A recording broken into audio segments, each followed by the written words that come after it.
Good morning, everyone. I'd like to convene this public hearing of the Government Administration and Elections Committee. We have a number of people signed up to testify today, and so I will call on our first speaker this morning, Secretary of the State, Stephanie Thomas. That was faster than I anticipated. Good morning. Good morning. Welcome. Co-chairs, ranking members, vice chairs. So let me start by saying voter access and election integrity are very important to me. And as a citizen and as a voter, I would really, really, really love to support all of the election bills on today's agenda. But as Secretary of the State, my job is not just to support good ideas. It's to ensure that changes to our election system are implemented in ways that are fair, secure, transparent, and help to make our democracy stronger. It is my responsibility, granted by the voters who elected me, to use my best judgment to not just protect their access to the ballot, but to protect the security of their ballot, and I take that charge seriously. Election reform is not magic. If Connecticut wants a well-run, more expansive election program, it needs to be willing to invest in it. You can either invest upfront to ensure rapid and reliable implementation, or if you can't afford to do that, you can extend the timeline to build the system slowly. But you can't do both. Quick adoption without investment creates a dangerous strain on the system. Therefore, as you consider the election proposals before you today, I urge you to consider not just their intent, but what it will take to successfully implement them. I have submitted written testimony on HB 7241, 7242, 7245, and SB 1535 and 1536. I'm in strong support of 1535, which makes recommendations and changes to early voting and same-day registration based on the experiences of our office, town clerks, and registrars in 2024. However, before the bill leaves your committee, I ask for you look at two amendments. In Section 1, it mentions public institutions of higher education with at least 1,000 students living on campus. The bill as written says to have a second location in the town, but I believe the intent, and I think it would be effective if that second location is on the campus. In sections 1 and 3, there's a note about election moderators providing information. I believe it would be more effective if requesting their cell phone numbers is added to that section. I also support HB 7242 and the thoughtful approach that it presents to increase voter participation.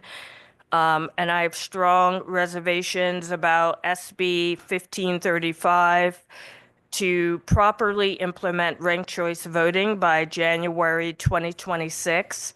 Our office would need to develop and adopt new procedures, regulations, public education materials, and much more, all of which would require extensive staff time, resources, and training during a period when resources are already stretched thin due to the election modernizations and improvements currently occurring in all 169 municipalities. We also have many concerns related to the processes and requirements for listed in HB 7241 and strongly recommend that the state's launch of a more expansive absentee ballot program wait until 2026 so that it can adhere to best practices and we can build the most secure system. We also have concerns about HB 7245, which has the very worthwhile goal of expanding automatic voter registration, which was actually a bill I submitted when I was in the legislature, but the bill as written, I don't think provides a practical solution.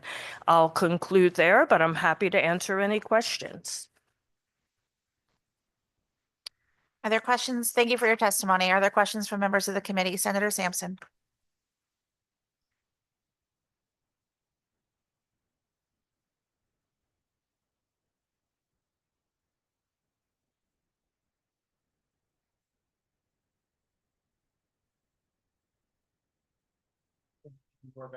Senator, I'm so sorry to interrupt you. I'm not sure your microphone is on, and that might not be your fault. If you could both push your buttons.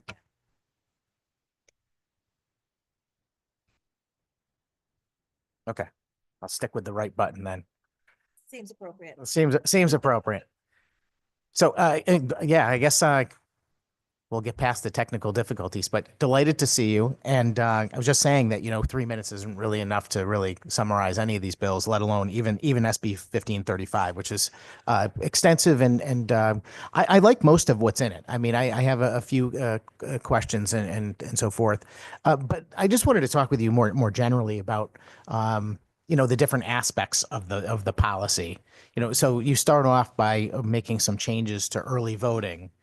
And I think that, trying to find a way to increase the number of early voting locations is definitely good because for me, that was one of the failures of the original legislation is that, we're providing this early time frame, but in some municipalities, we're requiring that everybody votes at one centralized location, even if they have, normally 20 or 30 polling locations, which, if the goal was access, which it should be. To me, that makes a lot of sense. So is it your vision that we're going to expand the number of polling locations? I know this is kind of a first step, but is it your feeling that that's where we should go with early voting is to expand more locations? And I noticed you did not talk about the time frame, which is up for some kind of debate. So just your response to that. Under existing law, towns may already have multiple locations if they are above 20,000 residents. That was written into the original act. The only reason many towns did not opt to do that, year one, was a learning curve. Most towns had no idea if it would be popular, not popular.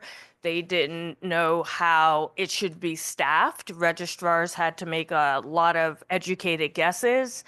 So I would expect more towns would have multiple locations now that they have 1 year under their belt. In terms of locations like college campuses, when I first looked through the study that had been done by Secretary Merrill about early voting, one of the provisions that many states do, they have early voting locations specifically on college campuses. Some states have it in prisons, etc. And that was something I had recommended initially. It just didn't make it into the final early voting law. Understood. Thank you for that. And the time frame? For early voting. I noticed it wasn't, it's not addressed in your bill, but I'm just curious if you had a reaction based on our results over the last year or so. I'm sorry, do you mean the time frame for adding second locations or? Through you, Madam Chairman, I'm talking about early voting in general. Oh, I just kind of want to have the a length conversation. of early voting. Yeah, I just wanted to have a kind of a short conversation with you about, because these apparently are your recommendations about how we should update things after our first real experience with early voting. And I noticed, there's a few omissions in areas that, some people might say are an issue. And I'm just curious if you omitted them on purpose or because you don't feel that there's any change necessary. So this is our technical bill. And I know we didn't get a chance to meet. It was canceled, but we had a list of, I don't know how many early voting changes. Some of them were packaged in this technical bill, but I believe there's another bill before the committee about length of time for early voting and some of the other fixes that we recommended. Understood. Well, thank you very much. All right. Well, I Sure. mean, we'll stick to the bill that's before us, I guess then. I noticed that you address the issue of uh, additional locations with this, and you just mentioned it actually, that maybe a second location on campus, which Mhm. I don't really object to. I think obviously if you have a lot of people concentrated in in a certain Mhm. area and you want to make it easy for them to vote, that seems to make a lot of sense. But I am curious about how this intersects with same day registration and some of the things that we saw in the most recent election, particularly in Mansfield. There was a kind of an issue there where there was a lot of same day registration voters that happened at the kind of at the last minute, overwhelmed the polling place, maybe could be described as. Are you including any provisions for additional security or verification that those are actually eligible voters through you, Madam Chairman? The same process that is used to confirm that a voter is eligible would be in place in any election location. Um, I obviously am not with SEEK, so I don't know if any cases were filed uh, related to anything in Mansfield. But I will say that obviously registrars of voters and moderators run polling locations, and I know they have a number of steps they go through during same day registration. So I don't have anything at this time that I would be proposing to be added. Um, Um, Thank you. Through you, Madam Chairman. So, um, you may know, I mean, there's at least one significant SEC complaint about the same day registration voters at that location from the last election. And I guess, without being super familiar with it, I guess the issue really was that there were so many same day registration voters, apparently, students from UConn effectively.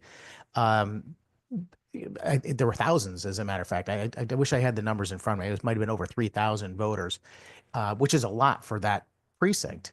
And normally the process is that the person receiving the absentee ballot has got to go through a process of making sure that person is an eligible voter, that they didn't vote in another jurisdiction. And my understanding is that didn't happen there because there was just so many people.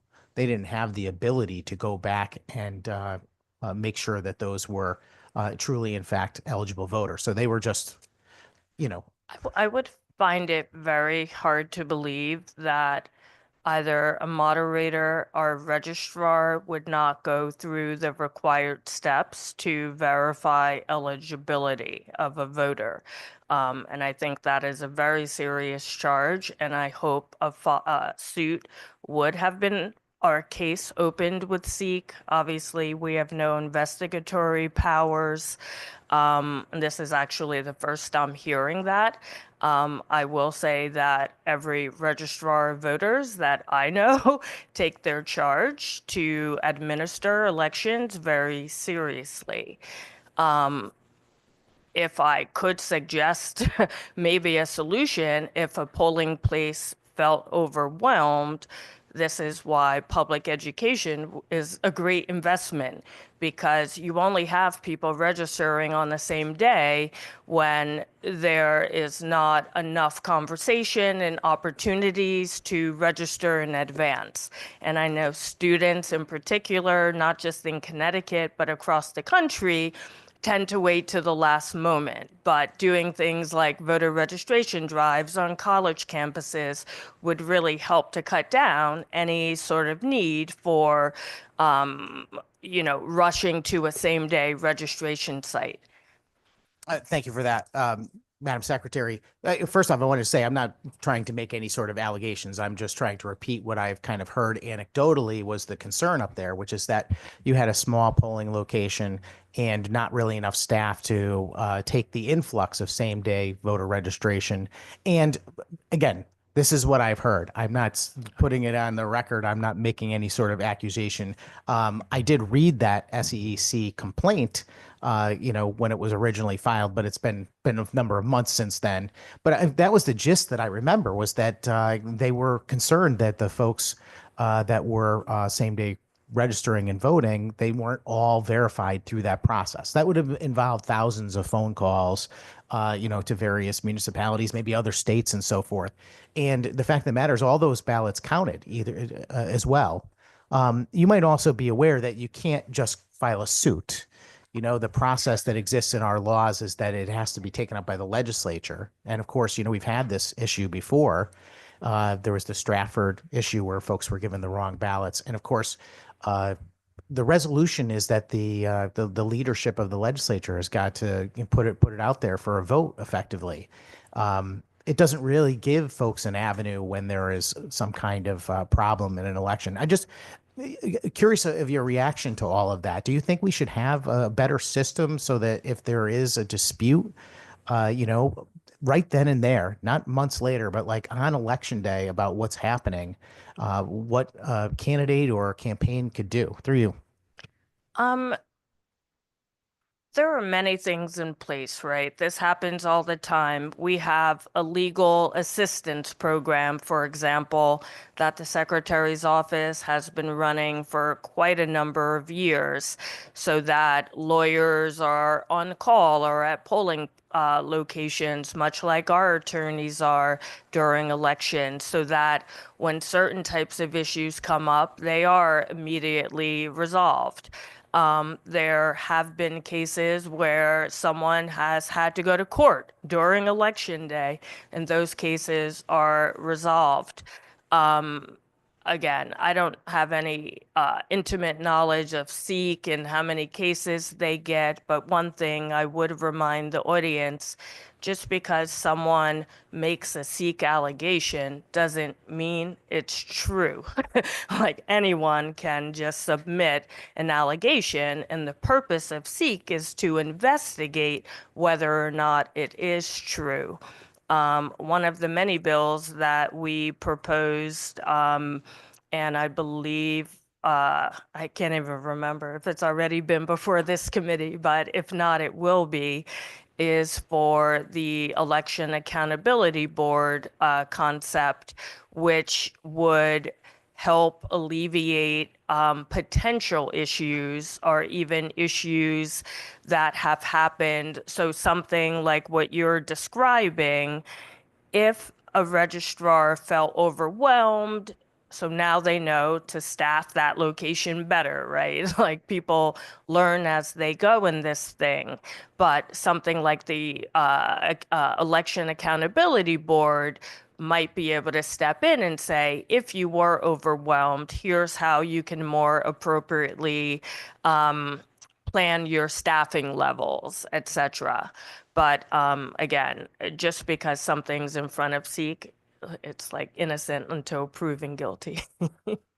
Yeah, certainly. Of course. I would agree with you 100%. I'm just very surprised that you're not aware of that specific Seek complaint, because I think it was widely publicized and it was about a very, I wish I had time in my schedule, Senator, to be intimately engaged in any other agency's happenings. Yeah, well, it's not any other agency's happenings, though, respectfully, Madam Secretary. This is about election integrity in the case of same-day registration. And, I don't know what the facts are. And again, I don't want to cast any aspersions, but certainly it was widely covered in the press. And there were certainly folks that to this day are concerned about that process. And I remain concerned about that process, too, because I can see that if you had a small polling location where they suddenly were inundated with thousands of same-day registration voters, what is the process? How could they possibly ever manage to verify the eligibility of all those voters? And the fact of the matter is that all those ballots are going to count, even if they're not all legitimate. And what's the mechanism to fix that problem is the question. I'm still not sure there's a problem that has to be fixed, right? This happened across Connecticut. There were many towns with many same-day registrations. I remember getting a call, I forget which town, but someone called me because they were still processing same-day registrations at 2 a.m. Because I was getting calls about how come the election results weren't in yet, and I was saying they are still processing voters who were in line by 8 p.m. So this is not unusual in elections, but it just takes time, and the law provides for counting anyone who's in line by 8 p.m. If this body thought that is problematic, then you have the power to set a different cutoff time, etc. But right now, as the process stands, the towns just go through each of those people as long as it takes. Thank you very much, Madam Secretary. Yeah, I mean, the situation is a little bit different here than you described because while there were many same-day registration voters across Connecticut, and I don't have the table in front of me, I seem to remember that, even some large cities, New Haven, Bridgeport, they had less same-day registration voters by far than this tiny little precinct in Mansfield, Connecticut. But And isn't there a campus in Mansfield? yes, that's Oh. that's the issue is that these are UConn students, and the concern is whether or not all of them were truly eligible, whether or not they had voted in another jurisdiction because they do or do not live on campus, or that they could have voted in another state and so forth. And the fact that matters, we don't have a system, to determine whether or not these are legitimate voters if after the fact. We have no way of really knowing. They're not put aside as, I'm trying to remember the term that we use when we have certain ballots that we only count, provisional ballots. I mean, that's not quite true in that if someone thinks that someone voted illegally, they can report that to SEEK, who would investigate it and would have the information to make a determination. Right. Right. The question is, what do you think? When does that happen? It might happen a year after the election and after you've already certified the election. And my understanding is you certified that election, even though that SEEK complaint was outstanding. So we don't really know what the is going to happen if there's an investigation and something turns up. Just to follow up too, I mean, you mentioned, education. I mean, the fact of the matter is towns don't really have a lot to put towards a budget to educate voters. And in this particular situation, the reason why there were so many same-day registration voters descending on this location is because there was an effort put forth by a political campaign to make that happen. And of course, they weren't interested in promoting regular voting and encouraging people to vote. They put all their effort to try and drive voting that day, offering free pizza and stuff like that to get people to show up at that particular polling location. So, I mean, I just think this is symptomatic of having kind of some problems in our election system that create holes where either abuse or mistakes can occur. And that's why I'm asking you. So you put this bill in with your recommendations regarding, changes that need to be made. And I'm just trying to follow up because that definitely was a high point of contention after that election. It was in the news for several weeks afterwards. And I just thought something might be done about it. And I'm very surprised to hear that you're not even aware of the SEC complaint on the subject, or don't see how multiple thousands of same-day registrations could be a problem for a small polling location. Well, If they're supposed to make a phone call. it sounds like you're conflating a few things. That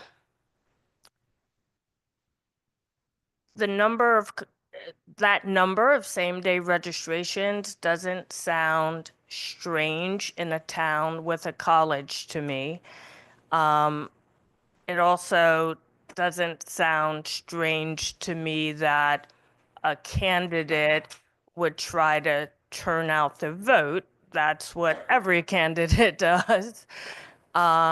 it also doesn't sound strange to me that a town implementing like early voting for the first time might have made a miscalculation about the number of staff, or, like you never know how popular an election's going to be.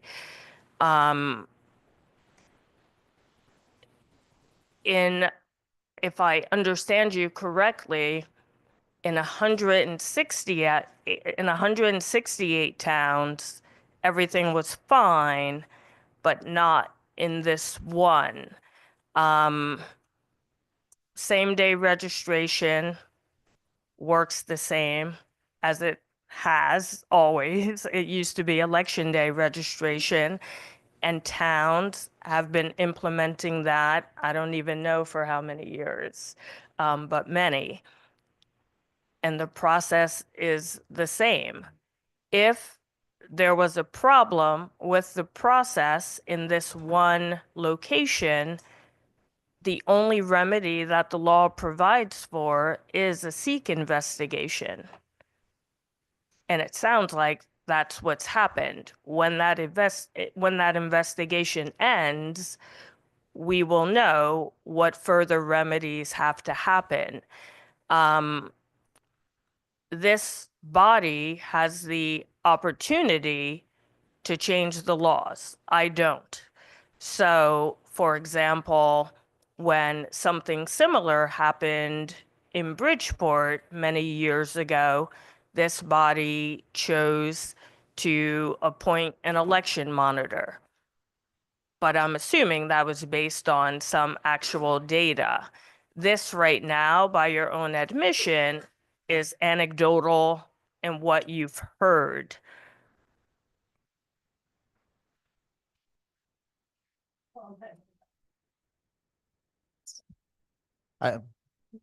Thank you very much, Madam Secretary. I mean, that was a lot there. Certainly you opened by saying that, those things don't sound strange. And you're right, they don't sound strange. A political campaign is going to try and drive election day registration if they think that is a method for victory. The idea that everything was perfect in all 168 other towns, I didn't say that. I don't know. I think I that didn't election say that day. either, but Well, okay. I understand, but you kind of put that on me that I was suggesting that. Okay. And again, I'm not suggesting anything. I'm merely giving you feedback from what was in the news. You're the Secretary of State, and respectfully, when it's in the news that there's a lot of discussion and concern over the results of an election because of an influx of same-day voter registration, and the process, in my view, leaves a lot to be desired. It allows people to show up basically without the ability to verify a lot of information and vote and have their vote counted. An election day registration, I think, was created in the last like maybe 6 or 7 years, because I remember debating it and voting it on the floor with the good chairman over here for quite a while, and I've never liked the process. So at any rate, again, I'll leave it there. I'm concerned that you're making a lot of recommendations, which I think for the majority of I think are good recommendations, but I'm just curious why some things that were clearly newsworthy are not being addressed. For example, I mean, there's folks that would suggest that if we required photo identification with absentee ballots, it might help, or to have some sort of a verification process to determine what based on signature or some other mechanism that might solve some of these problems. But certainly, setting up a system that would allow a polling location to manage those that influx of a large number of same-day registration voters in a way that we could be confident that those are legitimate votes is something that I think we need to address. And again, I'm going to keep working on some proposals to potentially make that happen. But it appears that that's not a concern that you've addressed. Maybe because you don't think it's a real concern, or what is it? Sound like you're making an appeal for universal access to absentee ballots, which would solve some of those issues of same-day registration. But I just want to say for the record, because it sounds like you might be saying I'm not doing my job. The news reports on what people say, not necessarily facts. So, do I read the news and make policy decisions based on a newspaper article? Absolutely not. Do I make policy decisions based on facts? Yes, or at least better data. Um, as I mentioned at the outset, this is our bill about technical fixes to early voting. There are many other bills before this committee, and I'm sure you'll see me again to talk about them. Yeah, thank you very much, Madam Secretary. Certainly, you and I have a friendly relationship. We don't always agree on policy. That's for sure. But the fact of the matter is that I'm certainly not. I'm being as nice to you as I could possibly be. Me too. And I'm not suggesting that you're not doing your job at all. I'm just suggesting that this, for me, is a widely publicized concern. It's one that has been brought up in this committee year after year by the minority. But as you know, there is a distinct balance of power issue here, and some of the minority's concerns are not addressed. For me, this is a case where the minority's concerns were elevated into the press by a specific set of circumstances. And much like the issues that go on in Bridgeport every day, during the election cycles. We've had over the last Friday, I think we had some folks come up here from Bridgeport advocating for positions that those folks in the minority here share, even though they made it very clear they were Democrats and supporters of Democratic candidates. So it always makes me wonder why we don't address some of these issues. So I have always been, just for the record, an advocate for absentee ballot voting. My problem is that if you're going to have absentee voting for all, then you also have to have some security measures along with that. And I'm curious if you're advocating for any security measures. Are you advocating for photo identification requirements for people that submit absentee ballots, for example? Okay, wait, which bill are we talking about now? I'm talking about the absentee voting for all, 7241, for example. 7241.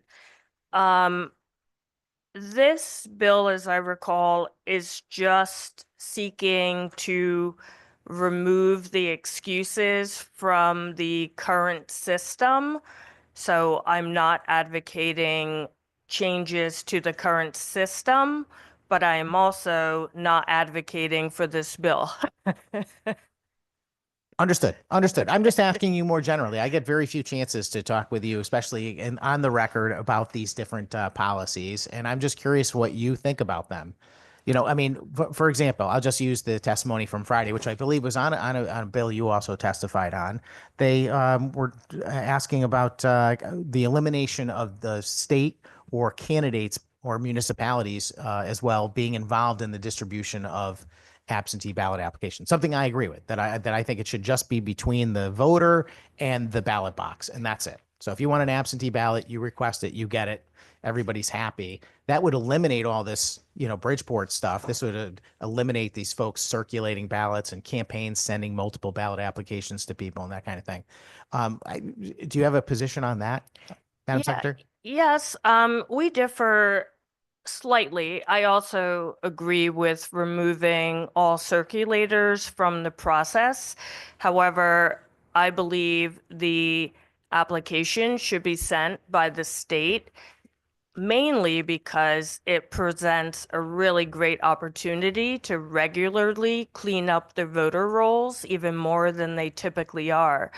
In 2020, for example, when the state did send the absentee ballot applications, I believed, I wasn't in this role, obviously, I forget the figure offhand, but it enabled the state to clean up about 200,000 people from the rolls. So our rolls were the cleanest they had been.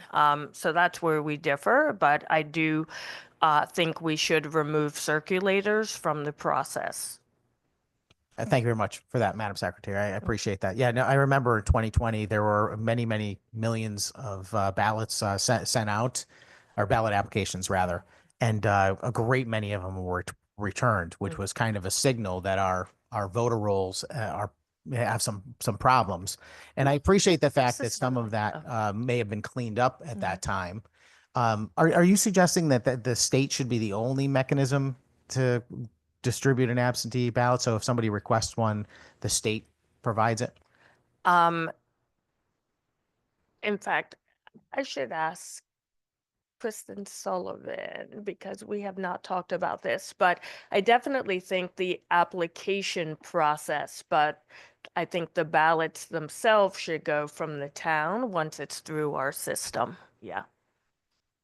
Yeah, thank you very much, Madam Secretary. Yeah, I mean, for me, the issue has always been if the voter is requesting an absentee ballot, I got no problem with it. That's the best solution. It's when they come unsolicited, in particular when you have candidates and campaigns involved, because now you have the Wild West. You have, the Democratic candidate and the Republican candidate, basically targeting who they believe they want to encourage to vote and staying away from certain people that they don't want to vote, of course. So ultimately, what that means is you have a lot of people receiving unsolicited ballot applications. And some people aren't going to get any because they're not on anyone's radar, or they're mistakenly on someone's radar as probably a non-supporter. So for me, it's just not fair as a result. And it's also confusing to people when they receive multiple ballot applications. And I don't like the way the current system is, because now, while it was always possible for someone to send a lot of absentee ballot applications out, you didn't have a reason to do that as a candidate or a campaign, because the only people eligible were people that fit the criteria. So it was a small portion. Now, once you make everyone eligible, you're opening the door to just, in my view, lots of abuse by circulators and campaigns that are willing to go door to door with ballot applications. Do you have a concern about that? Do we want to work together to find a way to eliminate that potential problem through you? I always want to work with everybody. No, like I said, I believe circulators should be removed from the system. I do think when they receive multiple applications, it leads to voter confusion. Usually what happens, town clerks start calling us, or registrars start calling us because they start getting a lot of calls. In many towns, like last year this happened, and I forget what towns, and a lot of people called their registrars complaining, thinking it was the town who had sent the applications. So it just gets confusing. I would prefer that public education and absentee ballot applications run through the state. And thank you very much for that, Madam Secretary. I'm just going to, we could spend a lot Oh, of time sorry. there. Can I just say one more thing? Sorry, I don't mean to cut you off, but I do think we often talk about all of these things as absolutes.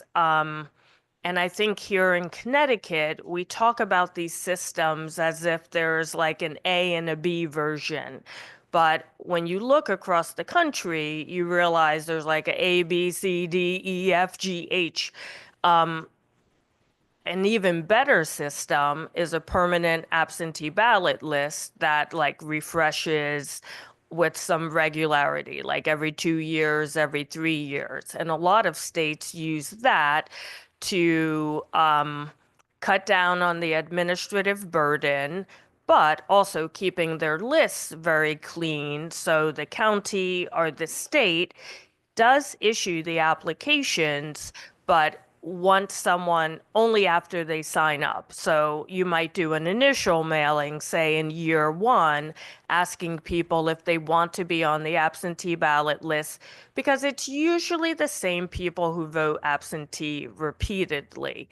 and they will sign up to be on that list. It varies by state. Sometimes it's all the elections in 1 year, sometimes it's 2 years, sometimes it's multiple years. So there's many different ways to look at all of these issues, which is why ultimately on 7241, I'm saying give us time to look at all of these issues to put together a very comprehensive, secure program, instead of just like kind of keep building on the system we have that, could be better, I think. Thank you very much, Madam Secretary. I agree. I think we have a good system, but it could be better. And maybe some additional election integrity measures are definitely warranted as we continue to expand our system. I don't disagree that, updating the voter rolls on a regular basis through a mechanism that the state effectively keeps the voter roll as a result of the requests. Of course, it only takes care of the absentee voter situation. And it has fluctuated pretty dramatically over the last few years. I mean, I think that after the pandemic, there was the pandemic certainly was a wild number of absentee ballots. But then the number following that stayed a little bit higher than it had been pre-pandemic, but it fell off dramatically this last time. I think with the advent of early voting, I think that there's less and less reason for people to need to participate in it. And that's a question that I think we have to deal with, is whether we need all these different forms. There may be some sort of, way to moderate, and so people choose the best actual plan. And I'll just add, I do think we need all the forms, but I do think they need to work together. And again, there are just so many ways to think about this. Every municipality currently has to do an annual canvass, for example. So that's already a mailing that is budgeted for. So there might be a different way to think about how applications get handled within the existing mail structure. You can literally create any program. We would just have to decide what our ultimate goals are. Well, I appreciate it, Madam Secretary. We could spend all day talking about this stuff up here, but I understand there are other folks on the committee that have questions, and we have a long day ahead of us. But I just want to return to your opening statements, which was voter access and election integrity are important to me, and they are also important to me as well. So I appreciate the conversation and the desire to get there. I really wish there was more of an appetite to take care of election security and integrity issues. One of the reasons why I spent so much time with you, Madam Secretary, is because I believe I got more chance of getting through to you on that, frankly, than I do to the chair sometimes. Not that I hold any contempt for them. They're good people and they have their own vision. But when it comes to our desire for improving the integrity of elections, I feel like you and I have a little bit more in common, and would like to work with you to get to the finish line on some of these things. So I just hope you understand that my questions are not meant to put you on the spot. They're to encourage a spirit of working together to make our election system as good as it can be. And I appreciate your time today. Thank you. I'm here to answer questions, and I would say in my experience, everyone on this committee is equally interested in making sure we have fair and safe elections. Are there other questions from members of the committee? Yes, Representative. Thank you, Madam Chair, and through you. Hello, Madam Secretary. Just a quick question stemming from 1535, SB 1535, your bill to, make some changes to early voting policy. We've seen it now for about, a year, early voting. I was a freshman when it was being discussed, and you were here before us talking about it. One of the major complaints, I guess, or criticisms that I've been hearing from the municipalities in my district are that it seems to be a little underfunded, and with all the other unfunded mandates that are being foisted upon municipalities by the state, it sort of just adds more of a burden to the jobs of city councils and town councils all over the state. So I guess my question for you, and I may have two questions, but so the first one will be that is there any language in this bill? I have looked through it. I don't think I particularly remember any language regarding increased funding for municipalities. Is there any increased funding for municipalities in this particular bill through you, Madam Chair? In this bill, no. As I explained at the outset, we have a list of recommendations that we presented to the committee. Our technical fixes were combined into this bill. I believe there's another bill talking about the length and times of early voting, but obviously it's not in this one. Appropriations is also looking at early voting costs. We have already testified there a couple of times. There's a hearing coming up, I believe, this week. They have a bill about the cost of early voting. I believe there are two bills they have that they are hearing this week. So we'll show up there to talk about that. Okay, good. Yes, I'm also on the Appropriations Committee, so Yeah. I'll look forward to seeing you Okay. at that hearing. Second question, sort of a little bit to what Senator Sampson was trying to get at. I'll see if I can maybe angle it a little bit differently. So when it comes to early voting and same day registration, right? Well, not even early voting, same day registration, right?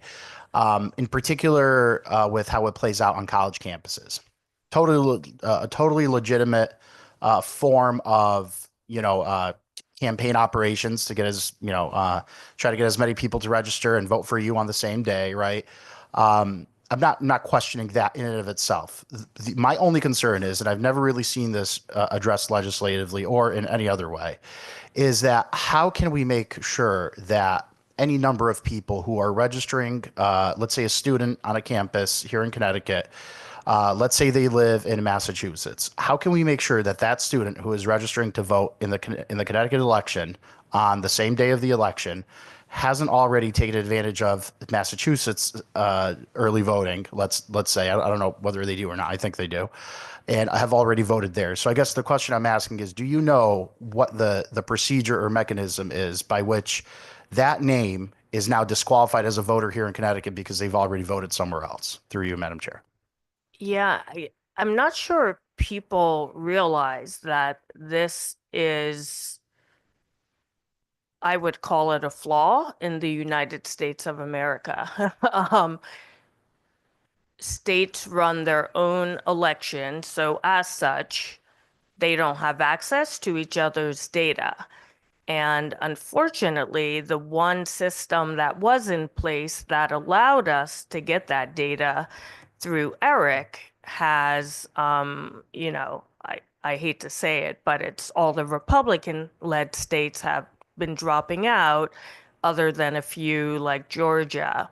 So that was the only way that states were getting data. There used to be 33 states who belonged to ERIC that shared data so that they could discover exactly that. But with so many states dropping out, it's suddenly become less known. However, I do believe Massachusetts is still in the consortium. But yeah, this has been true in elections since the dawn of elections. Right. Thank you. And that's sort of what I thought, because like I said in my question, I haven't really heard of a solution to that conundrum, whether in this building or anywhere else, frankly. So from as far as what your office can do, is there anything your office could do about that potential scenario? Because I'm sure it's probably happened at some point where somebody has voted out of state, whether mail in, and then maybe not even with any malicious intent, has then proceeded to also vote in Connecticut. I know that when you're a freshman in college, you're being pulled many different ways with work-life balance and your studies and things like that. And for certain organizations or activist operations that may look to grab votes in a big big batches of votes at once can sometimes, use, sort of like sales tactics to pressure people into voting. And as a result, what can happen is sometimes people can vote twice as a result, with the intent of voting, but not with the intent of breaking the law. So I'm not here to suggest, that this only occurs in sort of a malicious context, right? But it can occur both ways, in that malicious context or unwittingly, right? So does your office have any sort of what would your office how is your office equipped with handling that sort of situation? We can't change federal law. And I remember when I was running for secretary, I was doing a lot of research on what types of cases had come up in the past related to elections. And I remember, I believe it was 2019, there was a case before SEEK. And there was an older gentleman who was a snowbird. He had a residence in Florida and one in Connecticut. And it came and something got flagged because everyone was a part of ERIC then, or Florida was. And there was a SEEK investigation because he was suspected of voting twice. And during the course of the investigation, he was like, oh yeah, I did vote in Florida, but only for local people, and I voted in Connecticut only for statewide people. And he thought that was perfectly permissible. And as a result, he did not serve any jail time because they deemed it an honest mistake. And I only raise that in that there are always fringe cases, outliers, where someone does make a mistake without any ill intent. And in the state of Connecticut, a SEEK investigation is the remedy that we have to solve those types of issues. And it's why I know I'm a broken record. I believe that public education is so important because most people don't want to make those mistakes. And when they do, it's inadvertent. And public education is the best way to make sure that you have a strong enough system to withstand what you might be calling Pizzagate or something. Like, I don't know. Like, I don't think the lure of pizza is enough to make someone want to break the law. Thank you, Madam Chair. And if I may, just one last, thing on this. Thank you for, your answer and, being a willing participant in this dialogue today. I would just respectfully disagree because I would say that the remedy for that type of situation is prevention. It doesn't help with the underlying issue to simply punish individuals that break the law, whether wittingly or unwittingly. That's not, at least personally, as speaking for myself in my office, that's not what my aim is anytime I propose election related legislation. It's really to prevent the error in the first place so that it doesn't potentially affect the outcome of an election.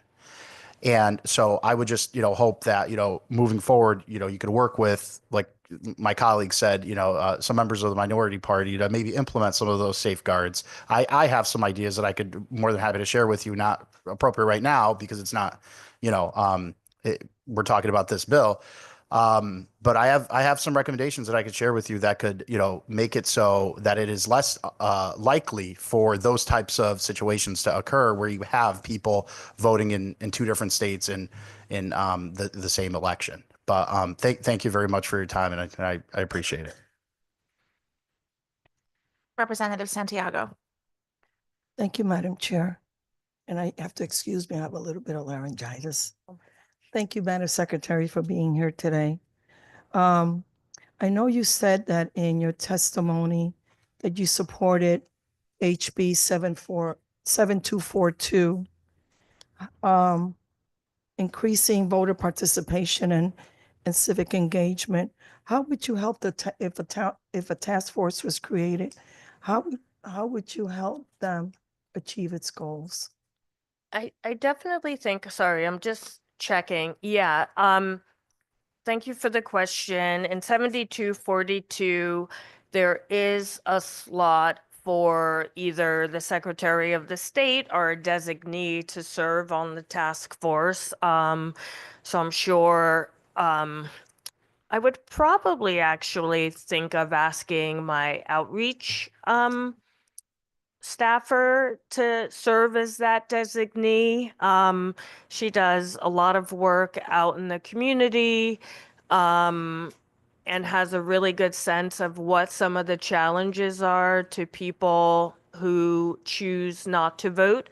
But we have been trying to elevate civics ever since I took office.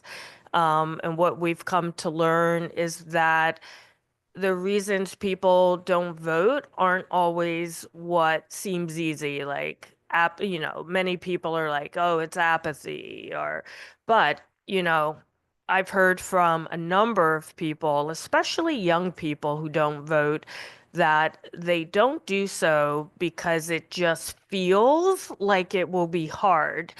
So I'm like, oh, well, did you try to undergo the process? And they're like, no, it just feels like it would be too hard, so we didn't start.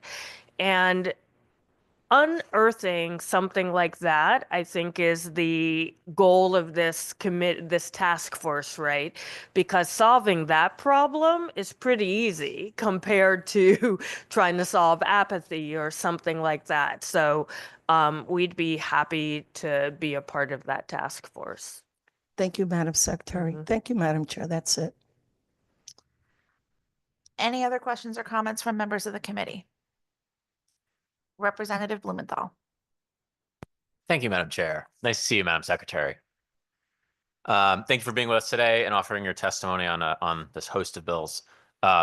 First of all, I think I want to just say there were a couple questions about funding, and I think the co-chairs of the committee agree with you that, first of all, your office's work related to early voting should be fully funded, and we do have a bill that does that. And we also think that the municipalities should receive the financial assistance that they need to do early voting, and that's something that we'll certainly be advocating for, and so we appreciate your advocacy as well.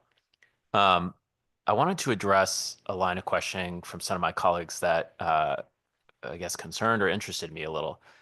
I heard you answering, I guess there was a question, is there a system to verify whether people are voting twice? And I heard you essentially answer, yes, it's called ERIC. Is that fair to say? Could you explain how that works? And I just want to make a clarification. Voting twice in two different states as it was posed. And yes, that is correct. Okay. And I heard you saying that that system exists and we use it, Yes. correct? And do you know how many other states participate currently? So many keep dropping out. I believe we are at 25, maybe. I'll see if we can find out quickly. Well, in any event, a significant number of Yes. states participate still. And do you think it would be fair to deprive individuals of the right to register and vote on the same day because some other states are dropping out of the system for verification? I was listening to 24 states plus Okay. the District of Columbia, so I was right. Thank you. And Sorry. Could you repeat that question? Do you think it would be fair to deprive individuals of the right to same day register and vote simply because some other states aren't participating or have dropped out of that system? No, it's not fair. But I just want to reiterate something.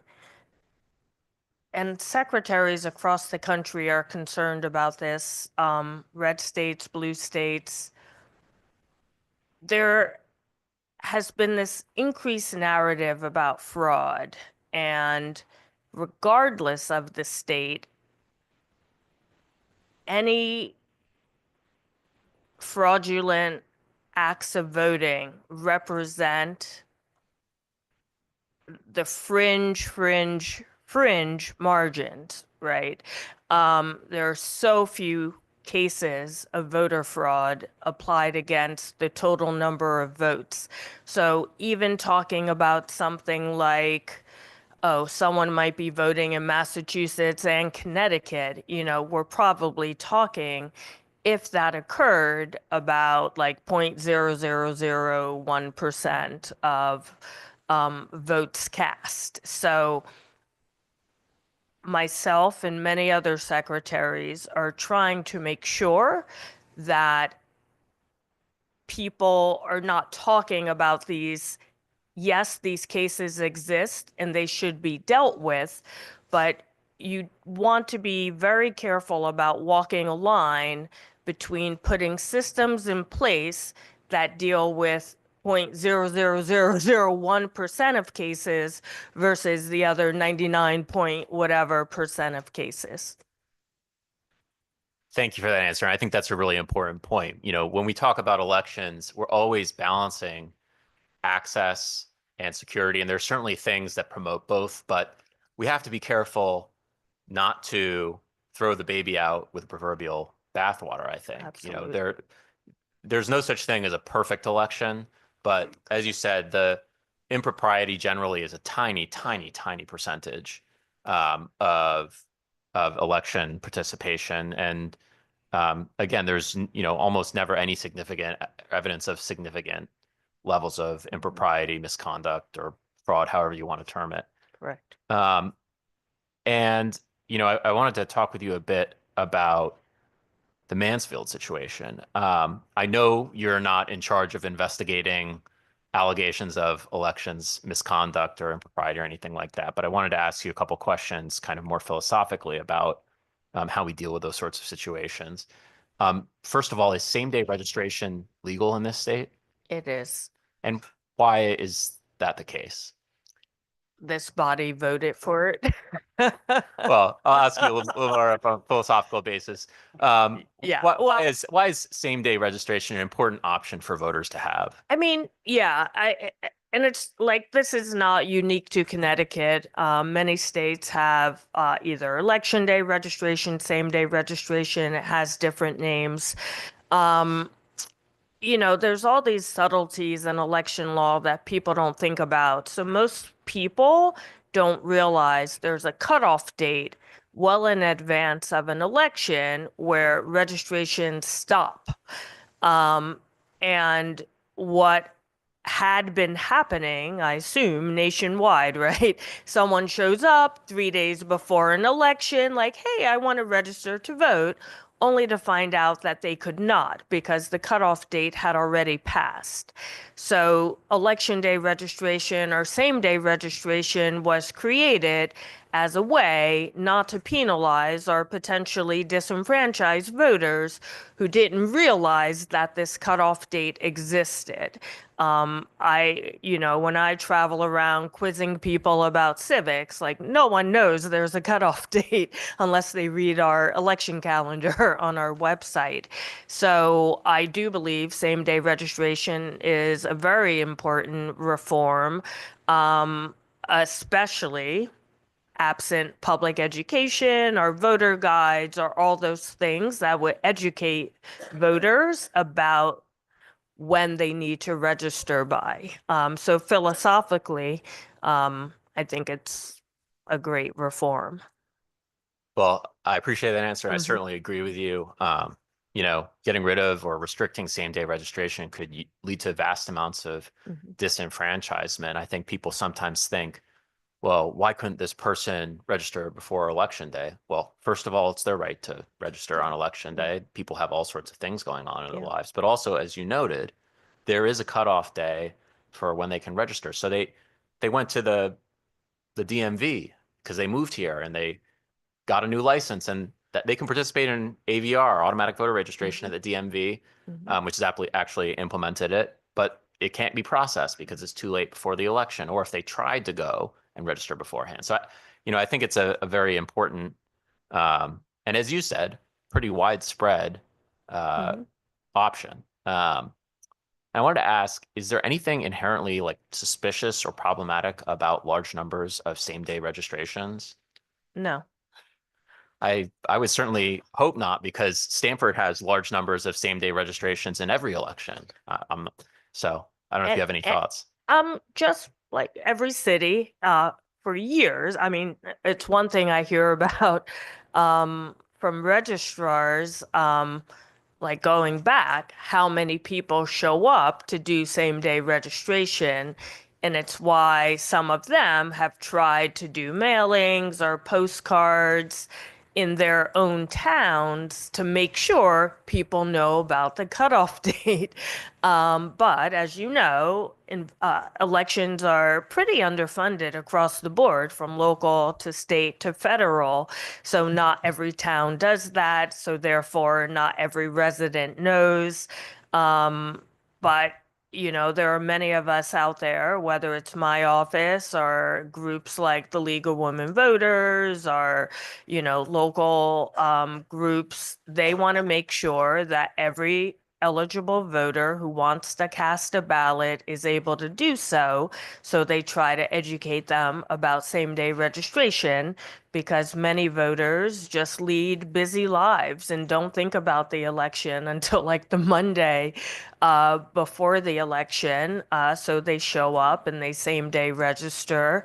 And I don't have the numbers offhand, but I mean, every city gets a lot of same-day registrations. I can't remember which one it was I spoke to, but as I said, they were still processing people until 2 a.m. I was in Hartford. I forget now if it was election night or, yeah, it was election night. I showed up at close to 8 p.m. and the line of people still waiting, like snaked all throughout the building. So I'm sure they were also processing until very late. But a large number of people and slow processing is part of the deal. I appreciate that. Mm. Thank you for that answer. I would also ask you, is there anything suspicious or problematic inherently about large amounts of college students voting? No. College students tend to wait till the last moment more than many other demographics, sometimes just because they're busy. And specifically with regard to the Mansfield situation, well, first of all, putting that aside for 1 minute, I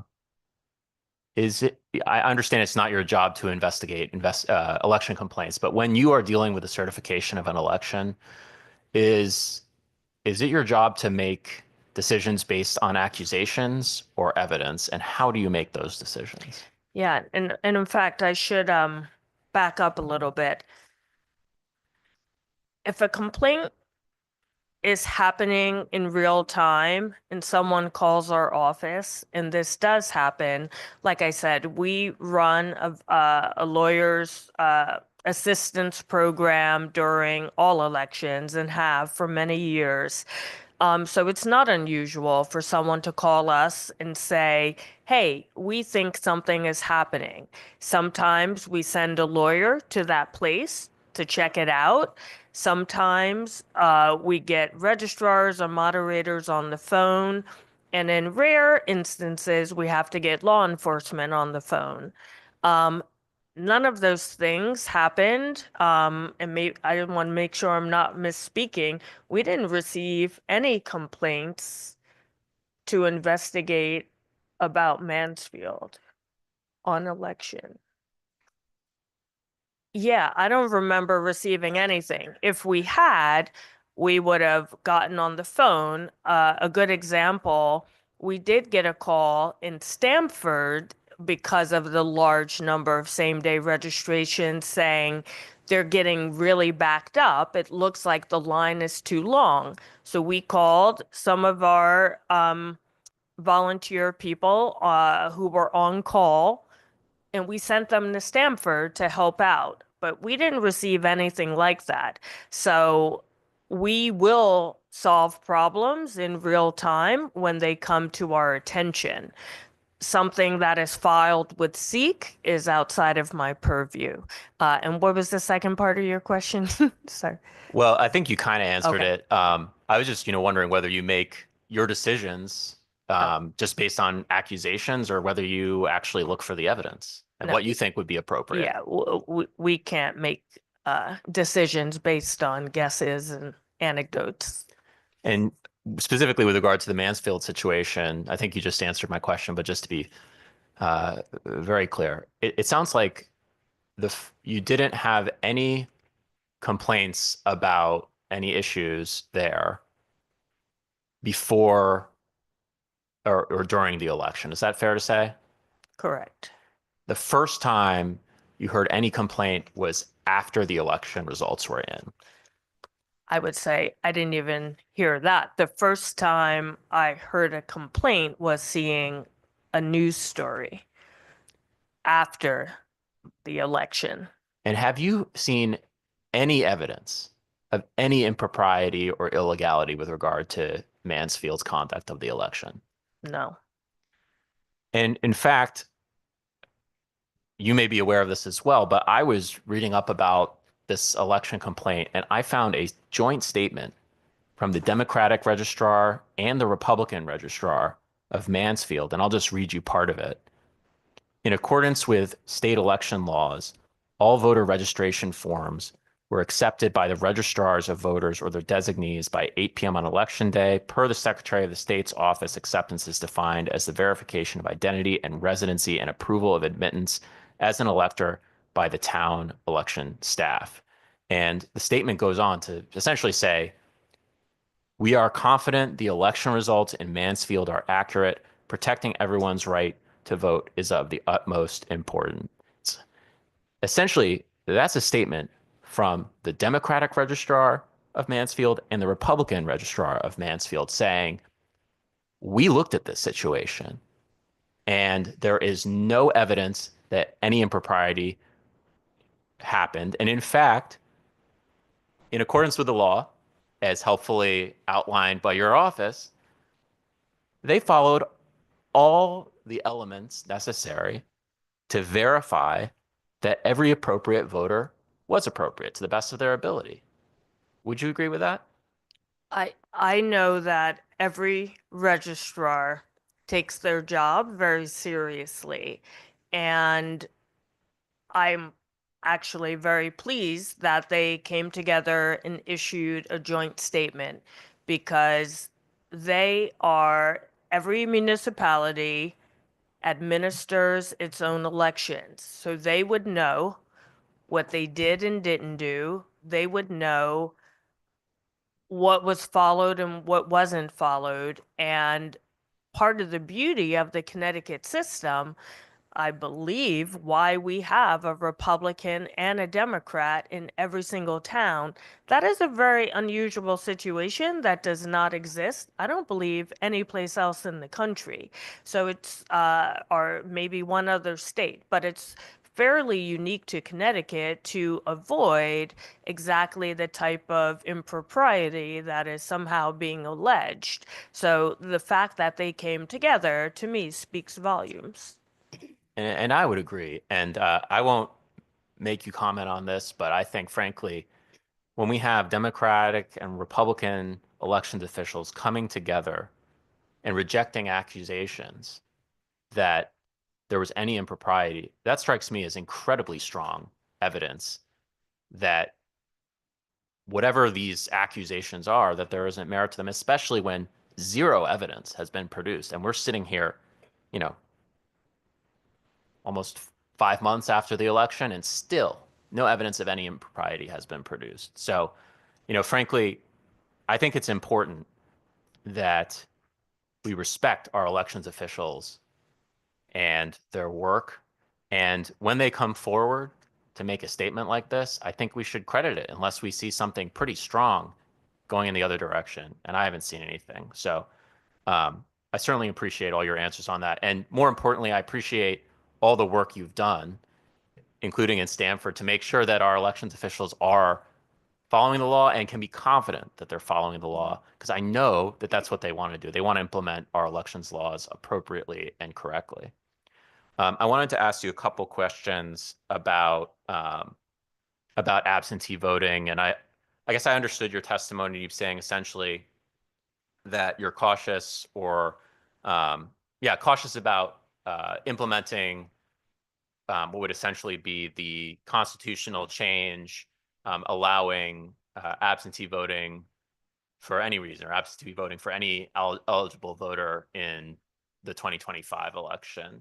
And I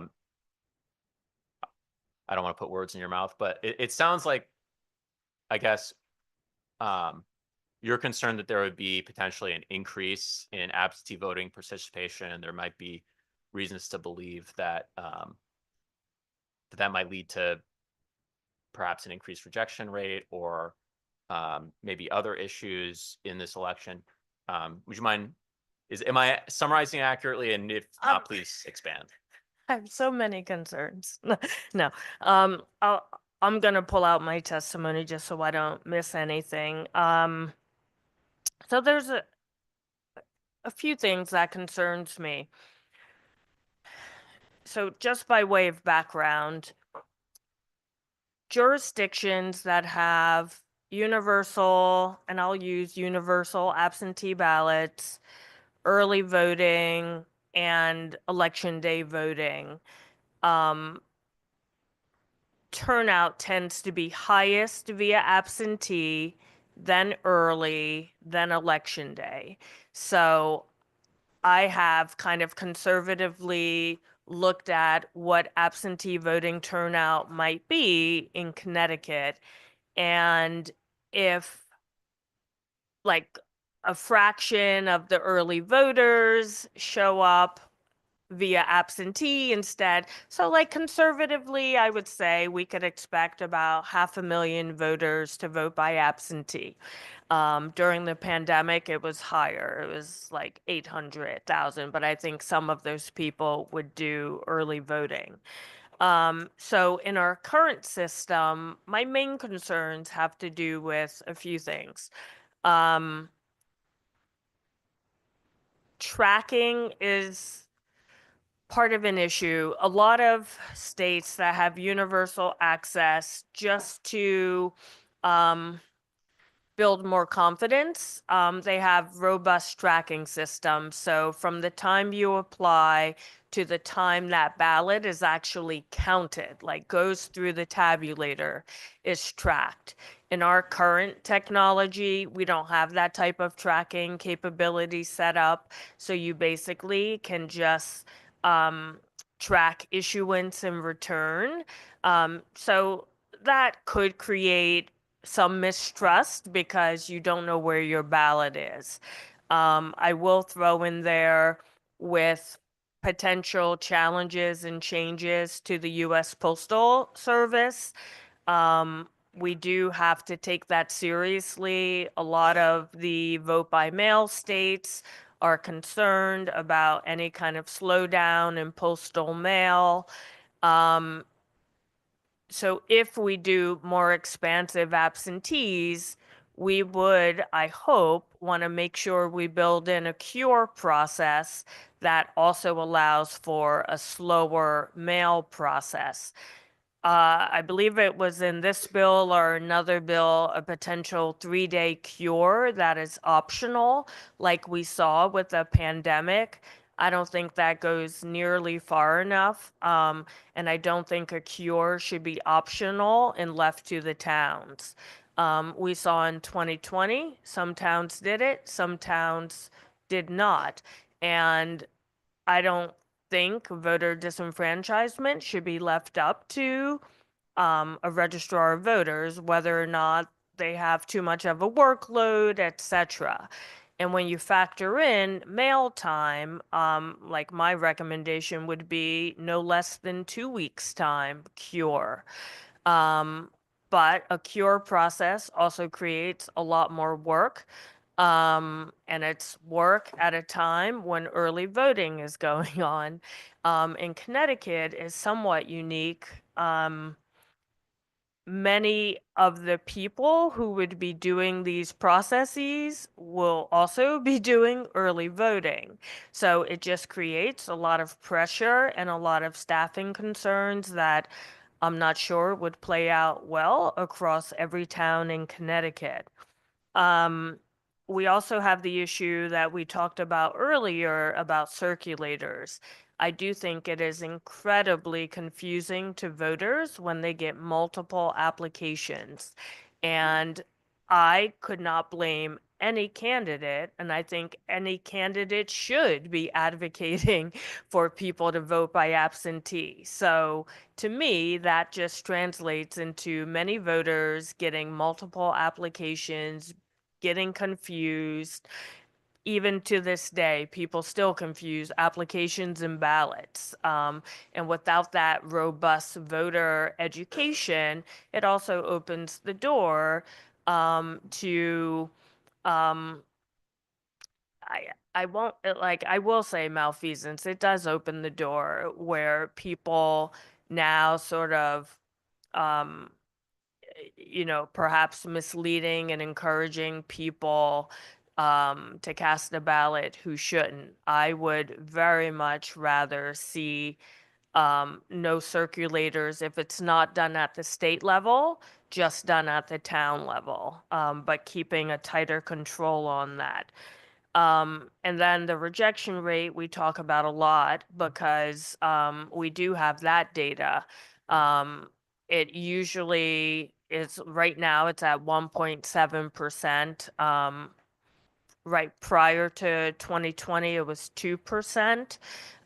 In 2020, when we did do the public education campaign, it dropped to 1%. But even 2% is pretty high on 500,000 votes. And if you have too short of a cure period, it becomes complicated. I won't even get into, like, if anything, there are some issues that towns have raised about having the vault space, etc., for absentee voting. We also haven't talked about how that would work with early voting because essentially the way the Connecticut system is, and this is not the case everywhere, our current absentee program is in-person early voting. In fact, it's what some states call early voting because you can go in person and vote with your town clerk. So then we'd be setting up a situation where town clerks and registrars in town hall are both conducting in-person early voting at the exact same time. I don't know what's being considered about changing early voting, but that would be the most costly way to run an election. So you'd want to look at making sure those two things work together. I believe, and I'll look to Kristen for a second, I believe 7241 as written would, I don't think we would need to develop any new internal procedures or forms. Introduce yourself, please. Kristen Sullivan, Director of Elections. I mean, I think we would need to update the instructions for the absentee ballot and the absentee ballot application. So I think we would need to do some updates for sure, including to the Spanish translation. And we would want to make sure that everything is clear to voters and, that would take some time. So that's always my concern. Fair. Apart from any changes that you all have to do to forms and forms and guidance, I guess would be the right answer or the right way to phrase it. Is it fair to say that most of your concerns would stem from there being a potential shift in vote share from either in-person voting or in-person early voting to absentee voting? The shift in the turnout, meaning not that many people vote by absentee in Connecticut other than during the pandemic, but right after that number went way back down. I do think people in Connecticut just aren't used to it, but I do think we'd see a modest shift in the first year. Okay. And trying to find a delicate way to put this. It's fair to say our current absentee voting statutes regarding eligibility are somewhat complex and confusing. Yes, that is fair. Yeah. So I guess just, one of the concerns I have, and probably some of my colleagues have is, there are probably some people right now who may not be necessarily technically eligible under our statutes, but, there's no substantive reason why they shouldn't vote absentee, and we wouldn't want them to be potentially, I don't know, accidentally getting themselves into trouble by voting absentee. So I think, I don't know, I'm very interested, first of all, in your concerns, and I appreciate, and I think we all appreciate all the work that you all are doing, and the concerns you're bringing to the table. I think one thing we think about as well is trying to simplify the process for voters. So it's definitely something I think worthy of additional conversation. Look forward to continuing that conversation with you in your office. And Absolutely. those are all my questions for right now. And I just want to say we've had you here on multiple days this year. We appreciate you coming before the committee. And not only that, we appreciate you working with members of this committee, with the chairs of the committee. I don't know if you've had the opportunity to meet with the rankings of this committee, but I know you've made yourself available consistently. And we appreciate all the work your office does and the fact that you do work with us on all these issues. And so personally, I want to thank you for that work, but also just all the work you do for the voters and elections officials in Connecticut to make our elections work smoothly, properly, accessibly, and ensure everyone's right to vote is respected. Thank you. I see no further questions or comments. Representative Master Francesco. Thank you, Madam Chair. I apologize. Thank you for coming in. I apologize. I got here late, a little late today, but I was able to hear some of the testimony. I just had a couple of questions for you on Senate Bill 1535. Am I to understand now that when someone goes in to vote early, they will no longer have to use the envelope? The new machines, they will be able to just vote very similar to the way they vote on Election Day. The ballots will go into the machine, and on Election Day, that machine will be totaled. Is that how? That's correct. Okay, thank you. Thank you for that. When it talks about the colored headers and footers on the ballots, I guess I'm just referring to what happened in Stratford. The wrong colored ballot was given to somebody. Is there any other information on that ballot that that distinguishes the district? So I'm thinking of somebody that maybe work in the town or a voter who may be colorblind.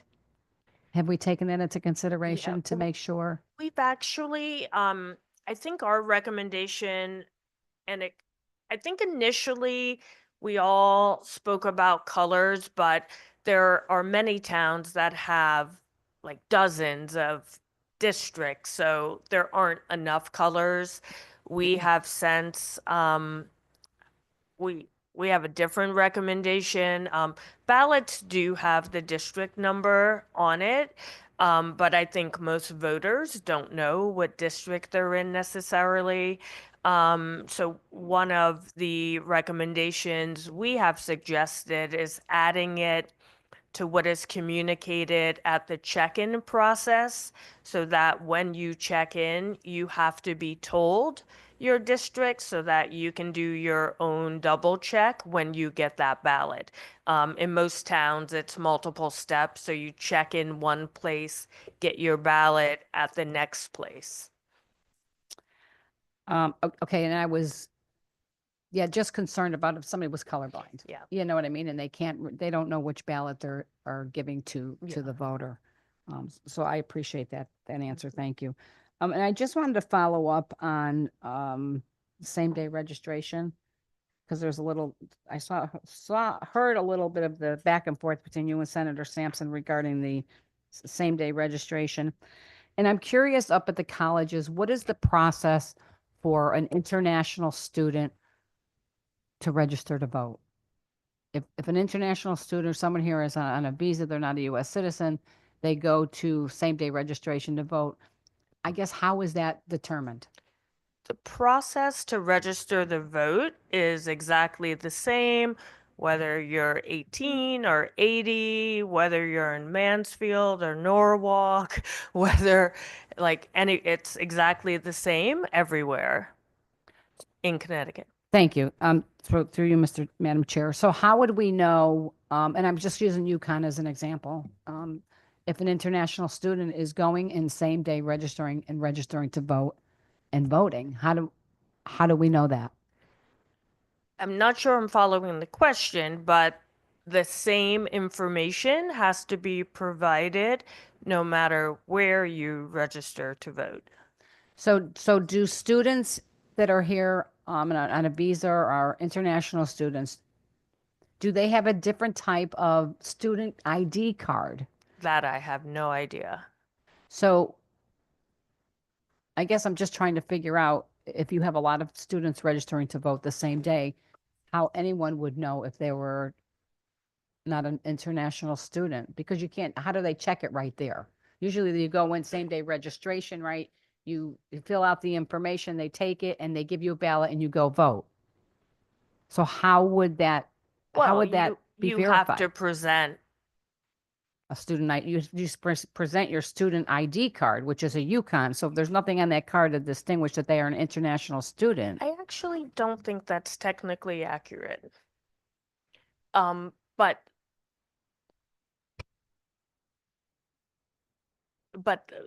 do you know what a student ID? Yeah, so I don't know if there's any, like, I don't have enough info about what UConn's ID system is. Okay, thank you. And through you, Madam Chair, I thank you for that Okay. answer. So, and Wouldn't that's it just what's my concern is that the Probably have students are something else, registering yeah. to vote for same day. I would We don't imagine. know if they're international students Yeah, or not. I'm not sure. I'd have to ask UConn. I'm not sure what's on their IDs. Okay, thank you, Madam Chair. I have no further questions. Thank you. Thank you, Madam Secretary. Although, Oh, sorry, yes, I go will ahead. just add, for National Voter Registration Day in 2023, we did a lot of college campus visits and whatnot, like at Trinity, UConn, many schools. And I toured around to several of those locations. And when I was there were students like, you're like, hey, anyone need to register to vote? And many of the students would say, I can't. I'm international or I'm from a different country. So once again, I don't think anyone is trying to break the law typically, right? So if there is something like that, it's likely a mistake, but these are the things SEEK would have to investigate. Thank you. Just one more follow-up question. Yeah, I don't necessarily think somebody just doesn't intentionally, maybe they're here from another country, they don't really know. They seem to know better than residents here, but Thank you. I'm just, and through you, Madam Chair. So is it possible that students at a college that are here internationally could have registered to vote on election day and voted? I have no idea without knowing what their student ID situation is at UConn. Okay, thank you. Yeah, Thank you, Madam yeah. Chair. Thank you. Thank you. Are there other questions or comments from members of the committee? Representative Haddad. Thank you. Just on that last question, do voters, when they register to vote, have to provide evidence of citizenship No, when they register to vote? not Not- citizenship. What do they demonstrate? But they sign under penalty of perjury that they are a U.S. citizen. Right. Typically, do they provide a driver's license or other identification, a birth certificate, a passport? It depends. So most people in Connecticut actually, or I think we're up to 88% have a driver's license. So that's what most people provide.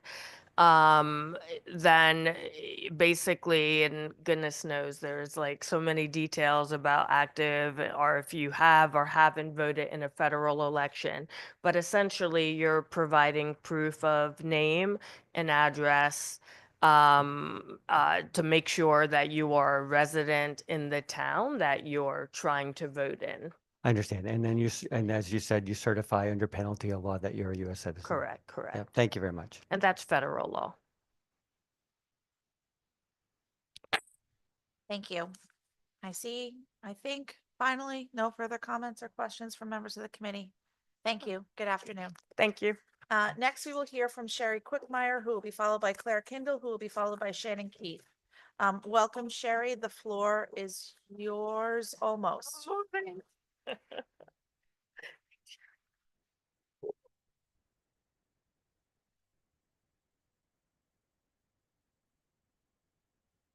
Thank you, Madam Chair.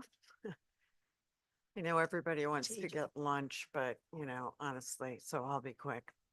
But I'm Sherry Quickmeyer. I'm the Executive Director of Common Cause in Connecticut.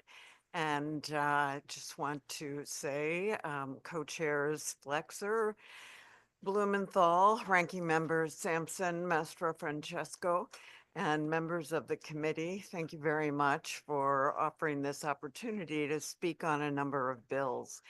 Common Cause is a nonpartisan, nonprofit citizens lobby that has worked to improve the way Connecticut's government operates since 1971. We have 1.5 million members nationwide and more than 15,000 members here in Connecticut. We have a long history of working to increase transparency in government and advocating for the removal of corrosive influence of special interest money in government. I'm testifying in favor of the following bills today. Raised Bill 1536, an act concerning the use of ranked choice voting in party caucuses, conventions, and primaries, including presidential preference primaries. HB 7242, an act studying an increase in voter participation. And I'm testifying in opposition to Raised Bill 7246 concerning modifications to campaign finance laws and state elections enforcement commission authority. The use of ranked choice voting as described in Raised Bill 1536 is in, for party caucuses, conventions, and primaries. As a member of the governor's working group on ranked choice voting this past year, I had an opportunity to hear from experts on ranked choice voting from around the country. Locations that had utilized this reform in towns and cities for multiple years in local jurisdictions, and states that had implemented RCV for statewide elections for a number of years. Opinions varied slightly, but overall they were united in the view that the reform worked, that despite some initial hesitation, voters understood how to rank their choices for candidates, and ultimately voters felt positive that having more choices and more chances to have their voting recorded was a good thing. Most of the success in RCV in various locations can be attributed to the education work that prepared voters to understand the process and make thoughtful decisions. There are many issues that need to be addressed before adopting this measure, including post-election audits, how we conduct recanvasses, fusion voting, and necessary voting software. But I'm confident that taking the time to continue to study the process and how it will impact Connecticut's elections will give guidance to the state's needs to make RCV an important by 2028. And no, I'm not done. Well, you have to be because your time has elapsed. So if you could please summarize. Thank you. The importantly, I want to say that raised bill, or let's see, House Bill 7242, an act studying an increase in voter participation, is a unique opportunity for us to look at how we improve access to elections here in Connecticut. Thank you. Thank you. Thank you for your time and your testimony. Are there questions or comments from members of the committee? Representative Gothier. I'll be nice. On 72. Depends on who you think you're being nice to. On 7242, could you further explain the rest of your support of it? Sure. This is an opportunity to studying an election reform to increase voting by record numbers. Voters in 5 other democracies and in fact 26 other countries require participation in their elections. The argument, I think, has been made persuasively by Miles Rappaport and E.J. Dionne in their book, 100% Democracy, The Case for Universal Voting.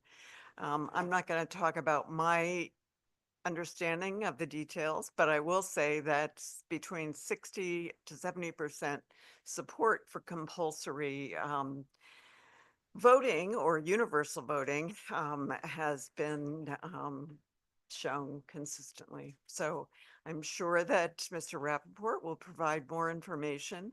And obviously, this is not the only system of increasing, improving, strengthening our democracy. But I urge the committee to pass HB 7242 to study this method of increasing voter participation. And apparently I don't have any opportunity to talk about my opposition to modifications to campaign finance laws and state elections enforcement commission authority. Thank you. Thank you, Madam Chair. Thank you, Representative. Seeing no further questions or comments, thank you for your time and your testimony.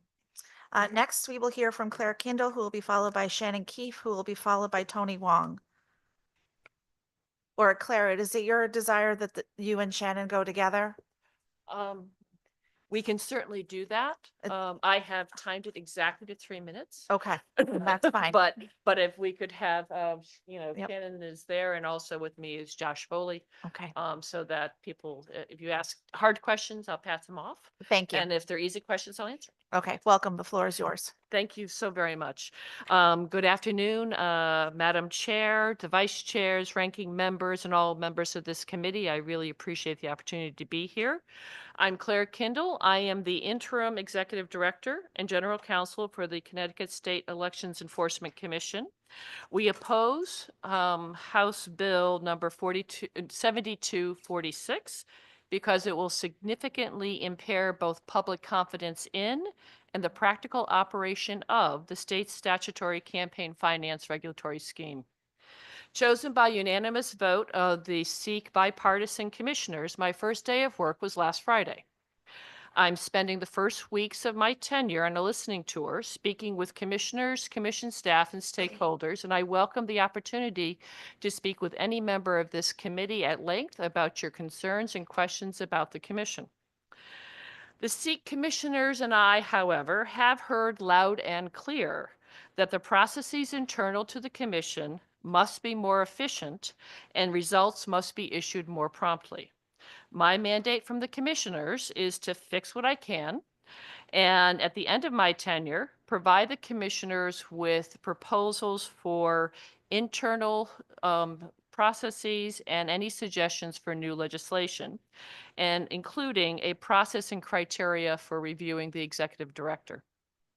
Even with 1 day on the job, I can assure you there's a myriad of ways to improve performance. What is needed at this point is leadership and direction, not legislative changes. I respectfully request that you reject 7246 for 3 reasons. I've been hired back out of retirement to improve performance and accountability at the end of my tenure after I've looked under the hood, kicked the tires, and driven the car for a few months. I will be able to present a comprehensive report to the commissioners about what internal improvements are needed and any suggestions for legislation. You do not need to do anything right now to address your concerns. Please give me time to evaluate the situation. Second, as the Connecticut Law Trib editorial board opined on March 18th regarding similar provisions in Senate Bill 1405, shifting appointment power of the SEEK executive director from the commissioners to the General Assembly is going to undermine the director's political independence and is unnecessary due to the current process to appoint SEEK commissioners. And a copy of that editorial will be attached to my written testimony. Finally, the provisions of that bill will have the unintended consequence of undermining public confidence in campaign finance enforcement. For example, having an executive director directly appointed and answerable to the very people they're supposed to be helping regulate is going to undermine will undermine the perception that election enforcement is nonpartisan. Madam Chair, may I have a moment to just wrap? Yes, you may summarize. Thank you. In these times of change and uncertainty, ensuring the public has justified confidence that our elections are fair and free is paramount. The Commission and the Commissioners have heard you. Please give us time to effectively address your concerns and reject 7246. I thank you for this opportunity, and I am available for questions.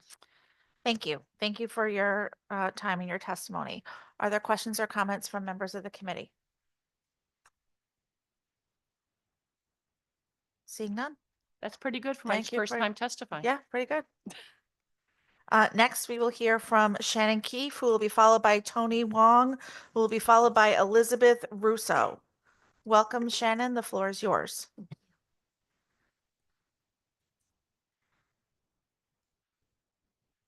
Good morning, Co-Chair Flexer and distinguished members of the committee. My name is Shannon Clark Keefe, and I'm here on behalf of the State Elections Enforcement Commission, and I'd like to thank you for the opportunity to testify.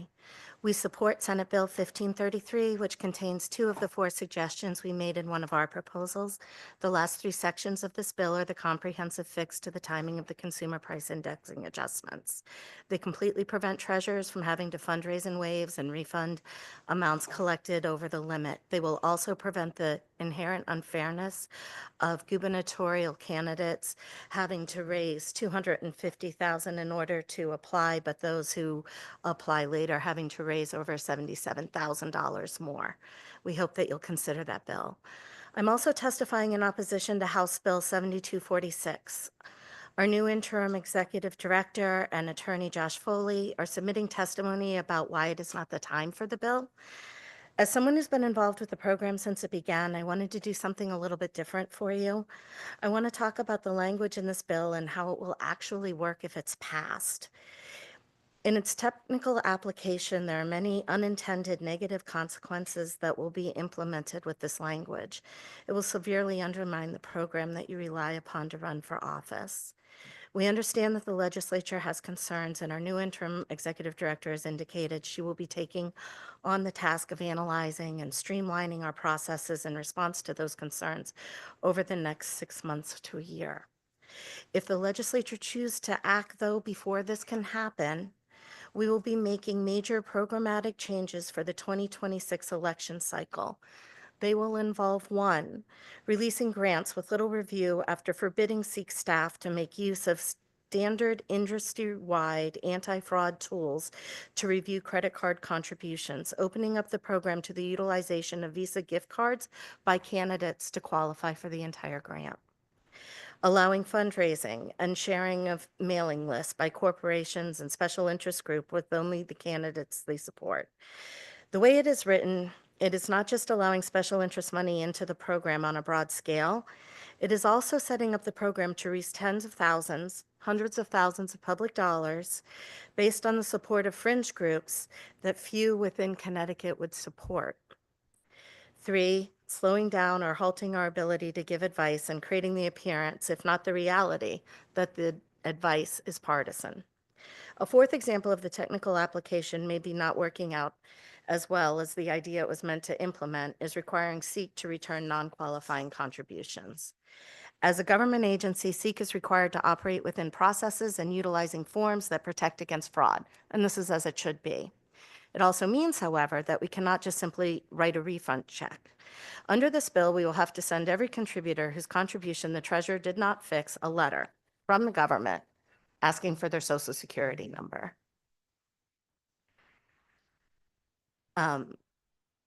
we invite questions on these three areas and have a lot more information, including on Representative Blumenthal's question about the grant reductions. And we also invite anybody who's going to be asked to vote for this bill to contact us so that we can go over how this will work for them. Thank you. Thank you for your time and your testimony. Representative Gothier.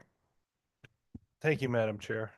I am interested. Could you explain, all of your reasoning why you're opposed to HB 7246? Thank you.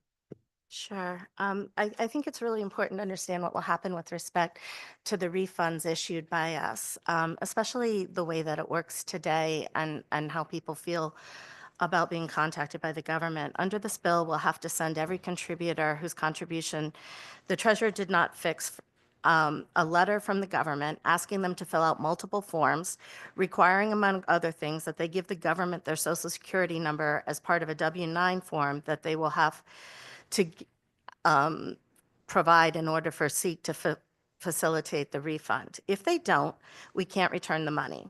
This is going to engender a great deal of upset, possibly fright given current events, and definitely frustration on the part of the contributors. If the legislature wishes to allow for refunds, it can be done in a way that contributors don't find upsetting or overly burdensome. We'd be happy to work with you to develop a methodology that doesn't severely slow down the grant process for all participants or chill contributors' willingness to give to you next time. There's a lot to talk about with this bill, and we're happy to provide more information on any of the other 3 points that you're interested in. Thank you. Thank you, Madam Chair. Are there other questions or comments from members of the committee? Senator Sampson. I gotta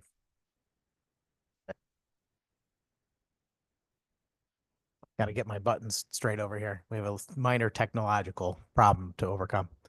In Good- that vein, Senator, for just one moment, when you respond, Attorney Keefe, you have to turn your microphone back on. Go ahead, Senator. Yeah, I apologize. This button controls that microphone.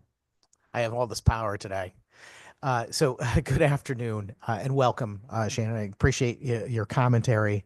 And I'm certainly open-minded to some of the things that you've said, and I want to make sure I understand them completely so that as we go forward on this particular proposal, we get it right. The first thing I want to ask you is you mentioned Visa gift cards, for example, and I assume this has to do with the language in the bill that would kind of open up the different types of contributions that have been previously restricted in the past. Is there a way to do this right where we can actually find a way to allow people to make contributions via some of these other online donation platforms? I mean, not donation platforms, but like Apple Pay and things like that. Is there a way to do this that's not going to create the problems that you mentioned? I think every new technological invention comes with its own way of operating. And the answer in a full public financing program where you're releasing tens of thousands up to $20 million for the gubernatorial candidate that makes it on is to understand each technology and how it works, and then to come up with an approach to that based on the information that it provides and allows you to verify. What this bill does, in contrast, is it forbids SEEK staff from using the only anti-fraud provision that the industry uses right now, the address verification system. It tells us we have to ignore it.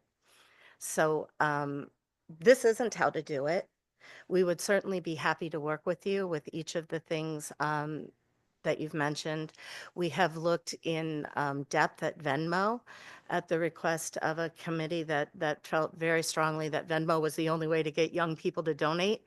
And we spent months researching that. And what we found was there was simply no way to connect up the credit card with the certifications or to prevent fraud by allowing Venmo. It may be a different answer for Apple Pay.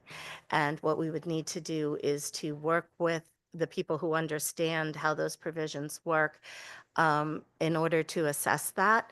The first step in that would be a declaratory ruling request. We have talked with different vendors about Apple Pay, and we understand that Apple Pay may be fundamentally different, and there may be background information that they could give us that would allow us to connect it up and provide all the security that others have. But again, it's a matter of understanding it.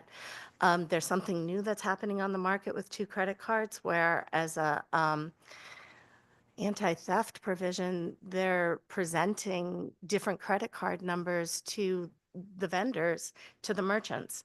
And we don't know how that will affect our program, but certainly requiring us to ignore the anti-fraud provisions that are in place to prevent the fraud isn't going to help. I did it again. I shut your microphone off too. I'm sorry. But through you, Madam Chairman, I appreciate what you're saying, except I don't have the language of the bill right in front of me, but I don't think it actually says ignore the fraud stuff, the anti-fraud requirements. I think it just says that we've got to find a way to start accepting these other contributions. And, you know, this is, I don't want us talking past each other. It's very important for us to understand each other. I am super concerned about maintaining the security of the donations and the fact that they are coming from legitimate sources. So I'm with you on that 100%. But we have a problem, and that is that, you know, the current mechanism doesn't allow for some people to make their contributions, even though they are legitimate. And in my view, campaign contributions are speech, and we shouldn't be restricting the right of someone to participate in the election process through a campaign contribution because they don't have a credit card, or the only way they can do it is through Apple Pay because they're not you know, in front of the campaign treasurer or whomever. So if you're suggesting that asking for a declaratory ruling is the way to start, any other input on that? How we get to a solution that protects the concerns from security that you're referring to and opens up the door for free speech in the form of political contributions? Through you.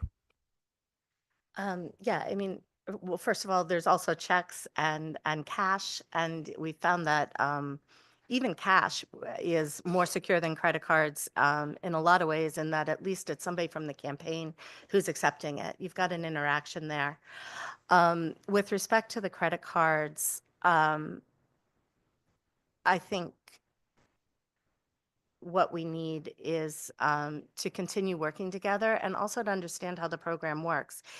If there is an address verification flag, it does not mean that your contribution is rejected at all.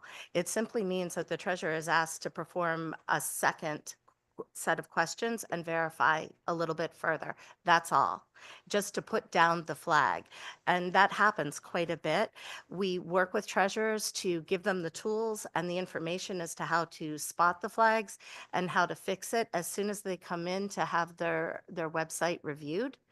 And I think what we'd really like to do is provide something that helps treasurers spot it easier if they're not technologically savvy. There's ideas for having the ability to upload your credit cards through eCris and do a sort and get a spreadsheet where they can say, yes, I'd like to refund this, or I'd like to ask for the fixed email here, send it automatically, and just provide it to us when it comes back in. Those are all technological fixes that we're hoping to be able to make through our IT group. Did it again. I appreciate that response. The only thing is, you know, a few things. Our treasurers are, you know, volunteers generally. They might be compensated by a campaign, but not in a significant way. And I want to avoid the job getting any more complicated than it already is. And it sounds like, you know, this goes down the road of the other concern that you mentioned, which has to do with the return of the contributions, which is something we've debated in this committee many, many times in the past, because it's a frustration shared by many campaigns that sometimes their contributions from donors are not counted towards their campaign because for some reason the SEC says this is not a legitimate contribution, but at the same time that money's not returned back to the person. And I know you said, that if we have to follow up, this means you're going to be, sending a letter to that person and asking for additional information and so forth. Between you and me, I don't object to any of that. In my view, if the SEC wants to take it upon itself to say that someone's guilty of some sort of crime, then they should follow up and try and attempt to have that crime prosecuted. In general, my experience is that most of these contributions are in fact legitimate at the end of the day, and they shouldn't have been returned. Maybe I'm wrong about that, or maybe that's just in my own specific cases that I'm aware of. I'm looking for some help here to find another solution to another problem where I think we might actually be in the same place, which is I don't want to see fraudulent campaign contributions be processed. In fact, I'd like to see people that commit crimes be prosecuted, but I also don't think it's appropriate for the SEC to retain those funds if they're not going to consider them a legitimate campaign donation. Through you, Madam Chair.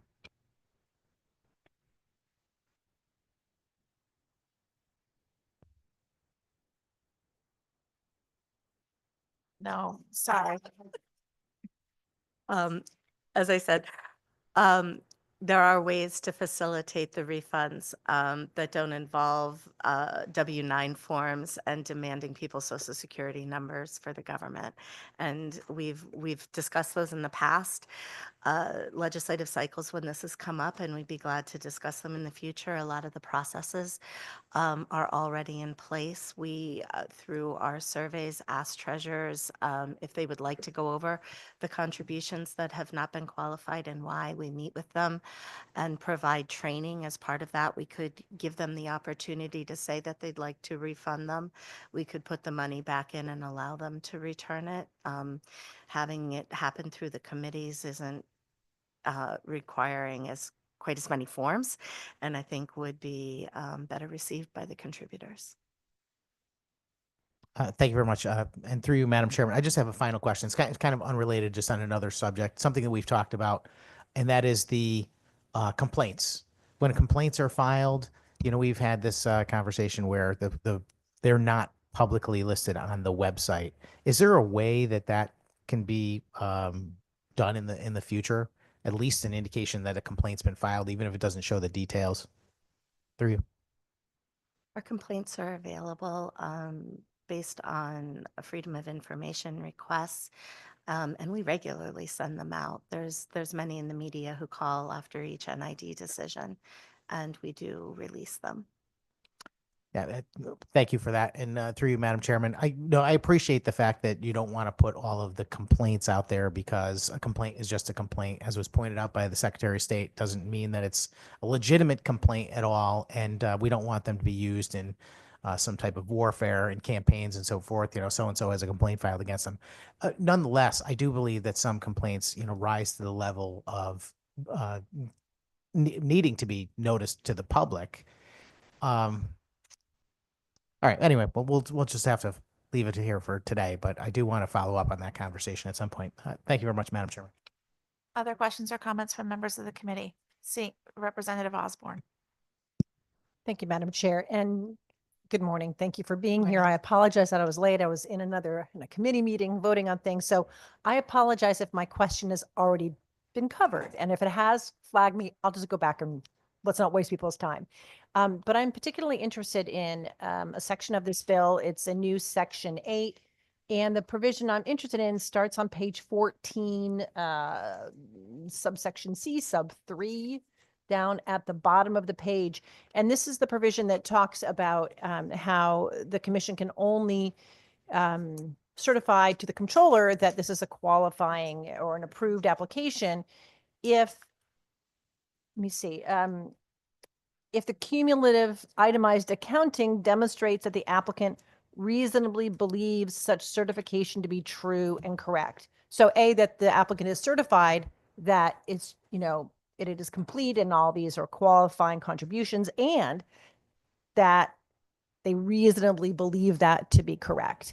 Now, I'm all for the concept that, this program exists to ensure that candidates who have sufficient support within the community, receive the funding that they need to be able to compete in an election, and that we limit funding to candidates who are unable to qualify because they don't have sufficient support within the community, right? But I'm wondering about that proviso, reasonably believes. You could be somebody who reasonably believes that your application is correct and just be completely inept or sloppy or any number of things. So I applaud the effort in this bill to keep people from being approved at a later date who simply put in a fraudulent application saying, yeah, we think this is set to go, and it clearly wasn't. And, you know, they were just clearly trying to get in under the deadline sort of thing. But tell me what your thoughts are about approving applications for people who said, hey, we think this application qualifies, and it's just completely inept and they have no clue. That's what reasonably believe. That's the problem that I see with that language. Can you comment on that? Yeah, what happens is people file Form 15 saying, we believe we've met the thresholds, and they file a Form 30 reporting how they think they've met the thresholds, and then they give us the backup documentation, and we check it to see if it's properly reported and if they did meet the thresholds or if there's some mistakes in it. And we let them know what the mistakes are, and we give them a chance to fix it. Right now, the program is not at all adversarial. It's very much designed for handholding and to assist treasurers, especially ones who are volunteers. We have staff who works closely with people to help them understand it and to get the fixes. And right now, the way that it works is when they come in, they get they either qualify and they're put on the agenda for a vote, or they get a list of possible fixes that they can do. We've changed our processes. We used to try to give them the quickest ones and help them out. Now we give them all the fixes that they can do so that they can make their own choices, because they realize some of the fixes that look hard to us are actually their grandma, which are very easy. So lesson learned.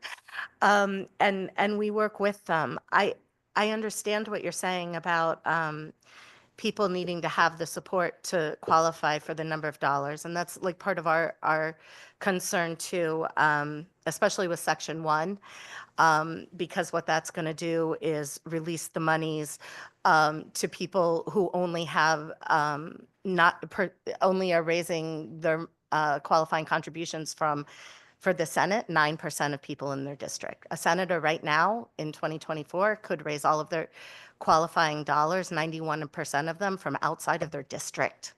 And this language is changing that in Section 1. The language that you're talking about in Section 8, I'm not sure what you're trying to accomplish. If you're worried about them not spending the money because there's too much at a late date and they're spending it wrong, you could say that anybody that gets their grant after these deadlines is part of the post-election review pool, and then we would look into it. The other thing you could do is work with us to analyze how long it takes to review the massive amount. I think it's like 20% of our applications come in the last 2 weeks before this deadline. How long it takes us to review it and get a set of fixes back and then give them a week. And you could move the deadline to apply maybe 3 weeks earlier, and the deadline for the full grant release to be after they've had a chance to look at their fixes and bring them in if they have one set. And that way you're not taking away that support and kindness for the treasurers. You know, I would say one thing. I don't think the treasurers are always inept or not timely. I think a lot of things go on with them. We work closely with them, and you know, the late grant applications come in because somebody's been hospitalized or their family member has. Their candidate didn't realize that they could get an unopposed grant, and when they found out, they decided at the last minute that they wanted to come in for that unopposed grant. Their candidate's daughter had a wedding. Their family was involved in the hurricanes, or both. And all of those led to late applications, and we worked through it with people. And I think that it's important to realize that the program is relied upon for people. They can spend the money and reimburse themselves afterwards. And if the money suddenly isn't there because they've made simple mistakes that can be fixed easily, would just change the way that the program worked for people who had voluntarily agreed to be in it, and make it harder and more dangerous to volunteer to be in the program. We don't want that. So with respect to, through you, Madam Chair, with respect to the language that is in this bill right now that talks about a reasonable belief, that's a subjective standard. Who would be making that call? Who would be determining in that certification to the comptroller that they had a reasonable belief? Who gets to form that basis? I don't know how this would work. Okay, thank you very much. Thank you for your time and thank you for your patience with my questions, as inartful as they were today. Thank you, Madam Chair, through you. Are there other questions or comments from members of the committee? Seeing none, thank you again for your time and your testimony. Next, we will hear from Senator Tony Wong, who will be followed by Elizabeth Russo, who will be followed by Connor Yakaitis. Welcome. The floor is yours. I am State Senator Tony Hwang. I want to thank the leadership of this committee for raising Senate Bill 1536, an act concerning the use of ranked choice voting in party caucuses, conventions, and primaries, including presidential preference primaries. I'm here to speak with the goal as co-chair of the Governor Lamont Ranked Choice Voting Working Group, co-chairing with the good Senator Austin, with a vice chair of Mr. Monty Frank. And I think the goal that we've been tasked with was to explore the opportunity to be able to expand the base of diversity candidates and more participation. I'm happy to say that in working as co-chair with Senator Austin, we held 8 informational hearings through the summer with experts all over the country to be able to demystify ranked choice voting. It's a remarkable amount of information out there, some of it accurate, some of it hyperbole. What we did for 8 weeks during the summer sessions was to get all the experts to get the information. And we had one public hearing to allow the public voice and transparency and accountability. So in total, we had 9 meetings in addressing this issue. I am also here to offer that all of that is recorded with information and reference on the governor's website, and you can just Google Governor Lamont's Ranked Choice Voting Working Group. It'll take you right there. I think the most important part for me to say of the bill is it took most of the recommendation of the working group, which was multi-partisan. We had many objective viewpoints, but differing viewpoints.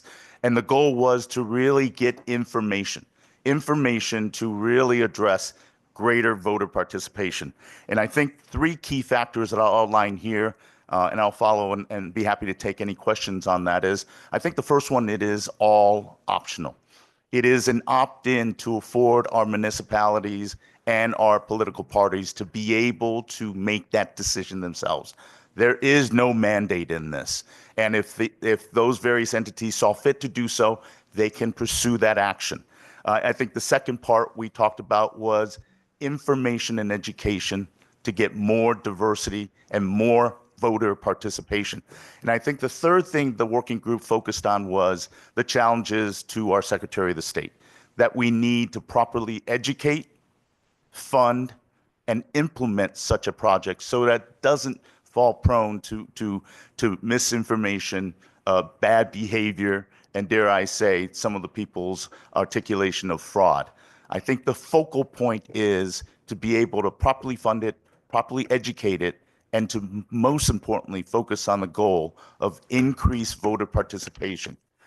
And I'd be happy to take any additional questions, but I want to thank this committee for raising this bill and considering it. I'm happy to take any additional questions. Thank you, ma'am. Thank you. Thank you for your time and your testimony. Are there questions or comments from members of the committee? Representative Mastro Francesco. Thank you, Madam Chair. Thank you, Senator, for coming in. Nice to see you. Would you mind, for at least for the people listening and watching, can you explain how ranked choice voting works? Through you, Madam Chair. Thank you. Thank you, Madam Representative. I think the key point is to be able to have a roster of candidates, not just simply the ballot initiatives of Democrat, Republican, Independent, for party, but to be able to have participants when we talk about party caucuses and conventions and primaries and presidential preference primaries. We get a roster of people, whether it be 3, whether it be 5, to be able to participate in that convention process. And the voters would have a ballot. And if you go to the website that I referenced, there are sample ballots from New York to Maine to Cambridge, Massachusetts, which has been doing ranked choice voting for over 40 years.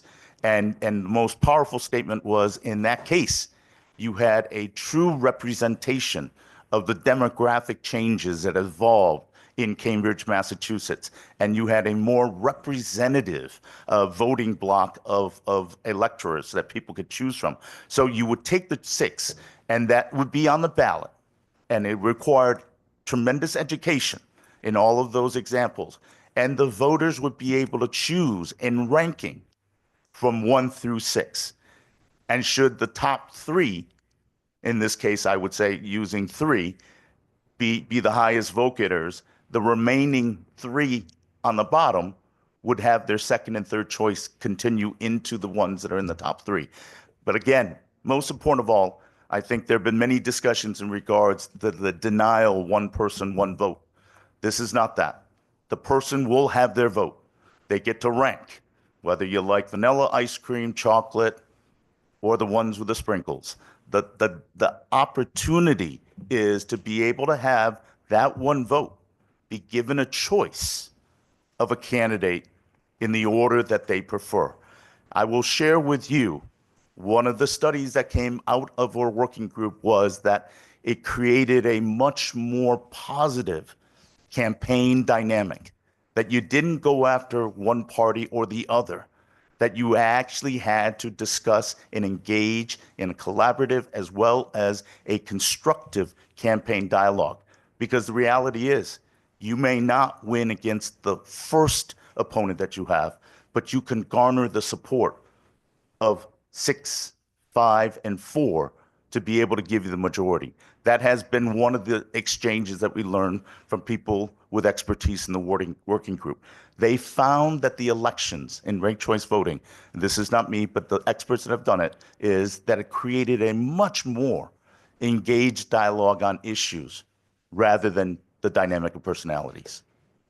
I hope I answered that, but to this committee, I'm more than happy, again, to reference the website, but I am also happy to provide you some sample ballots in regards to explain how that process will work.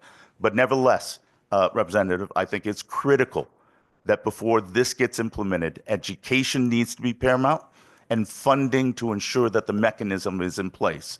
But again, if a small community or a specific community or party should want to do so, they're more than welcome to. Thank you. Thank you. Thank you for that answer. And thank you for explaining that to the public. Ranked choice voting, I think, is an interesting concept.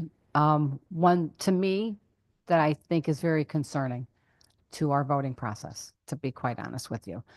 You had mentioned that, for an example, you have 6 candidates on the ballot and people can choose 1, 2, 3, 4, 5, 6 in the preference in the order that they choose. Should a voter go into the polls, there's 6 candidates on the ballot and they only choose 1, what happens? Through you, Madam Chair. Thank you again. Then they don't vote for the other 5, and that vote still counts for their number 1 candidate. There is no punishment should you choose to only fill out, on the example of 6 candidates, 2, 3. But the option is always up to the voter. There is no disenfranchisement. And I think, again, I'm going to go back. It can be a change from what we have done. But nevertheless, I think what we did as a working group was tap the expertise of entities and communities and states that have undertaken this. And we have taken the best of what they've done, but we've also learned some of the challenges and the mistakes that they have made. And I think that was the goal of the working group, to be able to get the expertise. I think one example, you talk about engagement. The case in Virginia, in which the state Republican Party made the decision to have a gubernatorial preference choice. And there were a number of different candidates that were chosen to run on the ballot. And I believe current Governor Youngkin was actually the third, if not the fourth choice in regards to balloting. But because of ranked choice and because the way he ran his campaign, he was able to be in a runoff. And as a result, the rest is history, that we had a candidate, a Republican candidate, that won in a statewide election, representing the whole totality of the electorate. And now we have a Republican governor in the state of Virginia, when otherwise it could not have occurred, I believe, without the state Republican Party making that decision to choose ranked choice voting. But again, it is always an opt-in. It is up to the wisdom and the expertise and the local and particular party management and leadership to make that decision. You don't have to do it. There is no mandate. And it is critical from the working group, and I encourage everyone to go and review what we held as an 8 informational session in a multi-partisan working group to challenge, some of the misinformation that's out there. But also, again, I repeat, learn the lessons of the mistakes that have been made by those that came before us. But the most powerful one for me was to learn that Cambridge, Massachusetts has been activating and used ranked choice voting for over 40 years. And what we saw was the dynamic change in the respective municipality of Cambridge, that the voters had a voice in the multicultural and multi-diverse candidate pool that they have, to have people that represent in their respective community. And I encourage many that does question ranked choice voting to look at the work that we undertook as a working group, and it's readily available on the website that I offered. Thank you, Madam Representative. Thank you. And through you, Madam Chair. So I think personally for me, ranked choice voting, I think is very confusing. I think it's very confusing for the public. And just for the example that you said, 6 people on the ballot, we talked about maybe somebody only chose one person, but those other 3, the first 3 come in first, second, and third place. The voters, the other 3 candidates didn't make the cut. And are you telling me that those votes, they would now go to those ballots, and their second, third, fourth, fifth choices would now move up to the other candidates? Am I understanding that correctly? Ma'am, through you, they have a ranked choice, and that's ergo the name. So you rank your second, third, fourth, fifth, and respectively, if you want to, a 6th choice. And it would go to the remaining candidates of what your top priority is. So if you chose in your 4th choice the number 1 candidate as your 4th choice, that vote would go to that candidate to get a greater plurality. And make no mistake about it, Representative, you're absolutely right. As co-chair of the working group, I believe in the goal of greater voter participation, greater belief in the voters and the candidates that they wish to have them represent. But I also saw that it required tremendous education. There were discussions in our working group. One of the committee members, Representative Santiago, raised some incredibly important concern with minority voter engagement in regards to their role and their participation. We took account of that with some expertise and answers. But again, I can only refer to you to the working group that we did. In the middle of summer, I'm grateful to have my co-chair, Senator Austin, and I working through this summer, and the multi-partisan group. I mean, we had many discussions, and the points that you raised were effectively raised in the working group. And we tried to do our best to answer it. But again, I'm appreciative of this committee Having served 6 years as a ranking member on this committee, I know the important role and the diligence in regards to that. But nevertheless, I think the work that we did would be a step positive forward. But again, it really is important to educate and raise awareness. It was one of the first criteria the working group articulated. And for it to work, you need to fund it as well. But again, it's not a mandate. It's an option for municipalities or conventions or presidential primary preferences to make that decision. There is no government mandate on this. Thank you. For clarifying that, and through you, Madam Chair. So it seems to me that this system, ranked choice voting, if anything in my mind, it disenfranchises voters. Because what I'm hearing is that somebody may go in there and you have one vote. Today you have one vote. Whoever gets the most votes win. In this particular system, if somebody decided just to vote for one candidate, the people that are on the bottom, they actually voting more than once, because they didn't like the choice, the first one, so their votes are moving to another candidate. It's like people actually voting twice, and some people are only voting once because they just chose that one candidate. And to me, that is not fair, and that to me disenfranchises voters, and it certainly disenfranchises the candidates. Can you elaborate on that? Absolutely. Through you, Representative, it was one of the critical elements that the working group heard and addressed to the best of our ability. I think the ultimate answer I could give you is it is one person voting. One person voting. They're not voting in multiple examples of potential fraud or malfeasance. That one person is casting a vote in the order that they prefer to rank their voters, their candidates. It allows greater voter participation. I can share with you, it's not one person casting a ballot in Florida and then casting one here. That individual and one individual only is casting one ballot and ranking from 1 to 6 if they so choose, or they could prefer to just vote for that one candidate. And the feedback of why this is an issue that we wanted to explore was, we have heard many times with low voter turnout that they do not have a candidate that they want to vote for, and that the loss of voter participation is one that is a loss to democracy. So again, I know the concern you've raised, and it is a critical factor. There is no abuse of one person, one vote, but you get to choose from a preference of ranking the voters that you have. It is the same ballot. It is the same engagement in the political process that is sacrosanct. But nevertheless, we have a candidate who could be number 6. And the voters that believe in that number 6 candidate can choose number 1, 2, or 3 in that ballot and have a voice and believe that their one vote, one person, mattered in determining a candidate. And the goal, ultimately, as I said before, the goal is to get greater voter participation. When we look at our municipalities that govern some of the biggest cities in our state, to have less than 10% or 15% voter turnout, it really is a discouraging look of participation. I think if there's any way we can increase voter engagement, I'm very proud to live and represent as part of the 28th Senate District, Fairfield, Connecticut. We had 84.5% of all the registered voters turn out.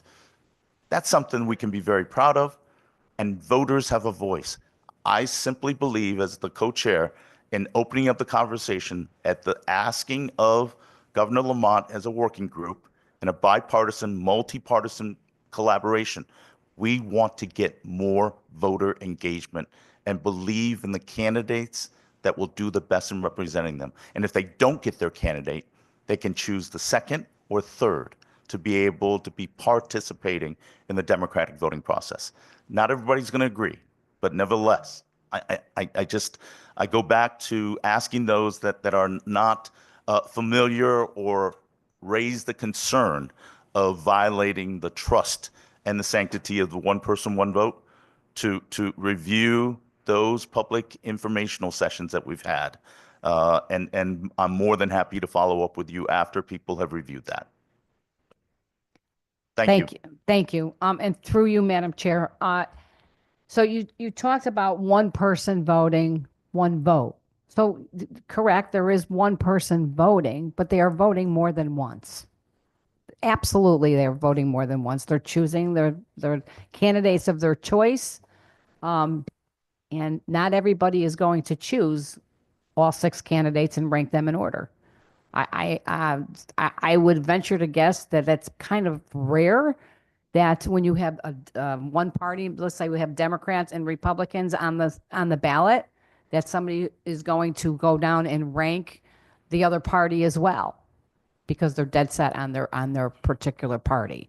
And that is a problem, because you can't legislate behavior. When you talk about voter participation, I think that has a lot to do with, well, it has to do with many things. It has to do with the candidate itself, obviously how hard they're working, how they can motivate the people to come out and vote. It has a lot to do with just one's preference on, maybe they're busy and they don't have time and they're not paying attention. We seem to want to legislate behavior in this legislature a lot. It just can't be done. I don't see it happening. This ranked choice voting, my goodness, there are so many questions. It's so confusing. I probably could sit here for 2 hours and grill you, but I won't take up everybody's time. To me, it just doesn't seem right. I don't like the idea of somebody getting 2 choices and somebody else is only getting 1, because you cannot legislate their behavior. It's just not fair. You got so many people on the ballot, whoever gets the most votes wins. And that's not even the majority of the population, because not everybody is coming out to vote. And it has always worked that way. It has always worked very well. I do have a lot of concerns and questions, but I guess I can save that for another day. But I appreciate you coming in. I'm sure my colleagues, I don't want to take up too much time, but I'm sure they have other questions. Representative, I'm more than happy, and it's never a grilling. I think this is the deliberative process in which I'm very proud of the work that we did in a multi-partisan group, the evidence, and I'll refer to, and I would be happy, even after this hearing, to answer any questions and concerns about it. Nevertheless, never grilling. I welcome the opportunity to engage. Thank you very much for your input. I appreciate that. Through you, Madam Chair. Thank you. Representative Gauthier. Thank you, Madam Chair, through you. So for me, I think when it comes to ranked choice voting, the part about it that I like the most is the ranking. Or, it's also sometimes referred to as instant runoff voting. Because let's, keep using the example that you used with 6 different candidates. Under our current system, which is first past the post, meaning whoever gets the most votes, whether it's a majority or not, wins. So if you had 6 candidates, somebody could get 20% of the vote and win. And that does not seem to be particularly, democratic, small d democratic to me. If you want to talk about voter disenfranchisement, well, if the winning candidate only gets 20% of the vote, you could argue you're disenfranchising 80% of the voters. So for me, when it comes to ranked choice voting and ranking your choices and having that instant runoff process where votes are retabulated until you get to a majority, that is democracy. Because in a ranked choice system, only somebody with the majority can actually win the election. And so that, if we understand democracy to be majority rule, that's the only way to actually achieve a democratic outcome. So I'm very supportive of expanding ranked choice voting in this way and well beyond. But I think, as you've been trying to explain the process, I think the ranking of the choices itself actually is the most beneficial part. So thank you. Thank you, Madam Chair. Thank you, Representative Gauthier. And I think one of the lessons I've learned in the legislature, I couldn't have put it any better than you just did. The majority of the plurality is important, and giving people the right to vote is critical. And I do believe that will in turn increase voter participation, engagement, and candidate diversification. Ultimately, democracy wins, we hope, and the engagement of a plurality and a majority is a powerful testament in regards to how people can believe in the electoral voting process. Thank you very much for your articulation.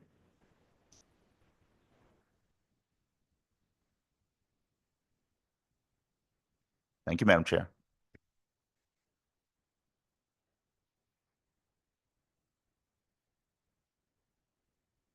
Weidman. Elizabeth, welcome. The floor is yours.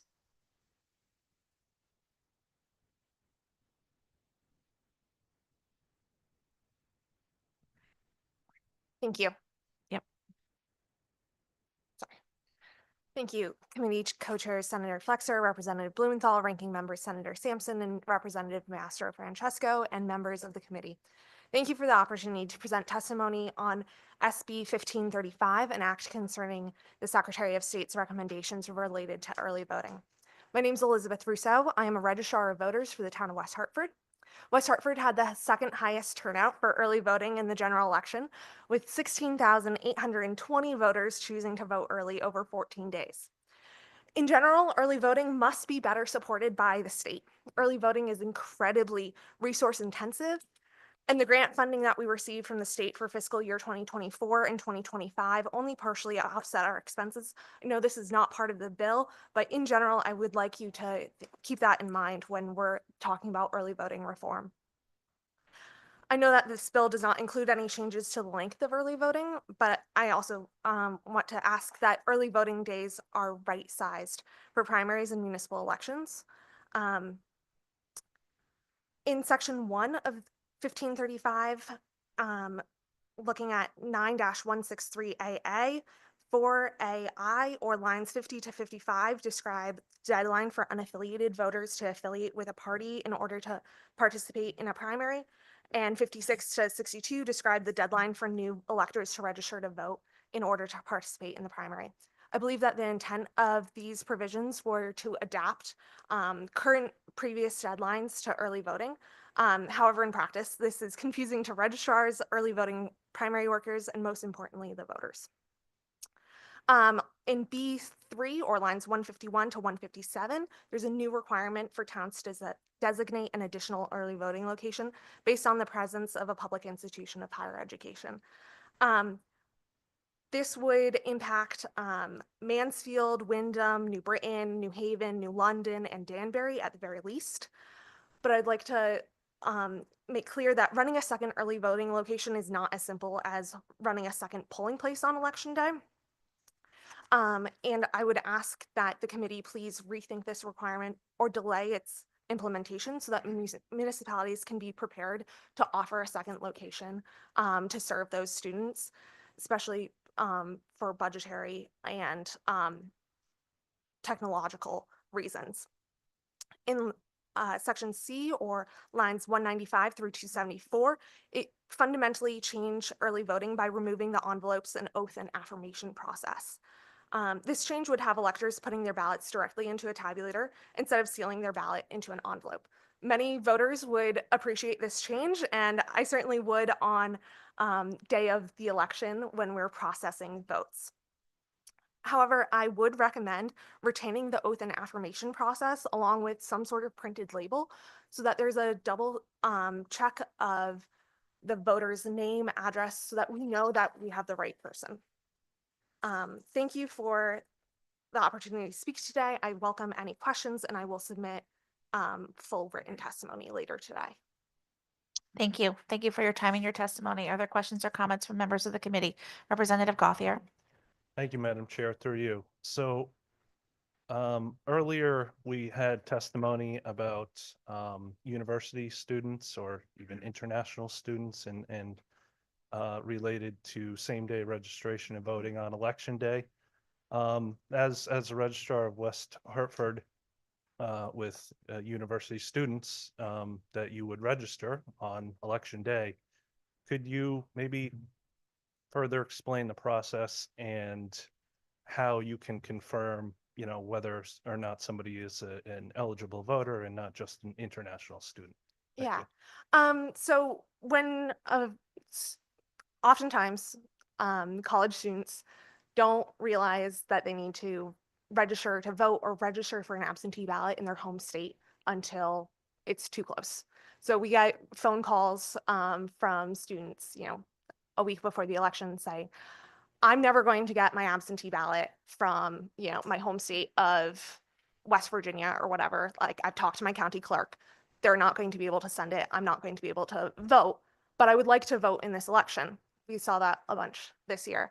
And we have a solution for them, same day registration. So these students aren't going to vote twice, but they want to vote their one time. So they come to same day registration either during early voting or on election day. And they're going to fill out a voter registration application, just like every other voter in this state. So they're going to check and affirm that they're a US citizen, that they are over the age of 18 or will attain the age of 18 ahead of an election, and their name, their date of birth. They're going to give the last 4 digits of their social security number or their Connecticut driver's license number. That's a big check that our system has. Same day registration, one of the big advancements with same day registration that made it so that we could have it in Connecticut is we have election workers who are logged into CVRS with the Connecticut voter registration system and are updating voter registrations in real time. And so they're getting put into the system and their last 4 digits of their social security number or their Connecticut driver's license number will be matched against the voter's name and information in the state system in a process that, you know, I know other people know much more intimately. But so they're going to provide all of that same information and swear under penalty of false statement, I believe, that they affirm that they are who they say they are, that they're a US citizen and all of the above. Nobody comes to lie to us, and you ask questions. It's a process where somebody's going to sit down in front of you and you're going to process that registration right then and there in the case of same day registration. Thank you for further explaining that process. Thank you, Madam Chair. Are there other questions or comments from members of the committee? Seeing none, thank you again for your time and your testimony today. Next, we will hear from Connor Yakaitis, followed by Lon Seidman, followed by Helen Humphreys. Connor, welcome. The floor is yours, and forgive me if I've mispronounced your last name. Got it very close. Yakaitis. Yeah, thank you. Honorable Co-Chairs Senator Flexer and Representative Blumenthal, members of the Government Administration Elections Committee. My name is Connor Yakaitis, and I'm the current Deputy Director for the Connecticut League of Conservation Voters. We're here to speak in support of SB 1536, which expands the use of ranked choice voting in party caucuses, conventions, and primaries, including presidential preference primaries. Here at CTLCV, we advocate for policies that protect both the environment as well as empower voters. We feel that ranked choice voting does both. It ensures elections are fairer, gives voters more choice, and helps select leaders who truly represent our values, especially on critical issues like climate action and environmental justice. Expanding access to ranked choice voting is a significant step towards a more inclusive and representative democracy that empowers voters to prioritize candidates who align with their values. RCV also fosters issue-based campaigns over divisive rhetoric. This is especially important for environmental justice, as pollution and climate change disproportionately impact communities of color. By reducing negative campaigning and encouraging coalition building, ranked choice voting helps elevate these issues that are critical issues during elections. We urge you to support SB 1536 to give voters the power to make elections more reflective of their priorities. Thank you for your time and consideration. Happy to answer any questions. Thank you. Thank you for your testimony. Seeing no questions or comments from members of the committee, thank you again for your testimony. Thank you. Next, we will hear from Lon Seidman, who will be followed by Helen Humphreys, who will be followed by Sue Larson. Welcome, Lon. The floor is yours. Thank you very much, Senator Flexer, Representative Blumenthal, and Ranking Members Senator Sampson and Representative Mastro Francesco. This is Lon Seidman. I'm an elected member, actually, of 2 school boards here in Essex, Connecticut.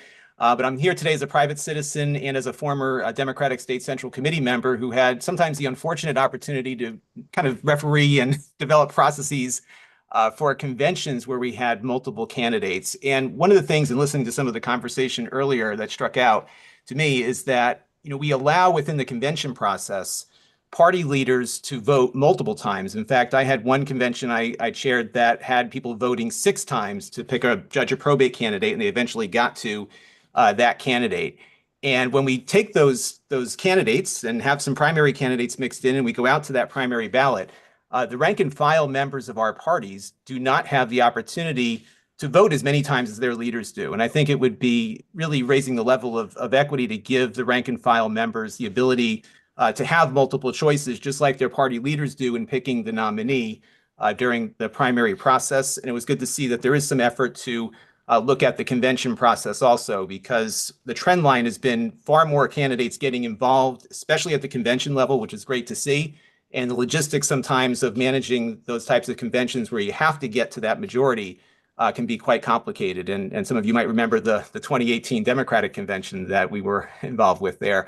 I would close on the fact that 9 states currently require a majority at the primary level for that candidate to move forward, most of them in the South here in the United States. And when you look at that effort, it would be very difficult to replicate that here in Connecticut because those 9 states have runoff elections. The way our state is structured with registrars in each town and the cost that would be put on the municipality to have runoffs, I think would be very difficult. The technology now allows us to do something like this where we can have ranked choice voting. Another way to look at it is instant runoff, in that voters are specifying their preferences and the runoff election is basically happening at the time of tabulation. So with all of that, I think it's a good start here, the way that this bill is drafted, where it's going to give parties the option, either at the state or local level, to experiment with this, both in the primary function, but also in the convention function. And I think it's a good step forward. And with that, I'll leave it to you for questions. Thank you. Thank you for your testimony. Are there questions or comments from members of the committee? Seeing none, thank you again for your testimony. Thank you. Next, we will hear from Helen Humphreys, who will be followed by Sue Larson, who will be followed by Kate Rivera. Welcome, Helen. The floor is yours. Thank you, Senator Flexer, and thank you to the members of the Government Administration and Elections Committee. My name is Helen Humphreys. I work for Connecticut Citizen Action Group. We're a grassroots-led community action group that has been working on issues like democracy reform and voting rights in Connecticut for over 50 years.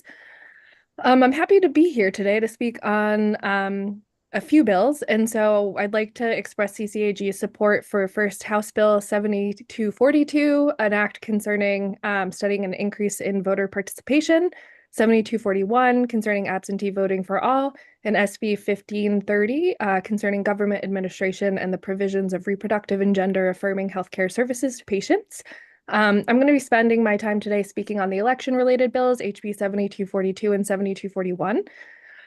We are very excited about HB 7241 and to see all of the work on universal absentee ballot access come to fruition. I don't feel like I need to spend much time explaining why this issue isn't so important. Connecticut voters have already made their voices heard through the ballot referendum this past election. So I'd just like to give a huge and heartfelt thank you to both co-chairs Blumenthal and Flexer and all the legislators who have made this crucial voting reform a reality. So thank you for your continued work on making sure our democracy is as fair and accessible as possible. And along that same lines, we're also very excited about HB 7242, which would establish a task force to study increasing voter participation and civic engagement. We believe this bill is another great step in making Connecticut elections as inclusive and reflective of its electorate as possible. 100% voting should be the goal here. And while Connecticut has generally slightly performed above average for national elections, our municipal elections have seen turnout as low as 10 to 15%. Here in Hartford, the total population in 2023 was 119,669, according to the US Census. And then in 2023, the mayor of Hartford was elected with 4,702 votes. The runner-up received 907 votes. This is not the level of voter participation that we should be aiming for here in Connecticut. And so having a study that would lay out a number of options this committee could take to implement, it would be a great way to take real steps on making a government truly ruled for and by the people. So thank you again for your time and support to continue to expand access to the ballot box and make elections more inclusive and representative of our state. Thank you very much for your time and happy to take questions. Thank you. Thank you for your time and your testimony. Are there questions or comments from members of the committee? Seeing none, thank you again for your testimony. Next, we will hear from Sue Larson, who will be followed by Kate Rivera, who will be followed by Mona Colwell. Sue, welcome. The floor is yours. Thank you, Senator Flexers, Representative Blumenthal, and members of the GAE. My name is Sue Larson, and I am the chairman of the ROVAC Legislative Committee and here to speak on HB 1535. Basically, ROVAC is saying this bill does not go far enough. First, is while we agree that all the tabulators should be used, we need some form of an affidavit or a log sheet in order to verify who the voters are that are doing early voting. It'll protect the integrity of the of early voting, and also it will give the registrars an opportunity to reconcile, make sure all of the right people have been checked off and not have any erroneously checked off people and disfranchising some of the voters. The other issue we have is currently with 14 days of early voting, that means registrars are working 18 days straight. The two opportunities we have are one, there are two mandatory voter registration days that we feel are not necessary any longer because of same-day registration. So the Friday before the early voting begins, and then the Monday before the election should be eliminated, and those days should be left up to the registrars as far as what needs to be done in order to prepare for early voting or prepare for election day. We also would like to see early voting moved up either 2 to 4 days. Other states do this where the weekend before the election is left for preparing for the election. Having the early voting right up to the very end and having those mandatory registration days just puts an added stress that we don't feel is necessary on trying to get everything that is needs to be done for the election. We also have concerns about allowing the legislative bodies in the municipalities break a disagreement between the registrars and determining early voting locations. We would like it to remain with what is currently being done under emergency polling locations, that is the town clerks and the two registrars. We have concerns on the timing of getting absentee balloting out, because we're now being pressed with supervised absentee balloting, especially those towns with multiple locations that they have to deal with. So the earlier we can get those ballots and the earlier we can work with those supervised absentee balloting locations, the better it's going to be for everybody. The color coding on the ballots, we don't have a problem with the idea of color coding. That's not the issue, but we just feel that one color, one location has worked. We did that with in the pilot towns when we used the new tabulators. It worked fine. And we believe that we just need one color, one footer or one header, or put it on the side, whichever is the best. Thank you. Your time has elapsed. Can you please summarize? No, all I will say is please read the rest of my testimony and get the rest of the information and the recommendations that we put forward. Thank you very much. Thank you. Thank you for your time and your testimony. Are there questions or comments from members of the committee? Senator Sampson. Thank you, Madam Chairman. Thank you for being with us today, Sue. Just wanted to follow up. You know, I don't know if you caught the Secretary of State earlier. We were having a conversation about the same bill and some of her concerns and things she wanted to address in updating, our laws after our kind of first experience with early voting. And I appreciate your feedback because you were, on the ground, dealing with this. And I heard from many registrars throughout the process. And I know that many of them were extremely overworked and, tired and having to manage for long periods of time, especially in the primaries where it didn't seem like it paid off because there were very, very few participants. So I'm wondering if you could speak to that through you, Madam Chairman.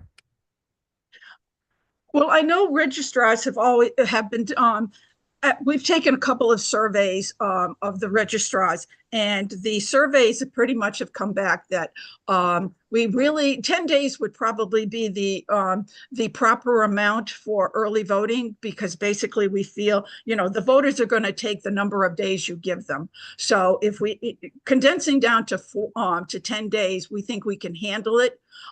It takes away some of the burden of the costs also, and while still not disenfranchising voters.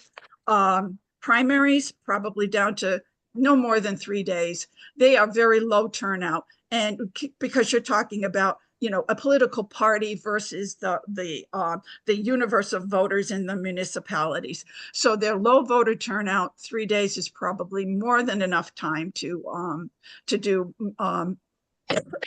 early voting. Through you, Madam Chairman, aside from the number of days, which is obviously important, and that's it's certainly going to directly affect the impact of early voting, and it's how much it tasks the very entities on its own level. Is there anything else that you would change about that process? I know one important thing is going to change, and that is the use of the ballot machines, the tabulators. I think will help tremendously in just streamlining the actual process and solve something that I was concerned about, which was the secrecy of the voters' information. But is there anything else you would want to add? I don't mean to put it on you. I just want to give you every chance to say, look, one other thing you ought to do is with early voting, you should change this process in some way to make it a little simpler for the folks on the ground to carry out. Through you, Mr. Chair. Sorry about this. I think the biggest thing that most of the registrars have been stressed over is the fact that we were working probably between 75 to 85 hours a week during early voting, and then another 70 hours the week of the election. That is too much. We need that break, both mentally and for accuracy purposes. We need to have that time to be able to sit back and actually go over what's happened either on a daily basis or that weekend before the election, ensure that we are not disenfranchising any voters by incorrectly crossing them off, or by making sure that through this process, we are making sure that someone that doesn't come to the polls on election day goes, oh, no, I didn't do it, when we now have the proof that yes, they did do it. And it's not that the voters are being malicious or anything, it's they forget. I think the other issue, I know this is crazy and stuff, but a lot of registrars in a lot of towns are having issues with Halloween, because town halls have been the central location for Halloween. So they were hoping that if Halloween falls on one of the early voting days, that you're going to be able to, give them a dispensation or make those days a shorter day than the other days to allow for the town hall to be used. The other issue that I think is going to be coming up with this being a municipal year is the fact that most early voting locations are in the town hall. And so this is going to be an issue that the registrars are going to need to deal with to ensure that candidates that need to be in the town hall because of their position, business that they need to do in the town hall, have space to get into the town hall, but are not anywhere near the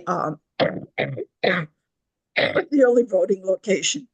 The other thing, which I think is part of another bill, is curbside voting. If I remember correctly, there's a bill that would sort of surround the area where the curbside voting is being held, or around the car in which the voter is coming for curbside voting, to protect against the candidates coming through driving people to the curbside voting area, preventing candidates from even going and talking to these people while they pulled their cars in, which is outside of the 75-foot area. So I think those are the kinds of things that the registrars are looking to see if there can be changes to that will help us out a little bit. You know, we went through early voting. It was a very long process. We learned a lot from it. Again, the use of the tabulator is going to make such a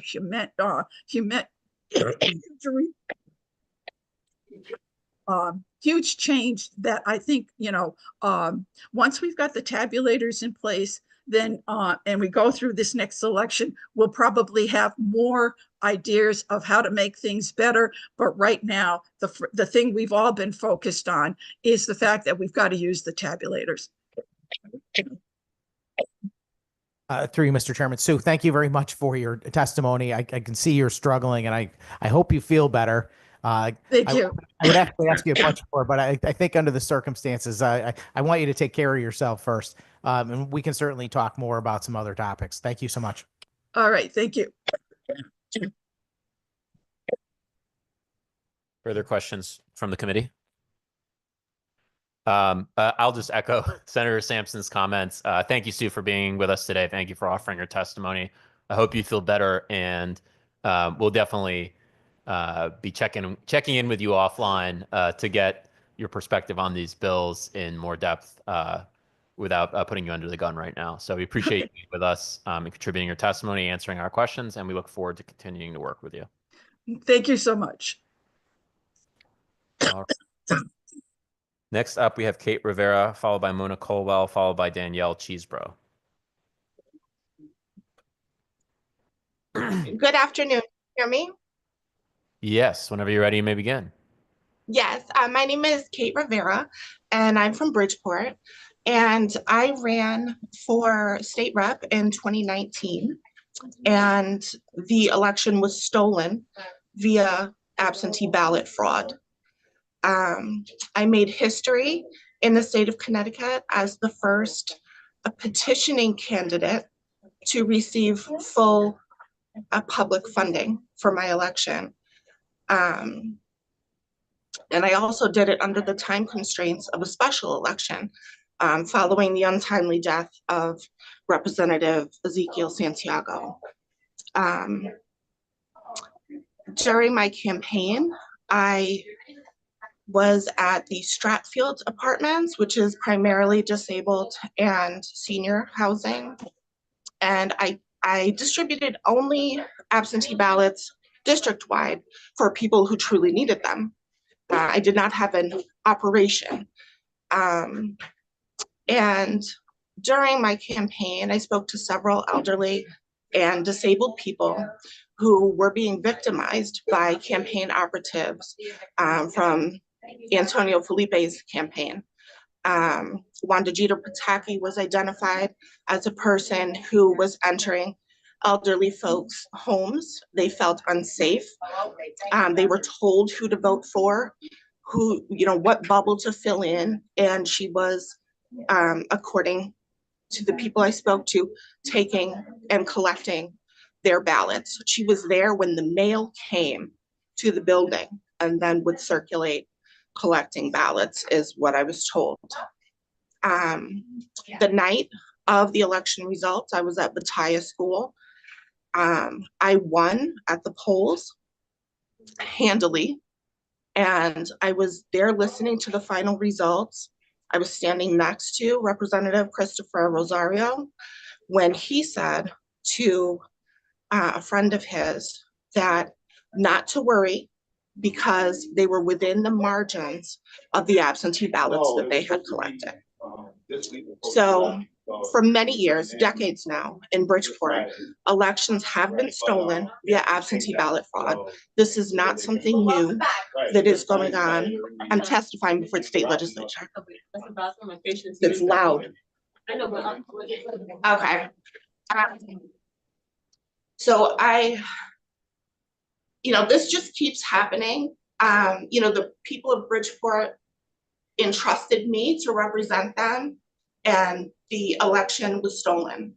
So I believe we need absentee ballots. Everyone should have access if they need them, but we absolutely need to amend the current bill to make it so that there are no longer absentee ballot operatives, operations, absentee ballot campaigns where elections can be stolen. Excuse me, ma'am.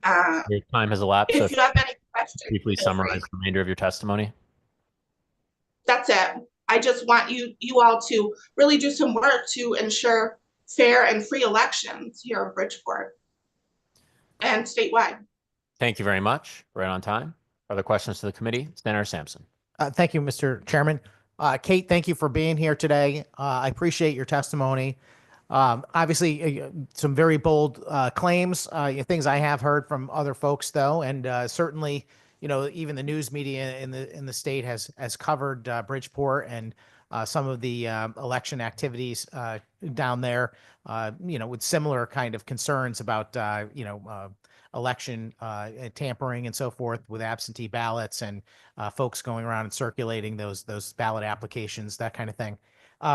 Can you just let me know? I mean, are you in the middle of any legal or otherwise official interaction about your election or any of the other cases that have come up subsequently through you, Mr. Chairman? Following my election, I did go back and spoke to people specifically in some of the senior and disabled buildings. And I was told that, they were offered public housing, they were offered money, they were offered vouchers for their votes, and that they very much felt coerced into voting. As far as legal, I was unable. I reached out to SEEK, I reached out to Ken Krajewski and a couple of other attorneys, and due to the time crunch, in order to try to remedy that legally, it just wasn't possible. And the amount of money I would have needed to raise for legal fees, which, I hadn't put aside. I hadn't expected for the election to be stolen. I was honest, and I, expected, that all the hard work that I did and my team for it to pay off. I did get some statements at the time from a couple of people and had it notarized. I don't know where those are, but I'm a founding board member of Bridgeport Generation Now, and they have been doing a ton of work in trying to address the transparency issues, the fraud, the absentee ballot fraud, the corruption in Bridgeport in general, and especially around our elections. So while I haven't been able to do anything myself, there is a group working diligently to correct this. And we need your help. Through you, Mr. Chairman, thank you for that very much, Kate. I want to ask you just a question or two about absentee ballots and policy in a second. But just before I do that, is just following up on the previous question and your answer, which I thank you very much for. What was the reaction? I mean, when you went to SEC, I mean, did they take a complaint for you? Did they seem interested in trying to solve the problem?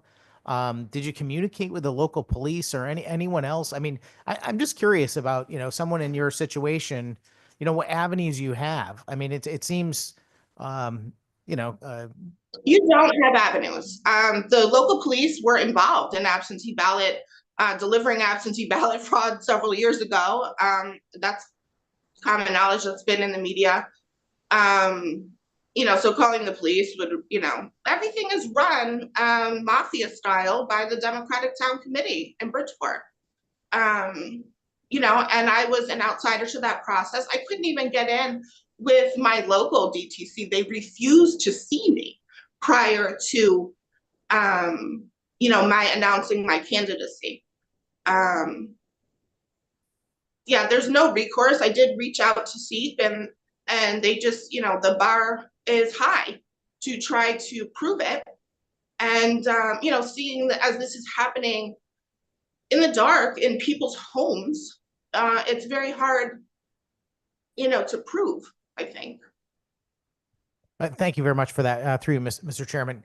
Yeah, no, I completely understand. I was just trying to get a sense of, like, you know, what was happening in the community. I mean, it just seems completely inappropriate to me that you would have to, as you mentioned, you know, somebody would need to set aside, you know, funds for a legal battle.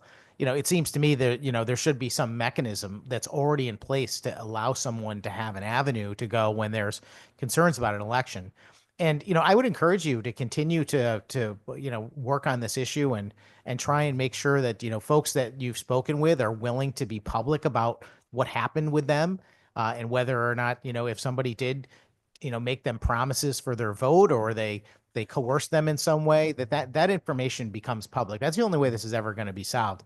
So just to follow up on all of that, you know, you mentioned Generation Now, which I think is doing good work. I don't know that I agree with them on every aspect of what they're looking for, but I know they want to clean up the absentee ballot election process statewide, and in particular in Bridgeport, which I agree with wholeheartedly.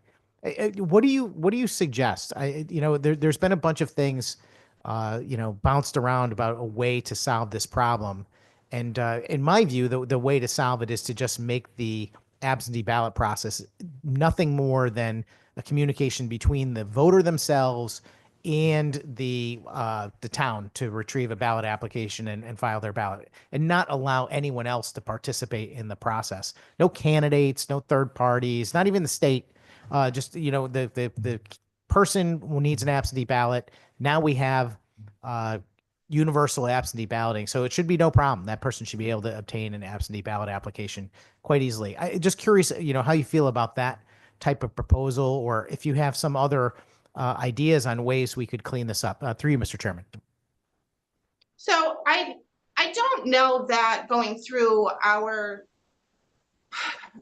you know, there's so much corruption in Bridgeport. I haven't seen direct corruption from the clerk's office, but I wouldn't doubt that they would be able to get to them. And also, you know, the clerk is elected. So I do have concerns with going through the city. Ideally, I would like to see us voting absentee ballot, much the way that we, you know, do banking online, where you have your own password, it's protected, you do it from the privacy of your home, no one else is involved. You know, and I know that, you know, people might say, oh, we could be hacked. You know, it seems to work for banking. So I don't know how else to guarantee the integrity of, you know, of the elections.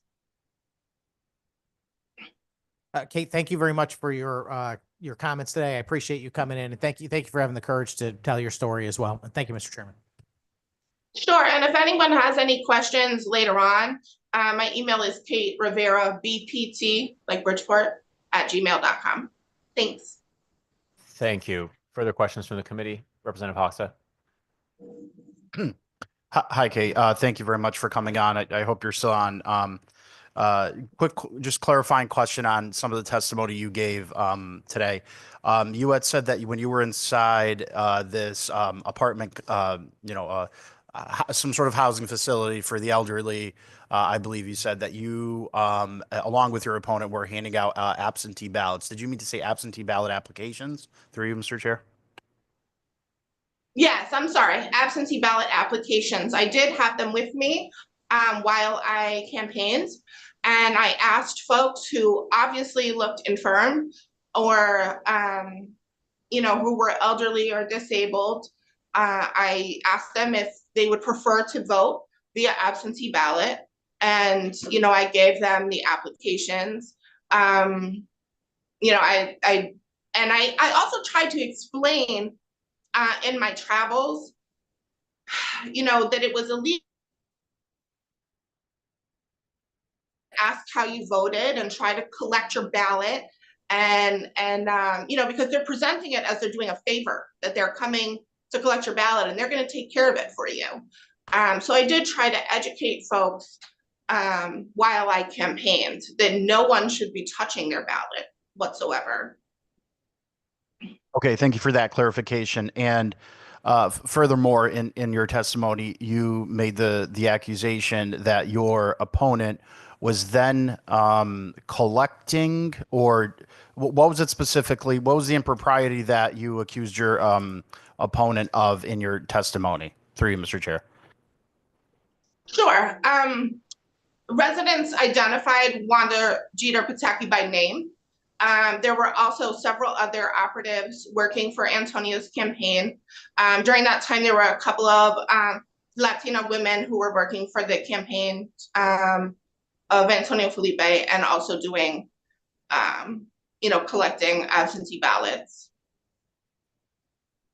I saw them while I was campaigning. Collecting absentee ballots or absentee ballot applications? Absentee ballots. Okay, thank you. That's all. Thank you. Further questions from the committee?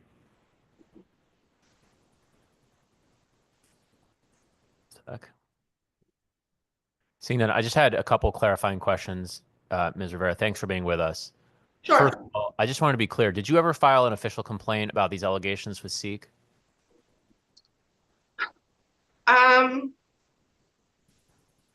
I had a stroke from COVID. I'm not 100% sure. My memory is one of the issues I've had.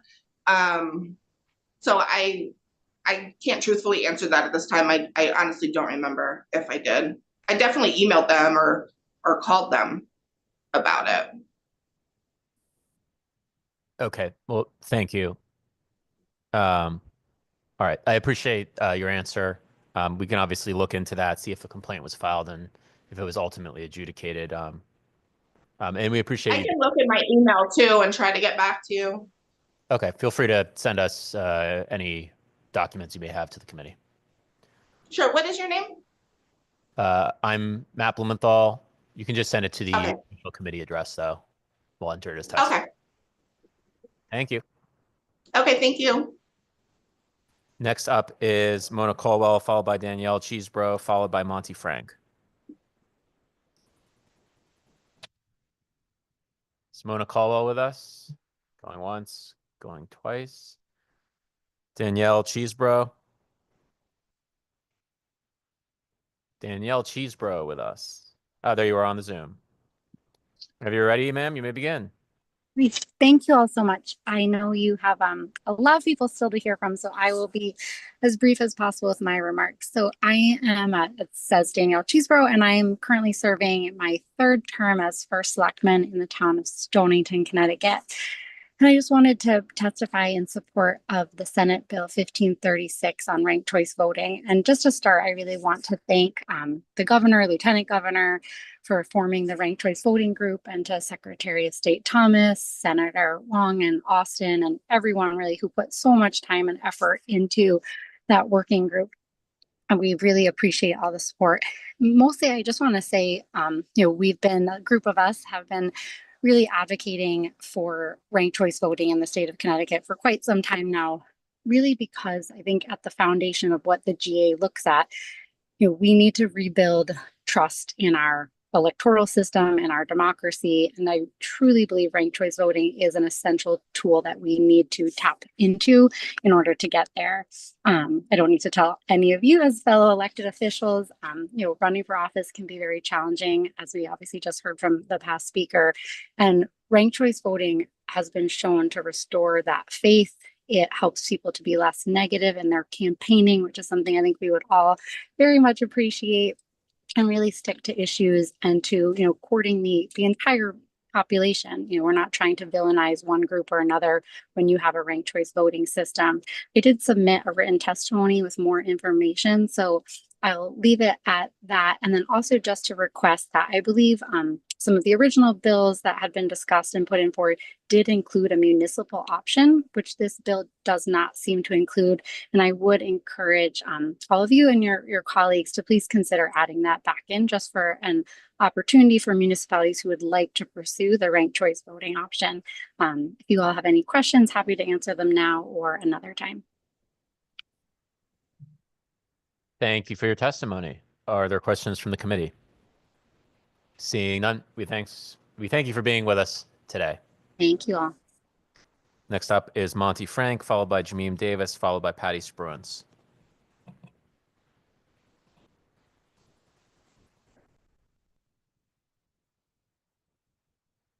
I rise to support Senate Bill 1536 concerning ranked choice voting in certain circumstances. I'm also here to bring to the attention of the committee the recommendations of the Governor's Working Group on Ranked Choice Voting, most of which are included in Senate Bill 1536.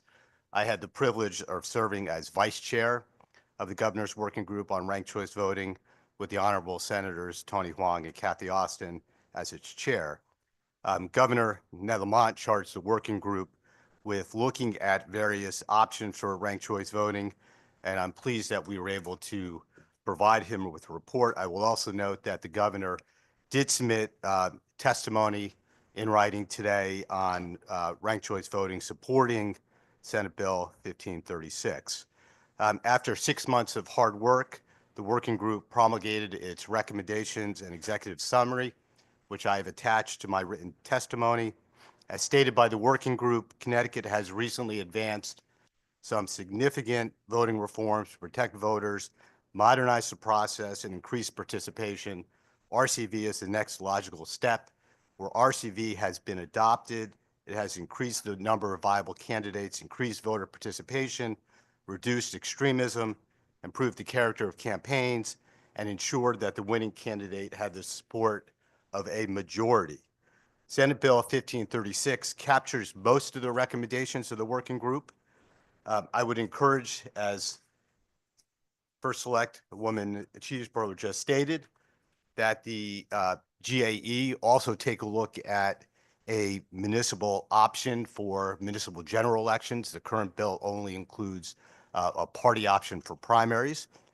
And I would also note, as the Secretary of State did this morning and Senator Hwang did, that there be sufficient funding so that resources are available to properly roll out ranked choice voting for if the parties choose to do it or municipalities choose to go through the option for ranked choice voting. Again, this is a enabling statute. It is not mandatory. It does not mandate ranked choice voting for any party or municipality. And finally, I am grateful to the governor, Senator Hwang, Senator Austin, the working group's members, and the growing number of champions of RCV in Connecticut. In an age of tribalism, it is telling that a bill to improve our democracy, drive consensus building, and problem solving is being supported by two longstanding senators on a bipartisan basis. Again, thank you for the opportunity to allow me to testify in support of Senate Bill 1536. I urge you to pass it out of committee. I urge you to look at the municipal option, and I encourage you to properly fund it for resources. I'm happy to answer any questions. Thank you, Attorney Frank. Right on time. Questions from the committee? Senator Sampson. Thank you very much, Mr. Chairman. Mr. Frank, thank you for joining us here today. I appreciate your participation. This might come as a surprise to you, but even though I've been pretty outspoken against ranked choice voting, I can maybe see my way to supporting the bill that's before us. Not saying I'm going to support it today. I got to see what it looks like in its final form, but I kind of view the internal determinations and decision making of the parties when it comes to choosing their candidates as a different thing from a general election, and I kind of want to leave it up to them. The political parties or clubs in effect. And if they want to have a mechanism that they use to determine who their candidates are, then in my view, I think they should be able to do that. My issue with ranked choice voting over the years, really, when it's been presented to me, has always really stemmed around two things. But the first one is confusion. I think that we have enough difficulty getting folks familiar with the candidates on our ballots as it is. So, if we were ever to do it in a municipal or a general election, then you might end up having a ballot that's rather large. You're talking about candidates from president on down to, local legislative office and things like that. You might end up having, 25 or 30 candidates on a ballot. Maybe that's less of an issue in a local primary, which is something worth considering. But I guess just that would be my first question to you, Mr. Frank, which is how do you respond to somebody like me who says, you know, the number one issue I have is that it's just confusing for the average person to be able to understand who all the candidates are and to be able to, you know, fill out a ballot properly. Through you, Mr. Chairman. Thank you, Senator Sampson, for that. Well, first, I appreciate that we may be able to convince you to support this bill. I'm hoping that we can come to a common place where you will support it. And I agree with you that this bill does not mandate ranked choice voting for parties. It gives parties the option to choose whether or not they want to use ranked choice voting. In Virginia, for example, the party was able to use ranked choice voting in their caucuses. And as a result of that, they turned around a losing streak. And in fact, you'll hear later today from Chris Saxman from Virginia, and he presented the working group with a slide deck that was entitled How Ranked Choice Voting Saved the Virginia GOP. If you look around the country, there are many other examples where ranked choice voting has strengthened parties.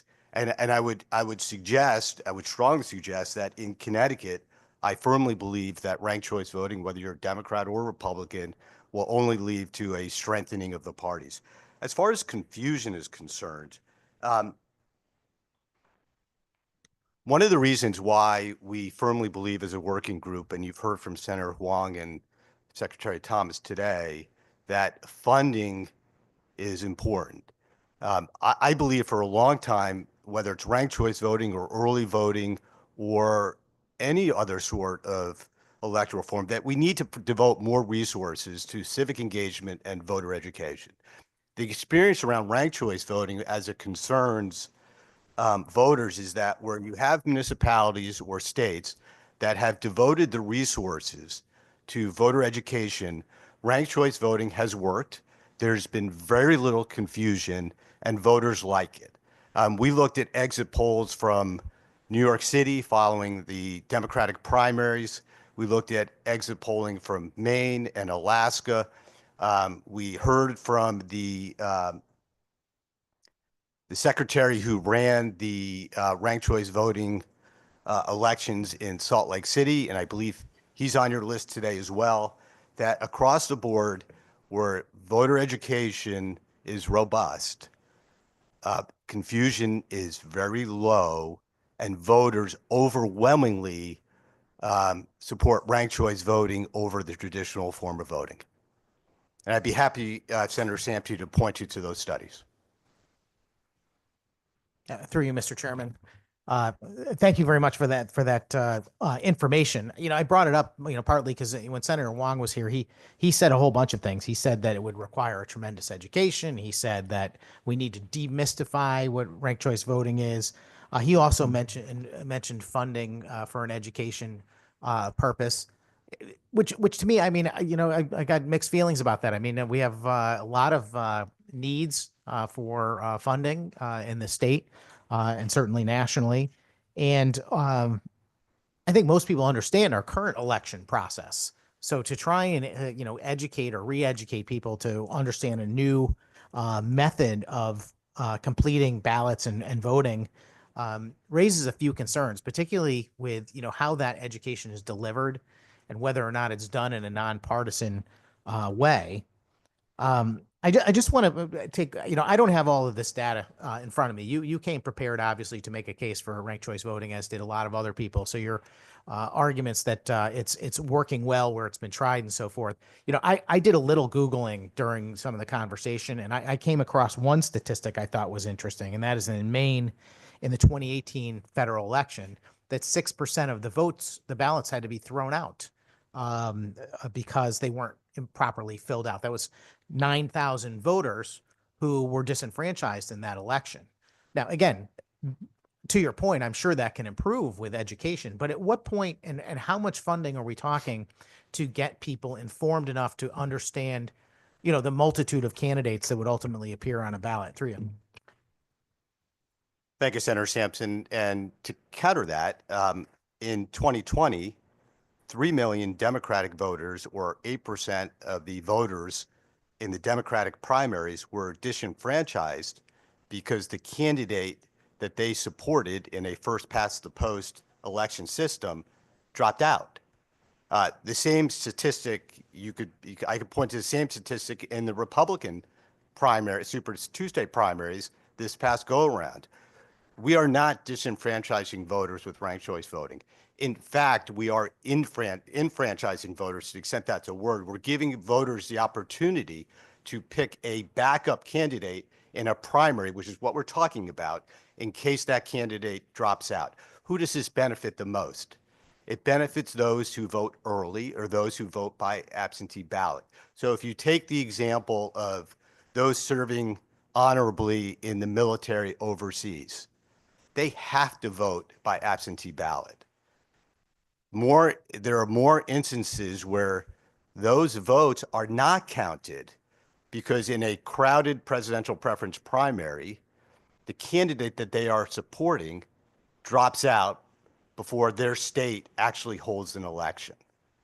So by implementing ranked choice voting, you're actually curing a problem that absentee voting, early voting, and absentee voting has created. It's really the third leg of the stool that needs to be implemented so that we allow more people to vote and for those votes to be counted.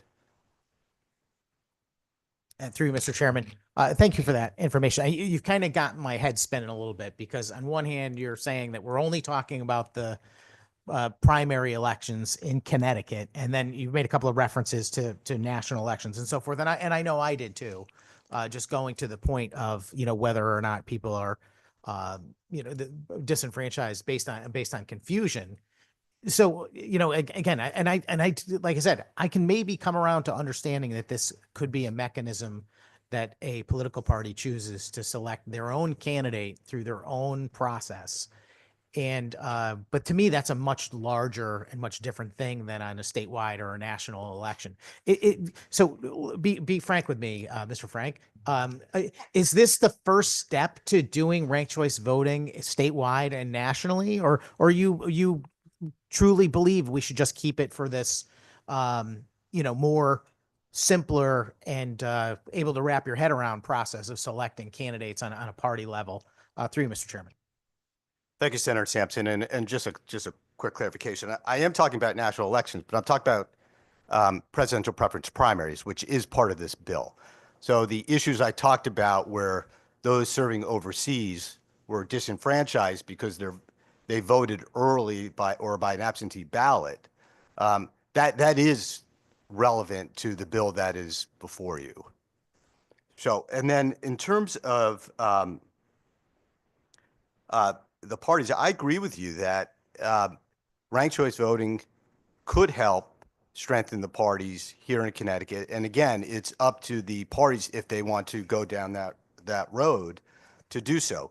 I'd like to point to, just in an example, to the 2018 gubernatorial primary here in Connecticut.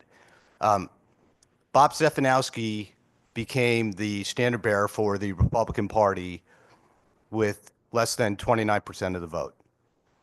The number of people who voted for him to put him on the ballot as the Republican candidate was less than the number of people who go to Yankee Stadium on any sold out night.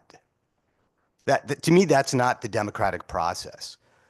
Ranked choice voting in a crowded primary like we had in 2018 would have strengthened the candidate that emerged from that campaign, because that person would have received a majority of the vote rather than 29% in a fractured field. The candidate that would have emerged, much like Governor Youngkin emerged in Virginia, would have had the support of the party faithful, but would have had a broader consensus support from the Republicans in the state. In Virginia, the Republicans rallied around Governor Youngkin because of ranked choice voting. And I submit that in 2018, had the Republican Party used ranked choice voting, the candidate that emerged, whether it had been Bob Stefanowski or not, would have had stronger consensus behind him and would have had a better chance of winning that race.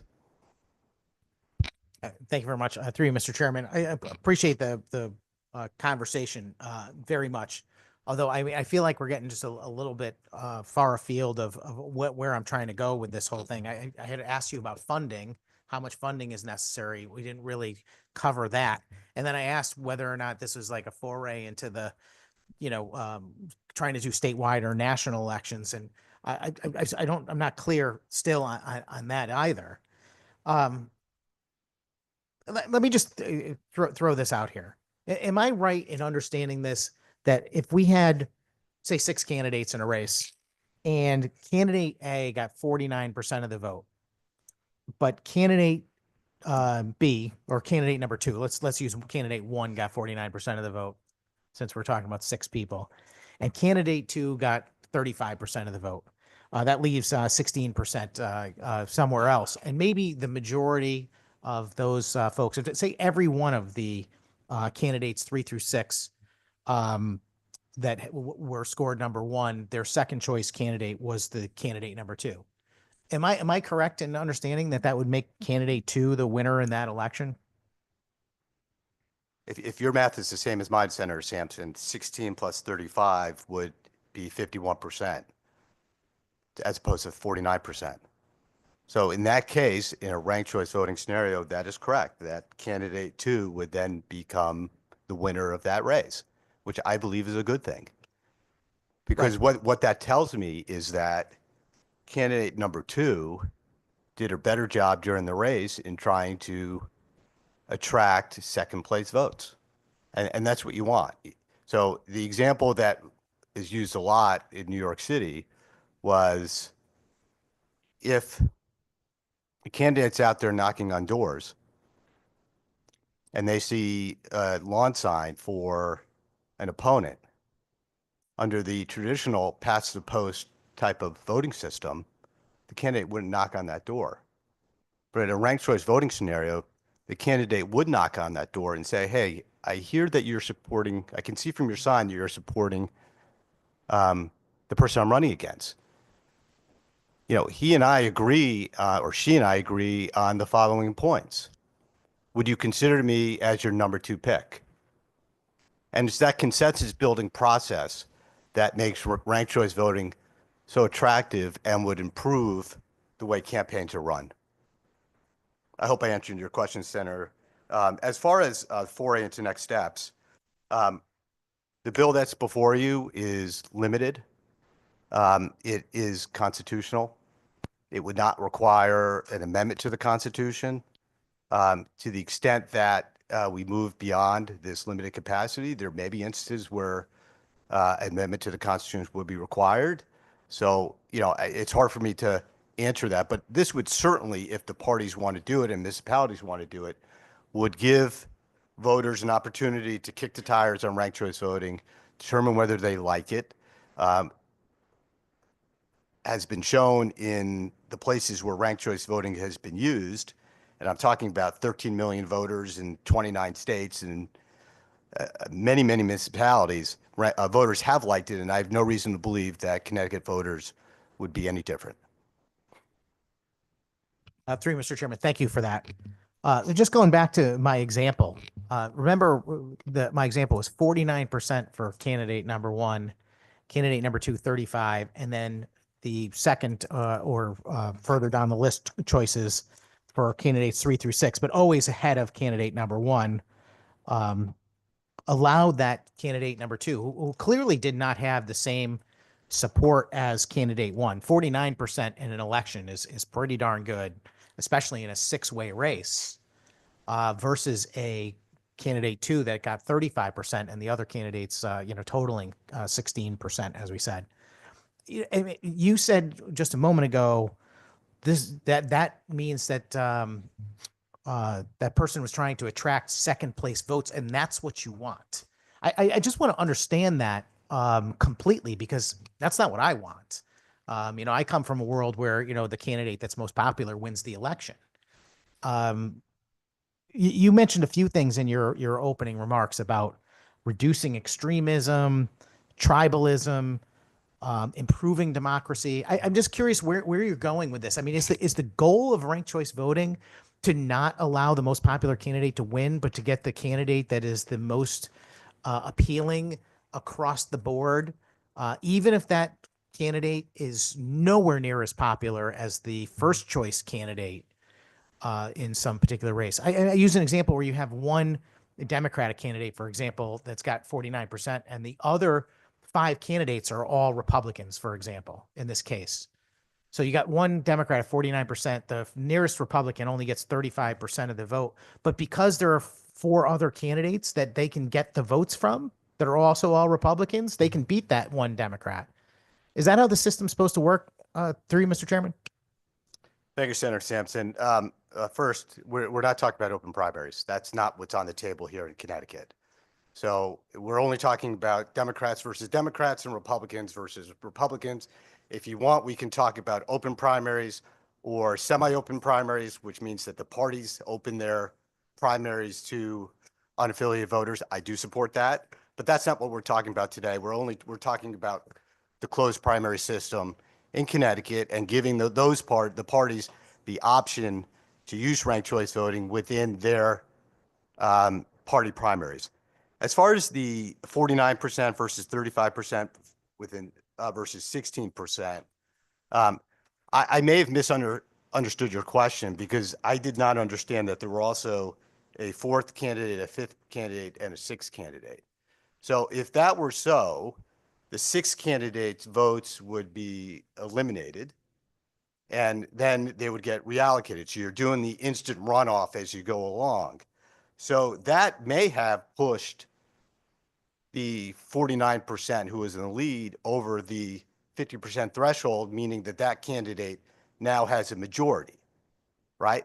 So that person who was leading at the beginning ends up winning in a ranked choice voting scenario, just like Governor Youngkin did in Virginia, because he was leading at the beginning and he was leading at the end.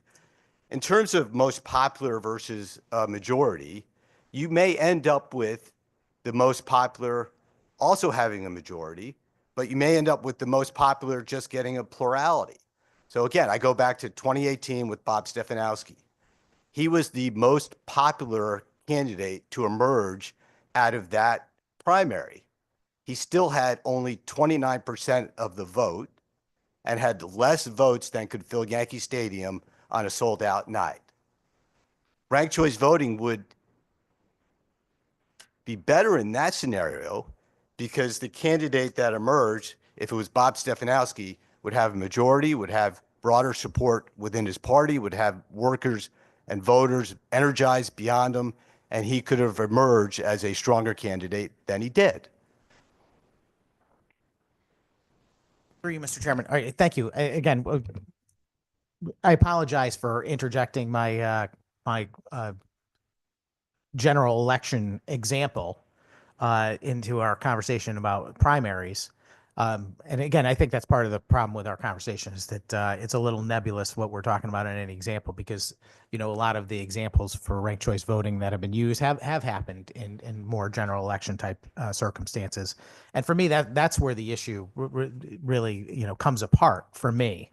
As I opened with, I'm much more open to the idea of letting political parties make their own determination on how to choose their candidates. When it starts to get into a general election, the example I shared for me is the reason why I could never support it in those cases, because you could stack the field with other candidates of same party to help generate additional mechanisms to support the second place candidate.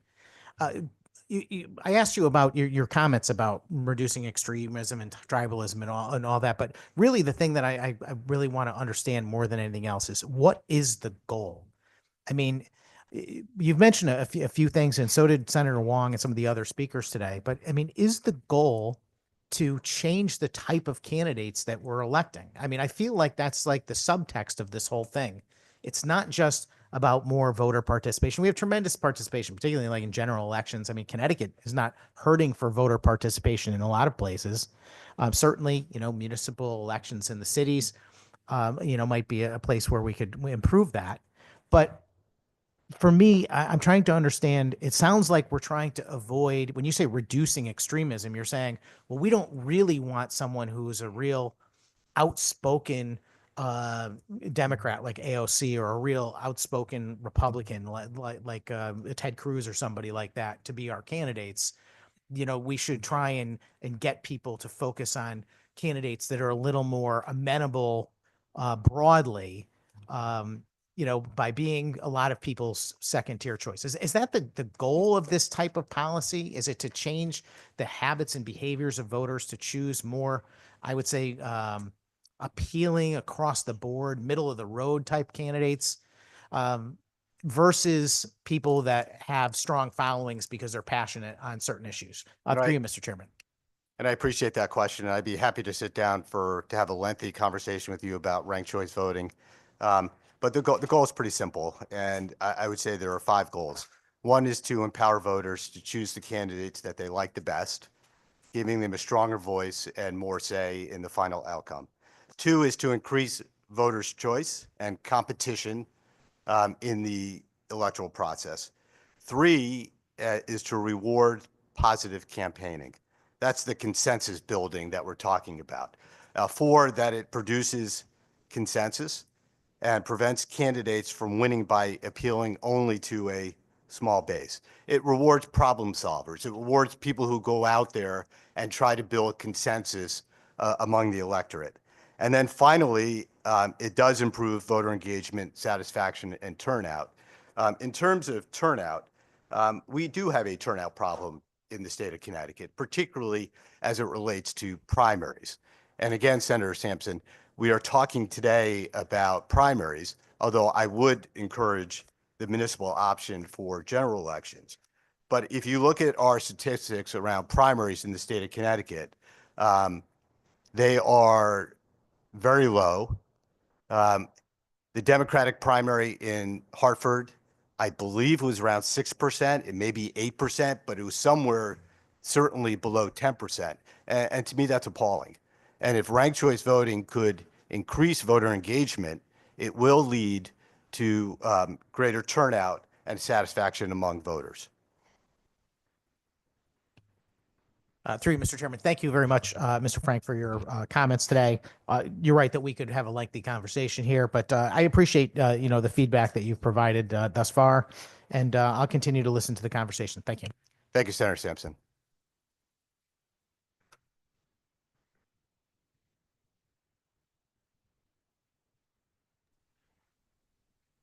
Now it turns on.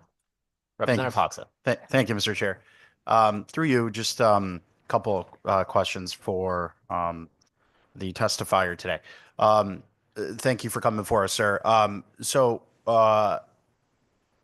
been involved in a lot of campaigns, working on campaigns and in many different states and in many different levels of elections.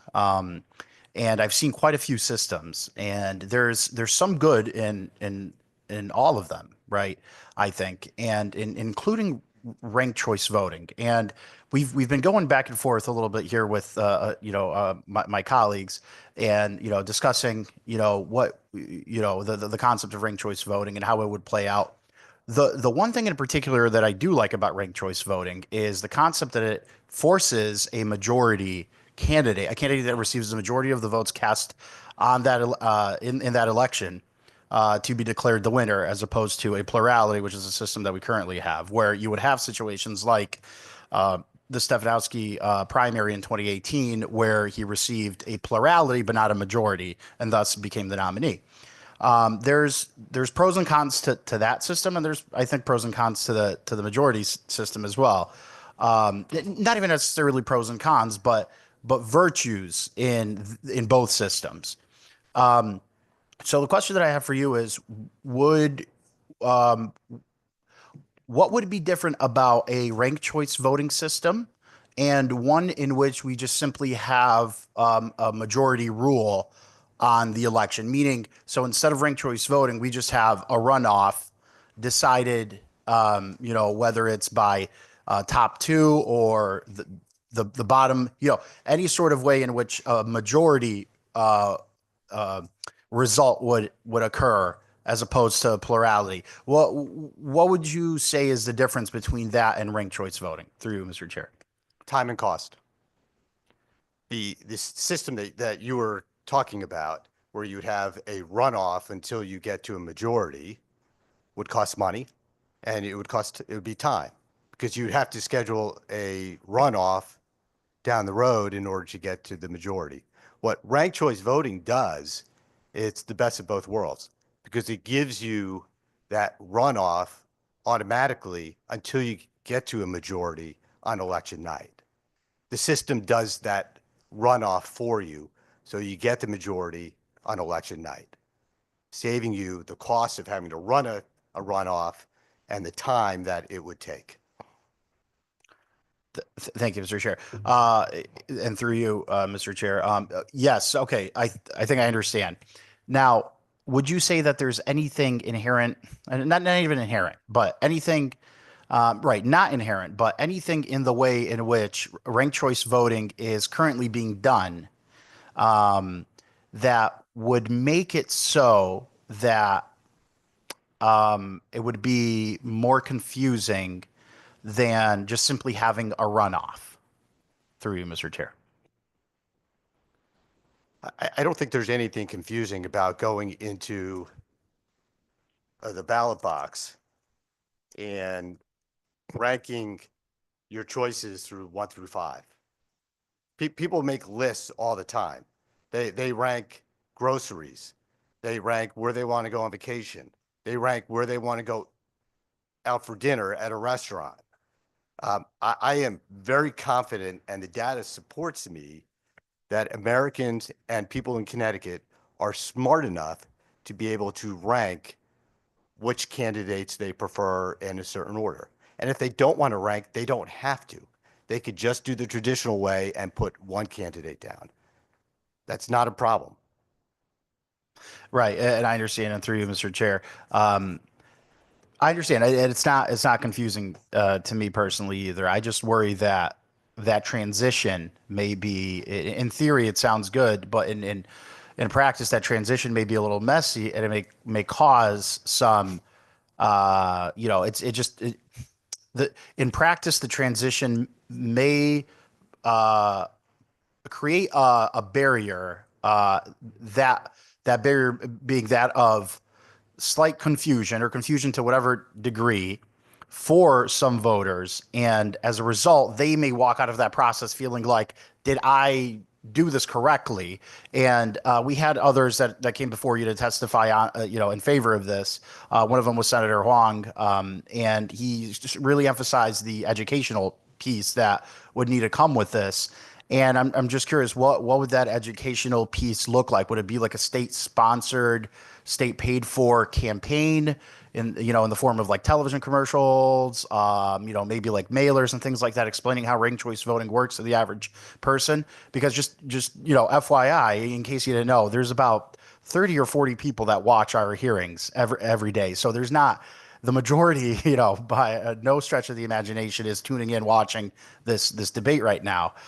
So there would need to be some sort of campaign, educational campaign for that transition, because you had brought up costs and everything, and yes, that is a valid point, right? If you could get it all done in one day, then you would be saving costs, because obviously we're seeing what early voting is doing to the municipalities and how it's costing them money, and a lot of them are complaining that they're underfunded, and that's a topic for another day and another bill, I was told. But so yes.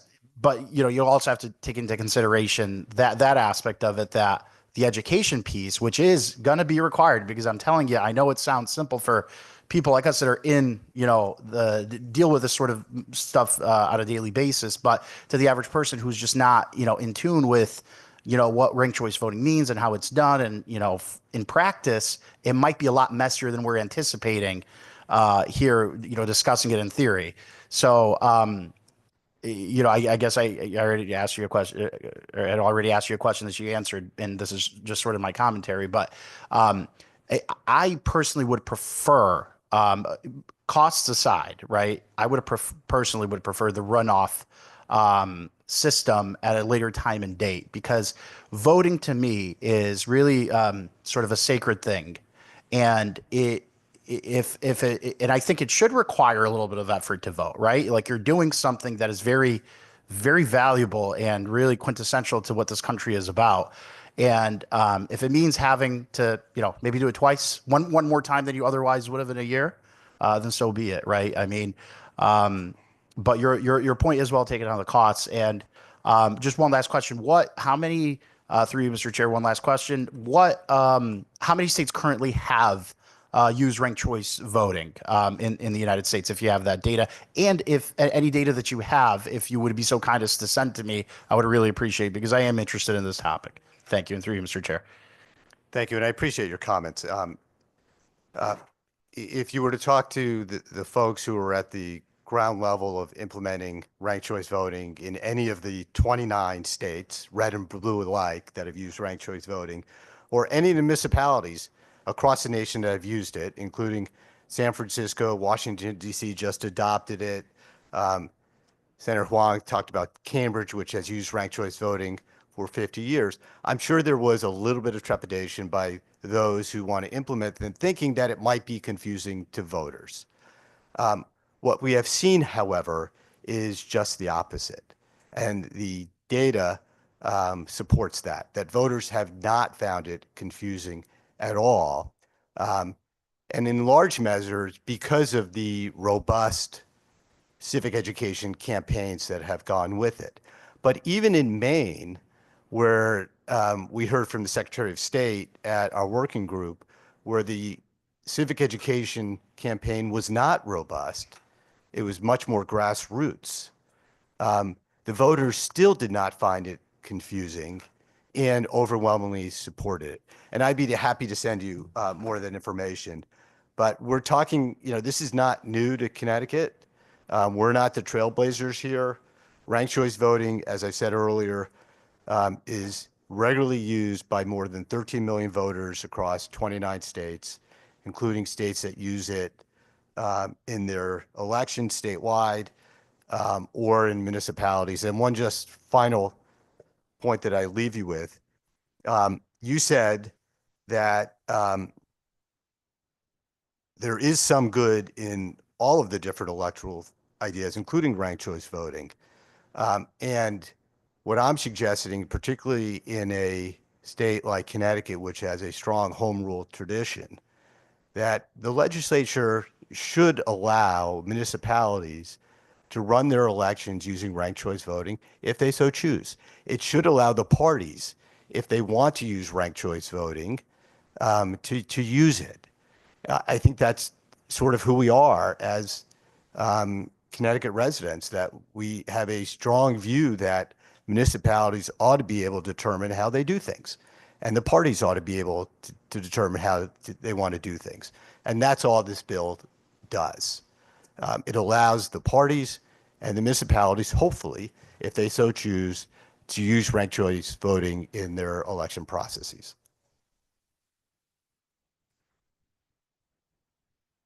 Thank you, Representative.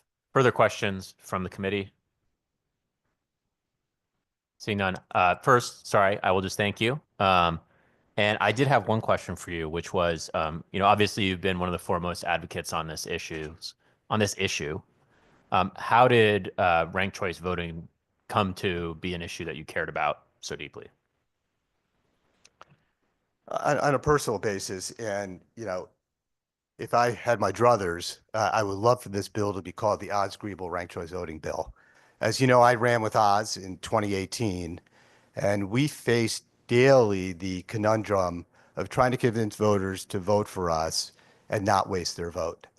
And ranked choice voting, while it wouldn't necessarily solve it as much in a primary, in a general election, would get rid of the spoiler effect, would get rid of ranked choice voting. If you look back at some of the third-party candidates that have run, that have been criticized for being spoilers, those names would not be remembered anymore.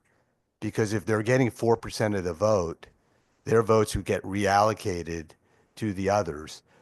And so that's why it's so personal to me, because I watched Oz, who in my mind was a candidate who oozed integrity, who knew the state, was a dedicated public servant, and I think would have been a tremendous governor, struggle with the fact that he was confronted with, you're just a spoiler, I'm not going to waste my vote on you. And with ranked choice voting, people could have voted for him and then decided, okay, I'm going to support Governor Lamont or Bob Stefanowski as my second choice. And so that way voters both get to vote for who they want to and to engage as a second choice the person that they think might be better to serve if that first choice doesn't win. So that's how I came about it. I appreciate the question. And as I walked here today, I walked by the Charter Oak in Bushnell Park, which was dedicated to Oz, and I thought about him in my testimony. And I think he's looking down and proud that the legislature is considering ranked choice voting, which was near and dear to his heart. Well, thank you. I appreciate you being here. I know we all do, for your advocacy and your testimony on these issues. Certainly, we know this issue is very personal to you and also a policy issue you've been very interested in. So we appreciate you being here and all your work with the committee. And we thank you for this work and also your work in many other areas as an attorney and for many organizations. So appreciate you being here. Thank you, Representative Blumenthal. I very much appreciate that. All right. Next up is Jameem Davis, followed by Patty Spruance, followed by John Erlinghauser. Good afternoon. Can you hear me? Yes, we can. All right. So good afternoon, Co-Chair Senator Flexer, Representative Blumenthal, Ranking Member Senator Sampson, Representative Mastro Francesco, and all the members of the GAE committee. Again, my name is Jameem Davis. I'm the co-director of Bridgeport Generation Now, and it's always great to be here. I'm testifying in support of HB 7241, which removes the language about excuses and restrictions from absentee voting applications. Last November, voters overwhelmingly approved universal absentee voting, and are expecting universal access this year, and the legislature has a mandate to do it. But there is one key reform that I believe the committee must include, and that is rather than any person being able to distribute absentee ballot applications, the language should be changed to only the Secretary of State and town clerks may mail, distribute, and circulate absentee ballot applications. This change would remove circulators and partisan operatives from the absentee voting process, finally making it a process strictly between voters and election officials. What we knew in 2019 continues to be revealed as the truth. Campaigns and candidates are exploiting the circulator loophole. They are filling out the applications for voters without informing them of the rules so that they can harvest their ballots. Here are some of the some experts from hundreds of pages of the arrest affidavits related to the 2023 election fraud cases here in Bridgeport. Quote, the voter was adamant she never completed an absentee ballot for the September 2023 primary. SEEK investigators determined that a ballot in her name was received and tabulated. Quote, the voter provided the operative with 2 uncompleted ballots. The operative opened the ballots and told her where to sign, and she handed unselected ballots back to the operative. Quote, she recalled that the candidates were the ones who brought her the application, and that when the ballot came, she gave it to them and they deposited it.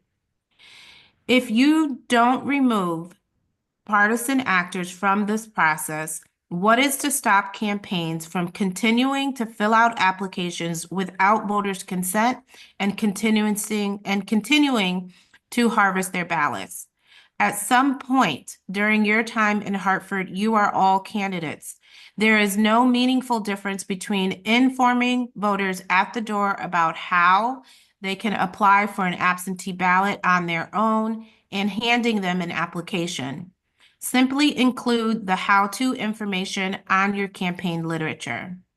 That said, we support Secretary Thomas's proposal that her office be provided with public education funding to educate voters on the absentee ballot process.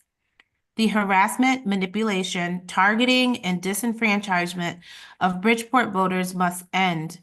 Please remove partisan operatives from absentee voting this year. Everyone in this state is watching what you all will do. Thank you. Thank you. We appreciate you being with us again and for your testimony.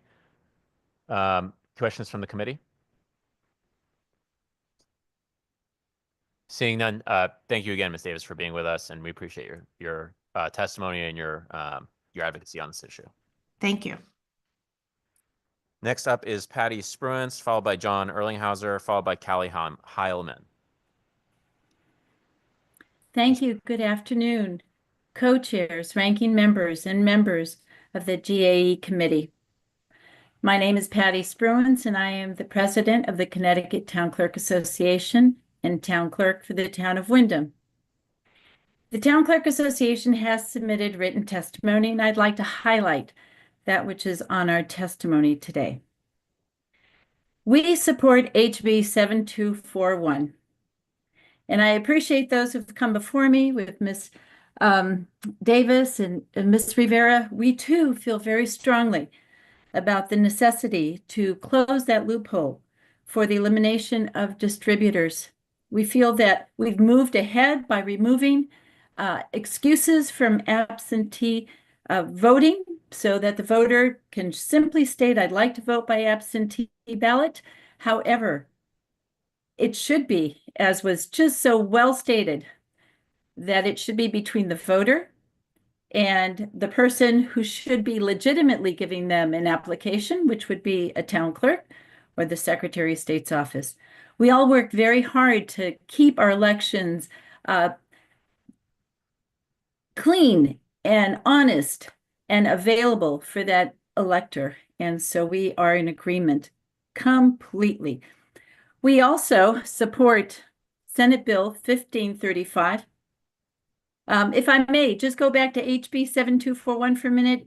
Because of what needs to happen to assert the fact that we get it right with the applications and with having everything in place, we would ask you to give us an implementation date of January 1st, 2026. We've already received materials for this municipal election of 2025, so we would ask for that tightening up and an implementation date of January 2026. So our Senate Bill 1535, we support the utilization of voting tabulators, as my colleagues, Register of Voters, have so aptly stated. We worked well with them during early voting and its implementation, but we met with them every night and we made sure we had as many envelopes as those people who had voted. And then we did the transfer and the affidavit of custody. So we are just 2 thumbs up on utilization of voting tabulators.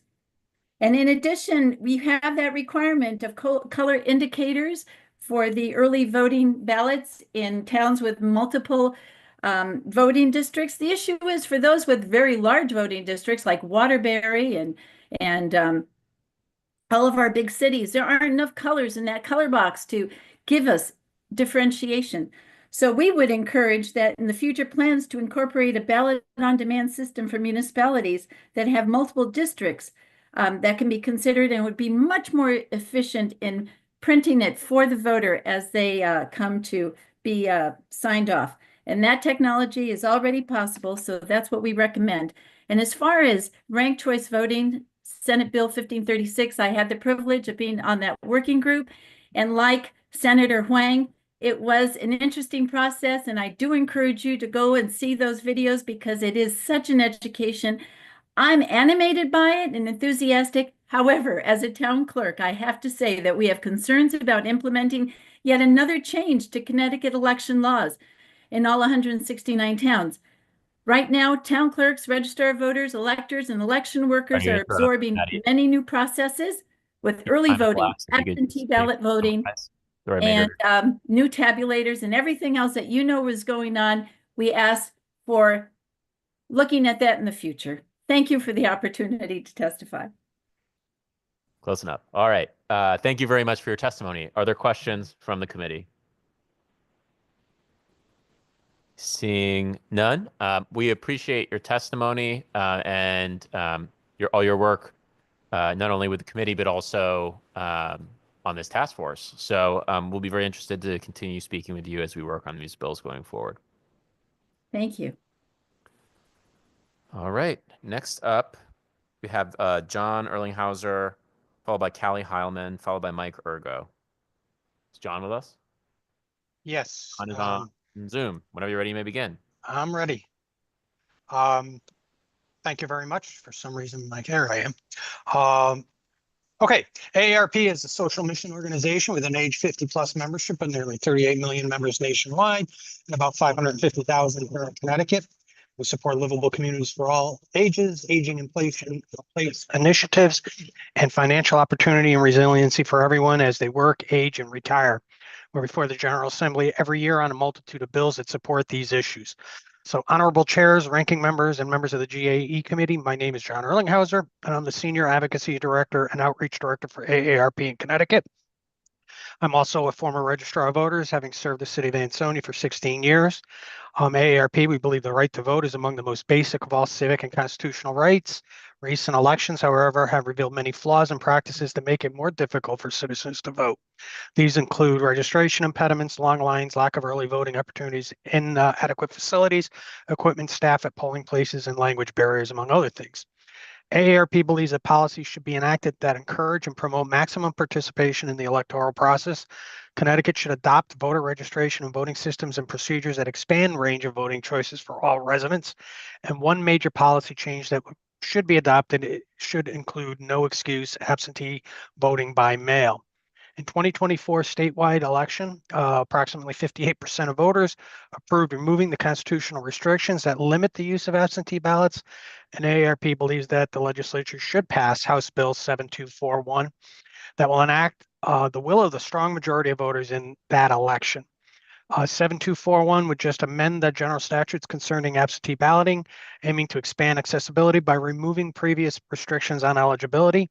The primary provision allows any elector or eligible person to vote at a primary election or referendum to vote by absentee ballot if they will not appear at their polling place on the day of the event, eliminating the need for specific reasons, and those are enumerated.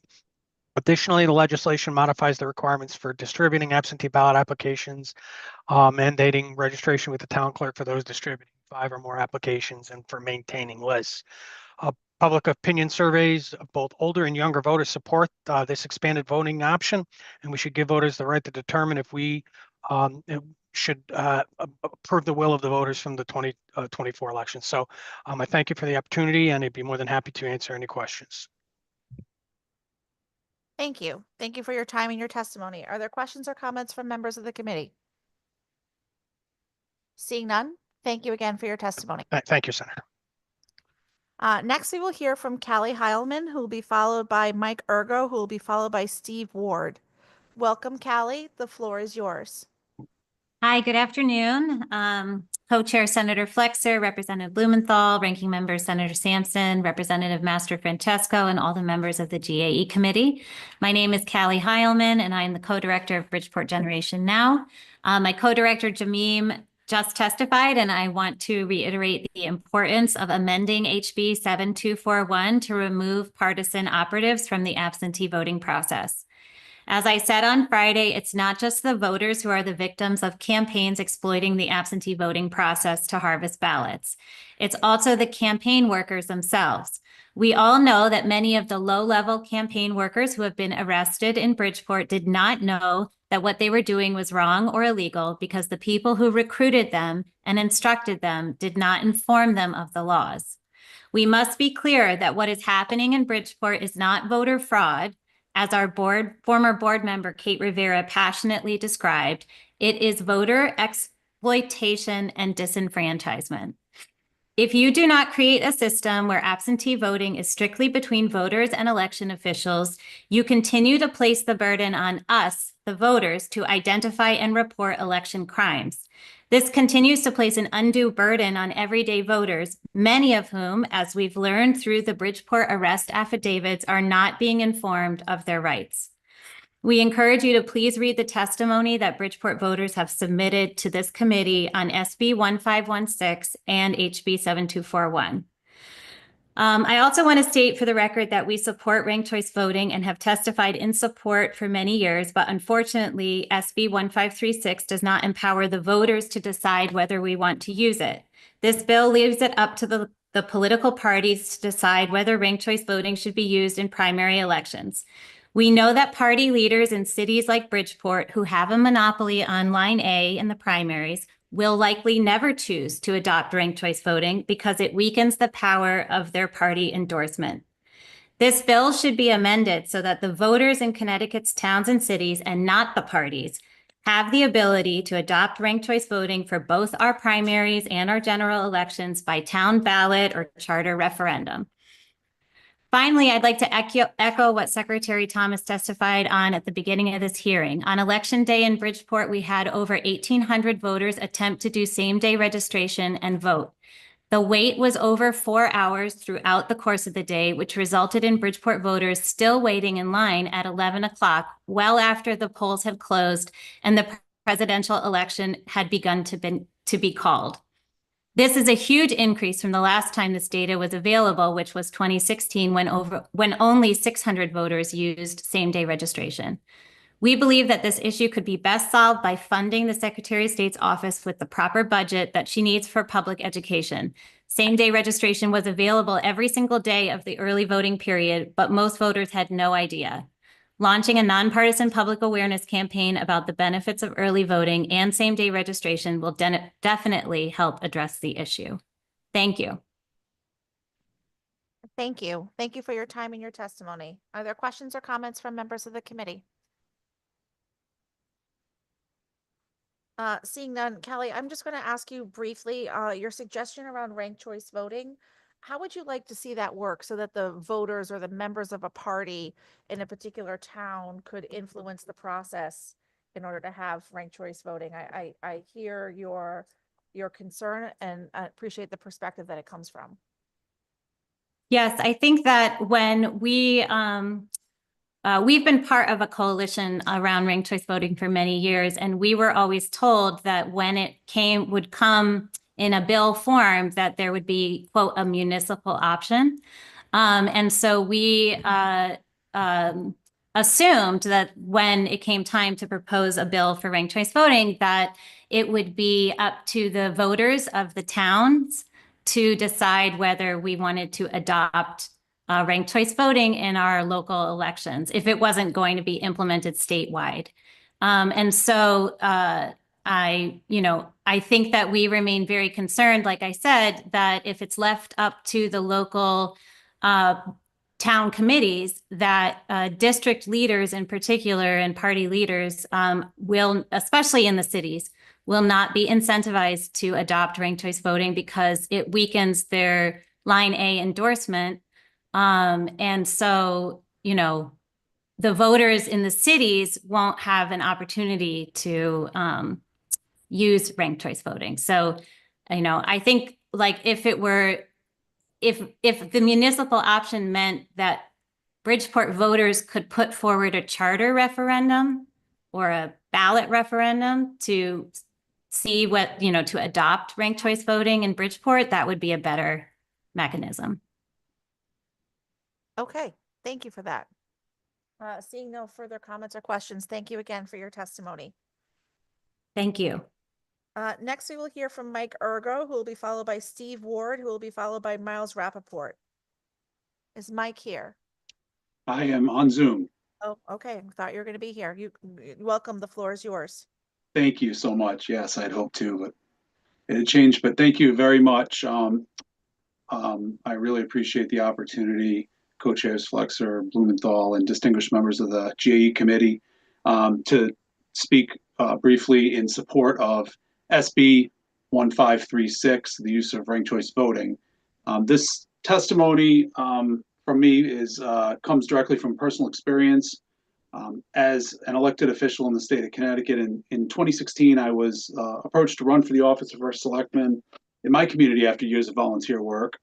And I decided to pursue this role, and I was advised at the time by many people to affiliate with a political party to make it easier. And at the time, I chose not to do this. And while my path was ultimately successful and I twice won election, it exposed me to the troubling aspects of our current system. I witnessed firsthand how political affiliations can divide us, and turning good people often into opponents rather than collaborators. I often saw rhetoric that was kind of despicable and set a poor example for our youth. This isn't how it should be. I don't think any of us think that. It's important to recognize that it's not just a town issue or party issue.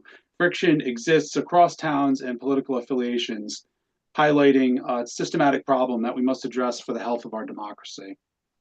Our current electoral system often places barriers in the way of people who don't fit neatly into party lines, pressuring candidates and voters to sacrifice their values to align with party platforms. And this discourages diversity and authenticity in our leaders, which we sorely need in today's polarized political climate. I'd like to see us be able to encourage people to run for office without forcing them to sacrifice the things that make them who they are. And we need to remove the barriers that discourage public service. Now working with the Connecticut League of Conservation Voters, I advocate for ranked choice voting because I believe it's a way to achieve a fair and more inclusive system. Our Connecticut communities have unique needs and such deserve the opportunity to vote for candidates based on their values and merits. And RCV provides this opportunity by empowering voters to support their true preferences without fear of wasting their votes. When voters can rank their choices, it eliminates the spoiler effect and opens the door to candidates with broad appeal. RCV will also improve campaign dynamics. In an RCV system, candidates are encouraged to build consensus to a broader audience, fostering positive issue-based campaigns instead of resorting to negative attacks. This change would create a healthier political environment and inspire more people to serve, a factor often overlooked, but critical to our democracy. Public service shouldn't mean sacrificing who you are to fit a mold. It should be a path open to all who care deeply about their communities. I'd urge GAE committee and the state of Connecticut to lead the way by enacting these reforms in the 2025 legislative session. We've seen RCV in other states and cities where it's brought more positive, inclusive, and representative outcomes. And Connecticut can and should join this movement to strengthen our democracy, ensuring that our elections reflect the true will of the people. Thank you. Thank you. Perfect timing. Are there questions from the committee? Seeing none, we thank you for your time and your testimony today. Thank you. Next up is Steve Ward, followed by Miles Rappaport, followed by Avery Gilbert. Hello, thank you. My name is Dr. Steve Ward. I am a licensed internal medicine physician, board certified, and I've been practicing in Connecticut for several years. I'm a primary care doc in Cheshire, and I'd like to oppose raised bill 1530. This is the act concerning government administration and the provision of reproductive and gender-affirming healthcare services to patients, the SHIELD law, as we say, for a couple of reasons. So first, in section 2 on line 19, the word fertility has been added. And I do feel concerned that that will open the door, being such a broad term, to services such as IVF and surrogacy services. And those are problematic because IVF is, just by definition of what it does, is the formation of several embryos more than the parent would like to conceive and give birth to. And that leads to the later destruction of those embryos. And surrogacy also promotes the breakdown of the traditional family in the sense that children no longer have access to the benefits of a mother and father, biologically speaking, and those well-known benefits. So on the sanctity of life and the family issues, I feel strongly about that language. But in addition, I'd like to make a comment on gender-affirming care. So in lines 19 and 20, in regard to this, all care relating to the treatment of gender dysphoria. So I completely understand and agree that we do have children who experience gender dysphoria, and I'm all for compassionate care of such patients. But the real question at hand is what that care should be, what it should look like. And we have discrepancy or disagreement in what the standard of care really is. So that's really where the debate lies. And in my opinion, we do not have any evidence to support the use of gender affirming care in minors in any state, regardless of who might be sued by who and all the different cross-boundary considerations. We just should not be doing this anywhere. And the reason is that puberty blockers permanently prevent proper brain development and organ development. Hormone therapy can increase the risk of cancers, cardiovascular disease, sterility, and then the mutilation of surgery. All of that type of care has been shown to be ineffective. And to do so, knowing that, basing your standard on poor quality evidence, I believe is a form of medical malpractice. And we have more detransitioners these days coming forth, explaining how they've been harmed. So in summary, my request is to modify the definition of gender-affirming healthcare services to exclude people who have received that medical care as a minor. And I'm happy to help with any questions if you're interested. Thank you for your testimony. Are there questions from the committee? Seeing none, I just had one or two questions. One was, do you yourself specialize in treating gender dysphoria or any related care? No, so as an internal medicine doc, I see adults ages 18 and over, but I have treated the parents and grandparents and discussed the issue with them who are going through this with their family members. Okay, thank you. And I guess, so you mentioned the issue of medical malpractice and the standard of care with regard to gender affirming care. Would it assuage any of your concerns to know that the bill specifically accepts and does not protect against medical malpractice suits? I do understand. I saw some of that language in the bill.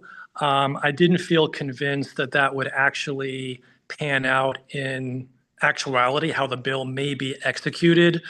But no, I think that this is just a type of care that should not be done at all. Okay, I appreciate that perspective, and certainly the committee welcomes your testimony. Yep. I do just want to note for folks that follow that medical malpractice cases are specifically excluded from the scope of this bill, and we've been very affirmative and clear about.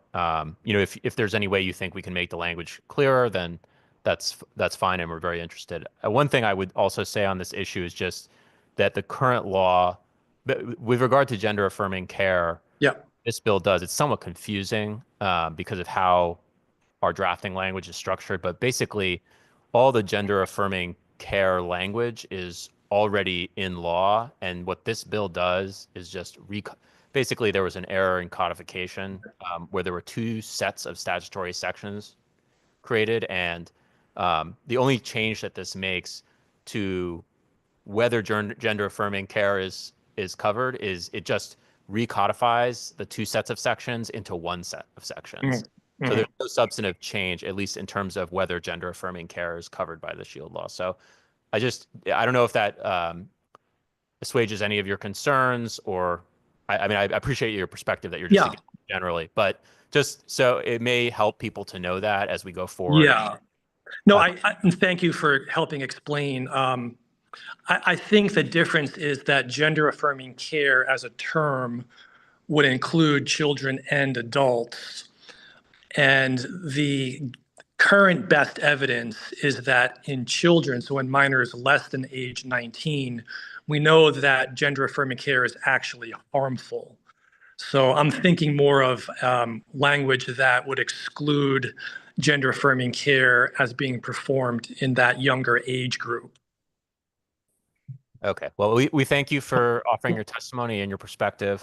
Further questions from the committee?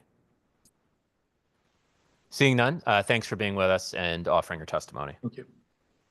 Next up is Miles Rappaport, followed by Avery Gilbert, followed by Thomas Roberts.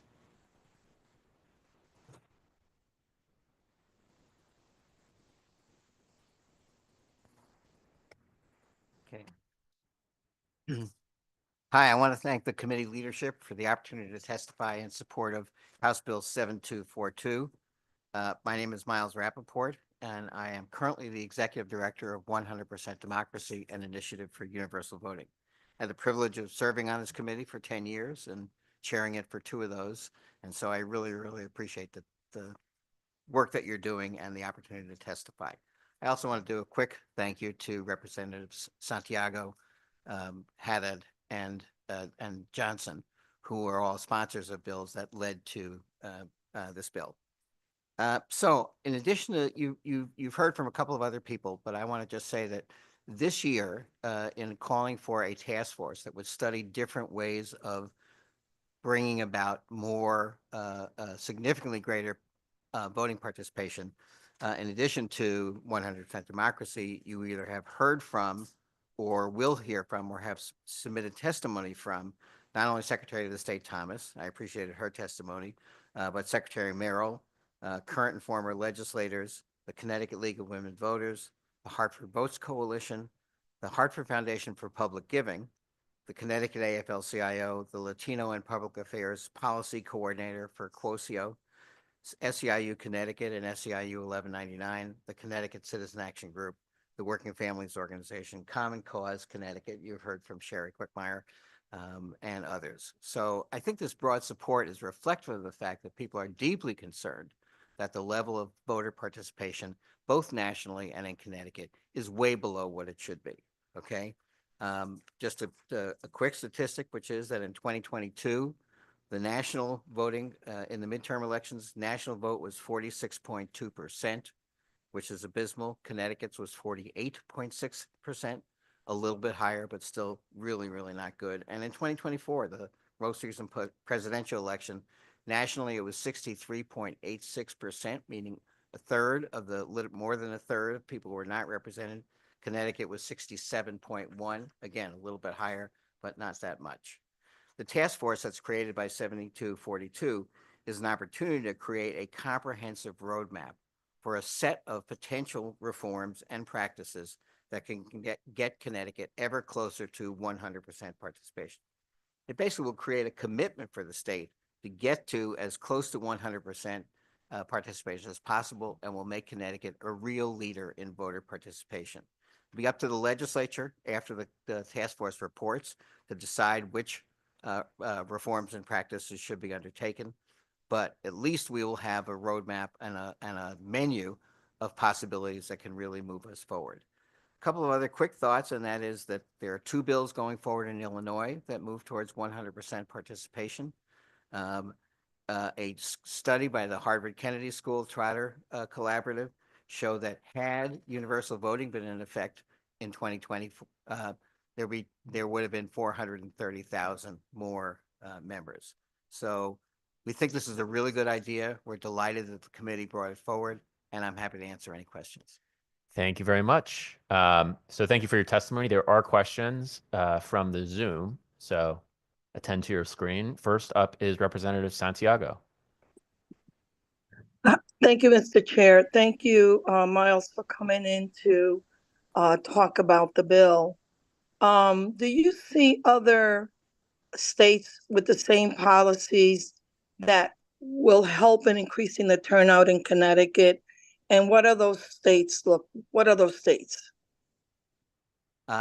Thank you, Representative Santiago, for the question. There are a set of 5 or 6 states that year after year have the highest levels of voter participation. They include Maine, Minnesota, Wisconsin, and several others. Colorado is another, where they're consistently significantly higher than the national average. And what they all have in common is that they have a set of policies that include mailing ballots to all voters, absentee ballot applications or all ballots. They have same-day voter registration. They have pre-registration of 16 and 17-year-olds. They have policies about people who are incarcerated that allow people to vote. So there's a set of 5 or 6 policies that distinguish those top getters. So the question will be, does Connecticut want to take the example of those places and adopt some or all of those policies? And again, I think it's something that the task force should look at, get the arguments pro and con for different reforms, and then Connecticut as a state can decide whether we want to go forward on them. I personally would probably be in favor of most of them. I've talked to many, many secretaries of the state around the country who feel very, very positive that the kinds of reforms that they have done that have gotten them up to closer to 80% participation in some cases we would be well advised to think about and implement some of them. Thank you, Miles. If I may continue, Mr. Chair. What are some of the methods that other countries are using to encourage voter participation? And are there penalizing methods of enforcement in some of those other countries? Yeah. Well, in 2023, I testified in favor. Am I okay? In support of the concept of universal voting, which is a policy where citizens are required to vote in the same way that citizens in the United States are required to serve on jury duty. We do have required public service and required civic duties in our country as well. The mechanisms for enforcement or encouragement are very, very different in different countries. In the country, the first country that adopted it, Belgium, in 1893. People are required to vote, but there are no enforcement, and yet they have very, very high levels of participation. The same is true in Greece, which has very little enforcement, just a basically assertion by the Constitution and by legal bodies that voting is required, and still participation levels have gotten quite high. The country that does use a light touch enforcement is Australia, which many, many people cite as an example of where universal voting has worked the best. Australia adopted it. Representative Santiago. Australia adopted it in 1924. So it is actually a policy with 100 years of proof of concept there. They have a very, very strong and affirmative culture about voting. It is part of the expectation that this is sort of what you do. And they have gotten over 90% voter participation in every election for 100 years. So I think, when you have that as 100 years of proof of concept of something, you've got to really look at it. In terms of the enforcement, not to avoid the question, what they do is if 90% of the people vote, for the 10% of people who don't, they send you a letter saying, gee, we missed you at the polls. How come you didn't vote? Any reason you give is accepted. If you don't give any reason, don't respond to the letter, they will send you a second letter asking you the same question. By now, we're down to 4 or 5% of the people who haven't answered. And if you don't answer at all, you get a $20 fine, $20 Australian dollars, which is right now about $13 in US. So it's less than a parking ticket. But at the same time, it is enough so that people, it does serve as an incentive for people to do what they are required to do.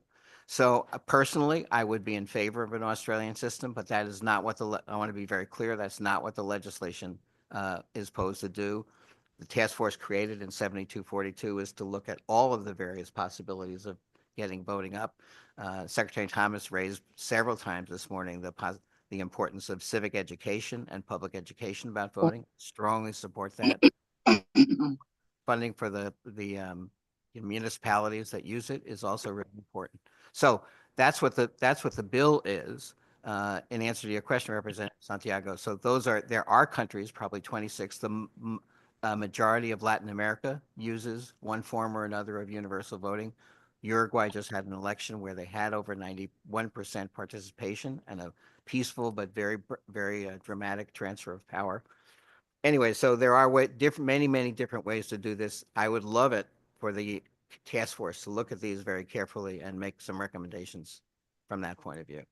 Okay, one more quick question, if I may, Mr. Chairman. In universal voting, what happens if the voter who simply doesn't like the candidate, what happens then? Well, there is no requirement under any of the universal voting programs that I'm aware of that a person has to cast a vote in one direction or another direction. One simply has to participate.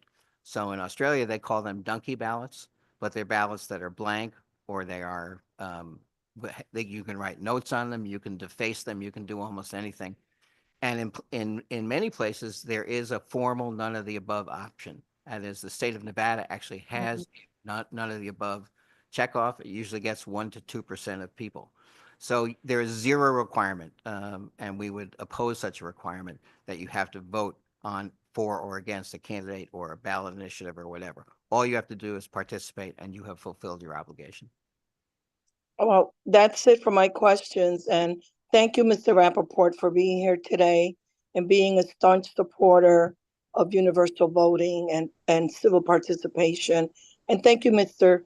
Chair, for allowing me to ask the questions. Thank you, Representative. Next up is Representative Haddad, also on Zoom. Okay. Yes, thank you very much. And I also appreciate your participation in the hearing and sharing your expertise with us. Earlier this hearing, we were talking a little bit about what it takes to get college students to vote. That's important to my district, obviously. I have represent the main campus of the University of Connecticut. More importantly, of course, you're young people all across the state. And they generally tend to participate in at lower rates than older people. Are there ways that we can increase participation among young people, and what role do you think civic education has in that? I think the answer is definitely yes, and I actually think a voting requirement would be understood by students as they came, would be really interesting. But a couple of other things that might be done. One is absolutely to strengthen civic education. Connecticut has a law that requires civic education for at least a semester for graduation, but I think it could be strengthened further. We could do pre-registration of 16 and 17-year-olds. In many of the states that have high levels of voting, 16 and 17-year-olds can register, and then they automatically go on the rolls at 18. We have that in part for 17-year-olds here, but it could be gone down to 16. So I think that there's a lot of ways in which making participation a sense of requirement, almost like a national service kind of thing, where it's patriotic, it's part of our culture, it takes time for that to develop. But I think that would have a tremendous effect on young people. And one of the things that's true is that young people would be the highest beneficiary of any form of universal voting. I'm 75 years old. My cohort votes at very, very high levels. Younger voters, 18 to 29, vote at half those levels. And I think you can see in the responsiveness, not just in Connecticut, but nationally, that young people get, children and young people get much less attention and support than do elderly voters. And that's partly because the elderly voters are going to show up. And so I think that the young people have every reason to benefit from a much higher level of participation. They would go up extraordinarily by an extraordinary amount if any of these policies were enacted. And thank you, Representative Haddad, for the question. Thank you. Just one follow-up question. Obviously my community, Mansfield, as the host of the University of Connecticut, has a population that skews much younger than other communities, and may be more interested in figuring out ways that we can encourage this lower group of people, who turn out at a lower percentage to vote. Are there states where municipalities can initiate pilot programs or innovative ideas to encourage more active participation in elections? And how far do those additional powers go? It's a really, really interesting and good question. It varies a lot state by state. In the state of Minnesota, many cities, especially charter cities like Minneapolis or St. Paul, are basically completely free to set their own voting patterns. Connecticut is one of the more restrictive states. Basically, municipalities can't really do anything unless there's enabling legislation. I noted with interest, by the way, that in the ranked choice voting discussion, one of the parts of the bill is for municipalities to be able to choose to use it.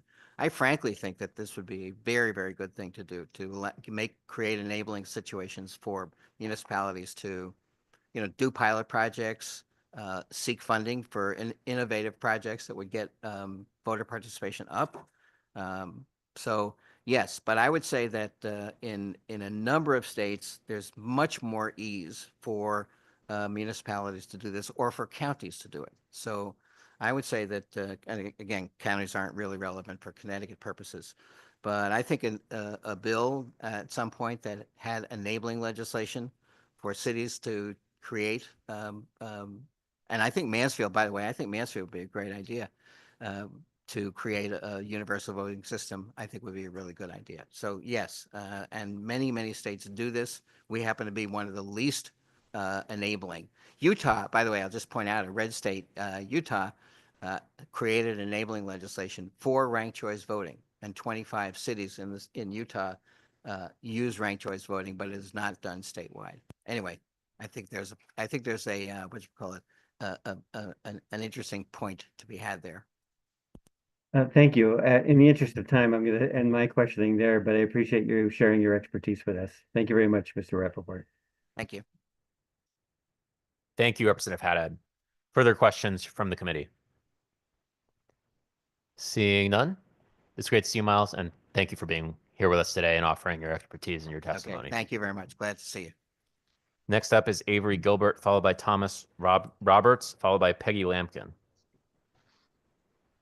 Good afternoon, Chairpersons Blumenthal and Flexer, ranking members, and all members of the Government Administration and Elections Committee. Thank you for the opportunity to testify today. My name is Avery Gilbert, and I am the director of the Civil Rights Advocacy Clinic at Yale Law School.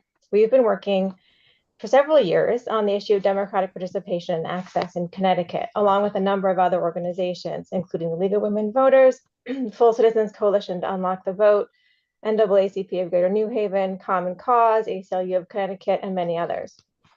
Today, I'm going to briefly address Senate Bill 1535 and House Bill 7242. I have heard today a very interesting discussion on a number of bills, but that the integrity of elections is important to everyone here. However, by far, the greatest threat to the integrity of our elections is not the people who are voting, but those who are not, as Mr. Rappaport just reminded us. Lack of participation, whether that is because of administrative barriers or social factors influenced by state policy, is in fact the biggest threat. SB 1535 contains recommendations regarding early voting locations. On Friday, Secretary Thomas advised this committee that the best solution to the problem of access to the ballot for electors in custody is to allow for in-person voting. We agree. We suggest that legislation addressing early voting locations, like that proposed in 1535, provide for the state's correctional facilities to be designated early voting locations, as well as college campuses. A 2022 survey of eligible confined electors in Connecticut, conducted by the Lyman Center, revealed that of the 87% of respondents who said they would have voted if they were able to, only 2.9% were actually able to cast a ballot. That is a surmountable problem, and one that other states and municipalities have overcome by simply providing for in-person voting for electors in custody. I now turn to House Bill 7242, which is to establish a task force to study increasing voter participation. Providing in-person for voters in custody is consistent with the state's interest in increasing voter participation generally. Scholars and social scientists have shown that incarceration has a chilling effect on the likelihood of engaging in political life. And I'm going to quote from a paper. Not only among those directly affected, but also among the family members and neighbors they leave behind. Having kin incarcerated erodes trust in government, heightens perceptions of disrespect, and diminishes voting. Residents of the highest supervision communities are half as likely to vote, undertake other forms of participation, and volunteer, end quote. We thus strongly support HB 7242 and ask that this study include as well, in-person voting in correctional facilities, and analysis of ending felony disenfranchisement in the state, as Maine has as well, which is Mr. Rappaport noted was one of the states with the highest voter participation. Thank you very much for the opportunity to testify today. Thank you. Questions from the committee? Seeing none, we thank you for being with us and offering your time and your testimony. Next up is Thomas Roberts, followed by Peggy Lampkin, followed by Alex Brandorf. Is Thomas Roberts with us? Not see him in the room or on the Zoom. Next up is Peggy Lampkin. Is Peggy with us on the Zoom? I do not see her. Next up is Alex Brandorf, followed by Aaron Bowman, followed by Chris Saxman. Is Alex Brandorf with us? I see him on the Zoom. You turn on your camera and unmute. You may begin whenever you are ready. Yes, sir. My name is Alex Brandorf. I'm a New Milford, Connecticut resident and a supporter of Connecticut Voters First, and I'm testifying in favor of Senate Bill 1536 concerning the use of ranked choice voting. I'm in favor of the bill because I believe our current two-party system is putting our democracy under severe strain. It places emphasis on the contrasts and divisions between parties, and I believe voters are hungry to hear more about areas of agreement, not just areas of differences. We urgently need a system that allows middle-of-the-road and third-party candidates to emerge and to have a realistic chance of success. And that doesn't require voters to fear that making their preferences known will be throwing their vote away. In our current system, third parties do not emerge because they do not have a reasonable chance of success.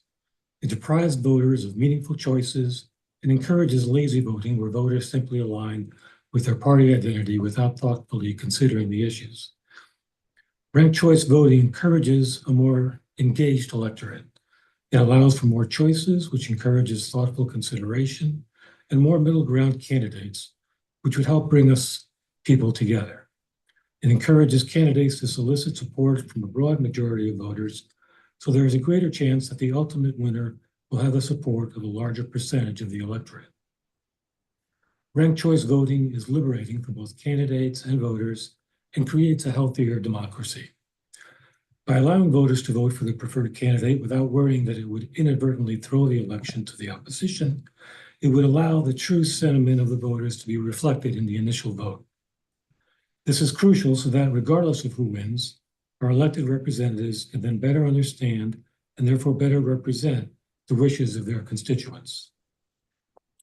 There is, of course, work to implement regarding voter education, ballot design, etc. This bill takes an incremental approach to implementation to address some of these concerns, and the Secretary of State's office needs to be provided with the necessary resources to implement RCV well.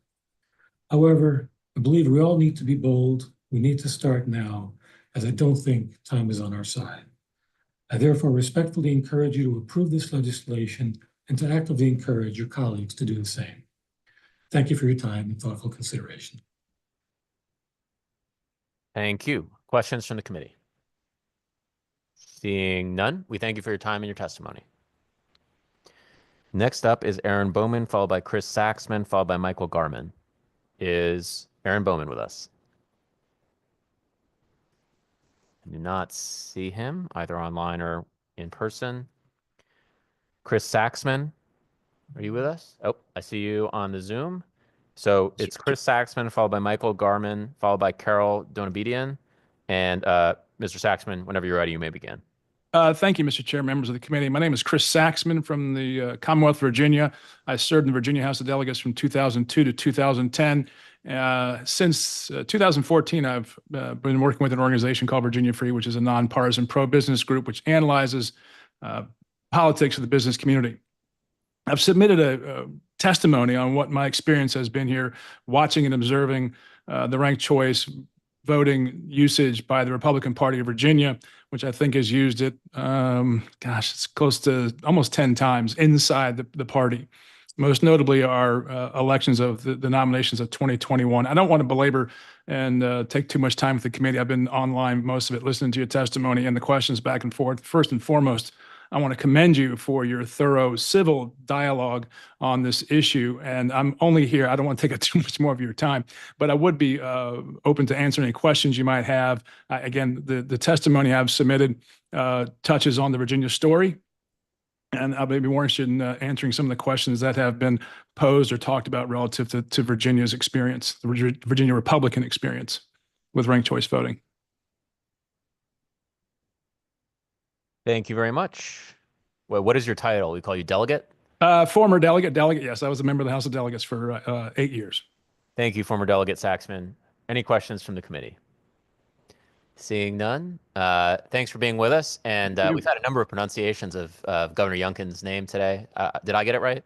Youngkin, Glenn Youngkin, yes, sir. Winsome Sears and Jason Miyares with the comeback sweep of 2021. Very historic election. Well, we thank you for being with us today and for contributing your experience and your perspective on this. I would just say briefly, since I didn't get any questions, overall it was a very positive experience for the Republican Party of Virginia. It brought them almost to the point of extinction back to life in a clean sweep of the statewide elections in 2021. The questions of voter confusion didn't apply and have not applied in any of the election usage that the party operated under. There's been no complaints. I'm sure there's been a couple here and there, but overall, no complaints, no confusion. The party and the candidates did a very good job of educating the electorate on how to use ranked choice voting. The biggest one was in our 21 elections, where we had 17 different people on the ballot, divided amongst 3 different offices that they were running for. The candidates did behave in a much more civil manner. I interviewed just about every single one of them. I knew most of the campaigns, and they behaved very differently towards one another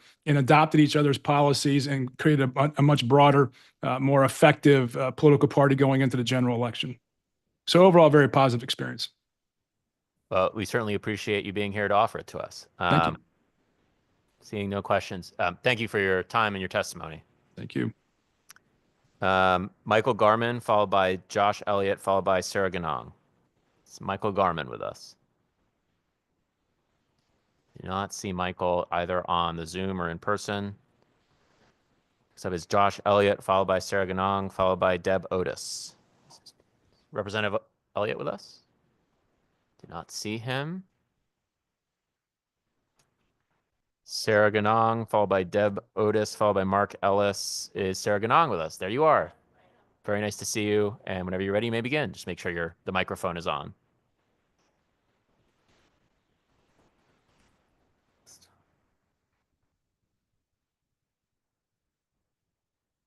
Okay, 1 moment. Apologies. We were going very slow all day and then went very quickly all of a sudden, which is awesome.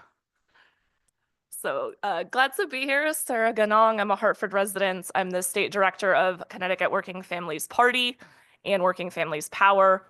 Working Families Party is an independent party here in the state, and Working Families Power is an advocacy organization fighting for an economy that works for everyone in a democracy where every voice matters, and also a proud participant in the 100% Democracy Coalition here in Connecticut. I'll start with talking about HB 7242, an act studying an increase in voter participation. With this bill, Connecticut has the chance to lead the country in understanding how we can get to 100% participation in our democracy. Setting this universal target and studying it more broadly would also set a path laid with many great additional reforms along the way. Possible policy opportunities that could be studied under this task force include expanding civic participation through K-12 curriculum development and additional funding, allowing pre-registration of 16 and 17-year-olds, extending automatic voter registration to all other state agencies beyond just the DMV, expanding mail voting, expanding early voting, including substantial increases in funding for public communications and implementation in our communities, and allowing all citizens to vote, including those with all felony convictions and all those who are currently incarcerated. I'll echo other coalition partners who you've already heard from in just saying that Connecticut should commit ourselves to a goal of achieving 100% universal participation, and 7242 sets us on that path, so I urge passage. Second, I'll also just speak briefly on SB 1536 concerning ranked choice voting. I wrote in testimony before this committee a couple of years ago the following. As a minor party, Working Families Party would be concerned about any ranked choice legislation that would compromise our powerful and effective fusion cross-endorsement rules, which encourage coalition building and partnership among political parties and constituencies. We would remain open to discussion of ranked choice in party primaries, for example, where fusion voting is not in play. And I'm really pleased to be able to come before this committee today on a bill that's taken a lot of those concerns that I expressed in others a few years ago, and actually would provide for ranked choice voting in a way that we think is sensible without harming minor parties and without harming fusion voting. The purpose statement in the bill says it would, quote, afford political parties the flexibility to use ranked choice voting in caucuses, conventions, and primaries, including presidential preference primaries. Working Families Power would support this bill as written, as we don't want to reduce the decision-making power of other political parties over how they implement intra-party elections or primaries and other internal governance. Ranked choice voting could make particular sense, for example, in presidential party primaries, as candidate positions are likely well-defined already to voters. Thanks so much for holding this hearing today and for your dedication to expanding voting rights and access in a lot of ways, not just these bills. I urge passage of HB 7242 in particular, and happy to take any questions. Thank you. Questions from the committee? Representative Menapace. Thank you. Thank you, Mr. Chair. I just have a very quick question. I was curious in, and this isn't exactly what you said, is that we know we have fusion voting and you've spoken about your opinions about that in relation to the general election. Do you feel that would affect, will affect you all very similarly in municipal elections? Or is that something that you would be in favor of, is allowing this municipals? Sorry, are you asking whether or not we would support ranked choice voting in municipal general elections? Yes, thank you. Yeah, I think we would have the sort of similar concerns with that implementation, and I'm pleased that it was not in this version of the bill, as we would in other general elections. I think that the power of fusion for parties and minor parties in Connecticut sort of would be outweighed, or does outweigh the sort of the opportunities of ranked choice. So, thank you. Thank you, Representative. Further questions from the committee? Seeing none, thanks for being with us today and offering your testimony. Next up is Deb Otis, followed by Mark Ellis, followed by Senator Stephen Harding. Is Deb Otis with us? Oh, there you are. Whenever you're ready, you may begin. Time today. My name is Deb Otis. I am here to speak in favor of SB 1536, the ranked choice voting bill. I work for Fair Vote Action, and my role there is Director of Research and Policy, which means a really big part of my job is analyzing how ranked choice voting has worked in practice in the places that already use it. In particular, I'm here because I'm the author of a report on how it worked in the 2020 presidential primaries, where there were 5 state Democratic parties that did it. And that was back in 2020 when the Democratic presidential primary field was the crowded field. And 8% of Democratic primary votes were what I call wasted votes. In particular, this happens in a presidential primary right after a major candidate drops out. Then you get a bunch of people who voted early, cast their ballot by mail, or just weren't following the news closely enough to know that this candidate dropped out. They cast their ballot for a withdrawn candidate. Then the election administrators are getting a lot of calls. Hey, I put my mail ballot in already. My candidate dropped out. Can I come in and vote again? Can you throw that one out and let me vote for a different candidate? What voters need is the opportunity to rank. So I had the chance to talk with the governor's task force on this, on these recommendations. And this bill, of course, comes right out of that task force's recommendations. I think now is a really good time to act on this as we look forward to 2028 presidential primaries. I shouldn't say look forward, I should say look ahead. There could potentially be really crowded fields on both sides in 2028, and now would be the time to go ahead and act on this to give plenty of time for implementation ahead of those next presidential primaries.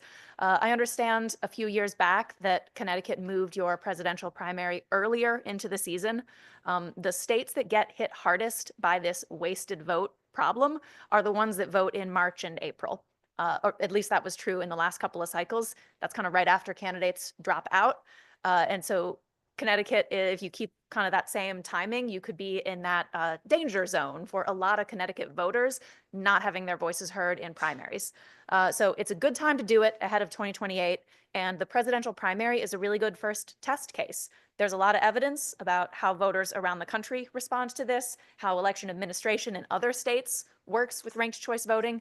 This is the test case to figure out how it works for Connecticut voters and Connecticut's infrastructure. This election is a standalone one on its own, and so it's a really good first test. And thank you. I'm happy to take any questions. Thank you. Are there questions from the committee? Seeing none, I just have, my question was about the potential wasted vote problem and the presidential preference primary. Are you saying for Connecticut, because we're earlier, that would apply potentially because there would be more candidates that are eventually going to drop out? That's the basic idea? You'll still have more candidates on your ballot if you're voting in April. I think when you all voted back in June, it was really too late. Most candidates had withdrawn and they weren't even on the ballot. And so your voters didn't see a lot of choices. They didn't have a lot of choices. Okay. Using ranked choice voting kind of lets these candidates not cause wasted votes by staying in the race. And so by the time it gets to April, your voters might still have some choices and not worry about throwing away their vote that way. All right. Well, thank you very much. Appreciate your testimony and all your work on this issue. Thank you. Next up is Mark Ellis, followed by Stephen Harding, followed by Gus Marks Hamilton. I see you, Mark Ellis. Whenever you're ready, you may begin. Thank you very much for allowing me to contribute to the hearing today. My name is Mark Ellis. I support the bill and I'm offering some suggestions to improve it. My comments are in regard to the inclusion of two passages in AB 1531. And those beginning on line 285, except that no public service company that is an electric distribution company may be allowed a rate of return that exceeds the weighted average cost of capital for such company as determined by the authority, and similar language beginning on line 323. I'm an independent consultant and testifying expert in utility regulatory proceedings on behalf of consumer advocates. I frequently provide testimony on utility rate of return. Previously, I was the chief of corporate strategy and chief economist for Sempra, now the 7th largest U.S. utility company. Among my responsibilities, I developed, implemented, and oversaw the company's enterprise-wide cost of capital function. I'm also the senior fellow for utilities at the American Economic Liberties Project, an anti-monopoly policy and advocacy think tank. I recently published a paper on utility rate of return. Rate of return equals cost of capital, a simple, fair formula to stop investor-owned utilities from overcharging the public. Then has garnered positive media coverage and generated inquiries from utility consumer advocates and state and federal legislators from across the country. Setting utilities' authorized rate of return equal to their cost of capital is the universally acknowledged standard established 80 years ago by the Supreme Court in its seminal Hope Natural Gas decision. It is widely known that authorized rates of return have far exceeded the Supreme Court standard for decades, costing utility customers tens of billions of dollars a year.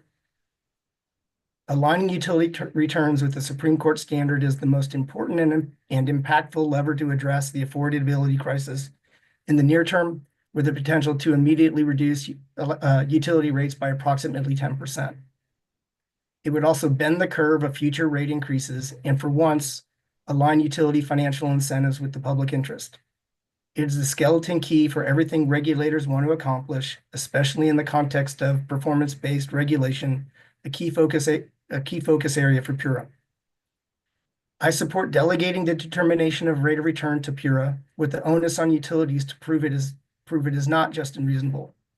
The analytical tools, methods, and assumptions used to estimate utility cost of capital are well established and widely used throughout finance, have been repeatedly validated over many decades of research, and are relatively easy to understand and implement. Contrary to utilities' trite assertions, they are more science than art. PURA can and should develop and implement a robust, transparent, and fair methodology. I and my colleagues at AELP applaud the Connecticut Public Utilities Regulatory Authorities and Chair Gillette's courage in reining in utility monopoly abuse and holding them accountable to the public interest. We stand ready to provide technical assistance to the Connecticut legislature and to PURA as they flesh out the details of this legislation and move toward implementation. Thank you for the opportunity to address the committee today. Thank you. Questions from the committee? I have one. Could you explain how the weighted average cost of capital would reduce, or using the weighted average cost of capital would reduce rates in Connecticut? And are there any other provisions in this bill that will be helpful to Connecticut's regulatory process as well?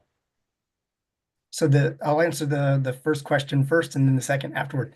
So the first question, how would setting the authorized rate of return equal to the cost of capital reduce rates? So to clarify, the rate of return and the cost of capital are two different things. The rate of return is a regulatory decision, and the cost of capital is an economic concept that is, and the cost of capital is revealed in financial markets.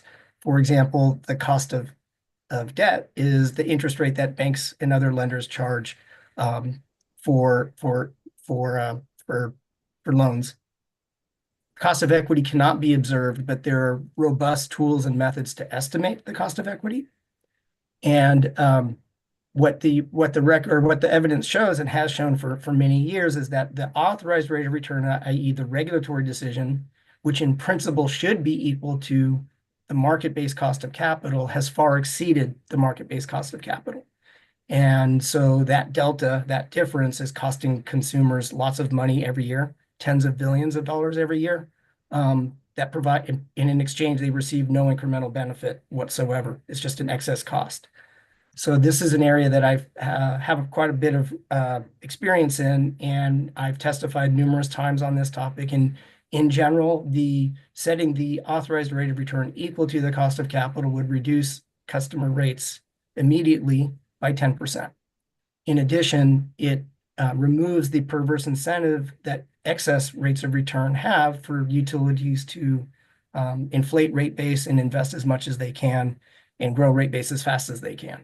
So that it has two effects on the customer rate, both the immediate and in the long term. In terms of provisions to improve the bill, to me, the big rocks are in place, as they say, right? The first one is, hey, codify and set the rate of return equal to the cost of capital. That's number one, very important. And then number two is delegate it to the utility regulator, not the utilities.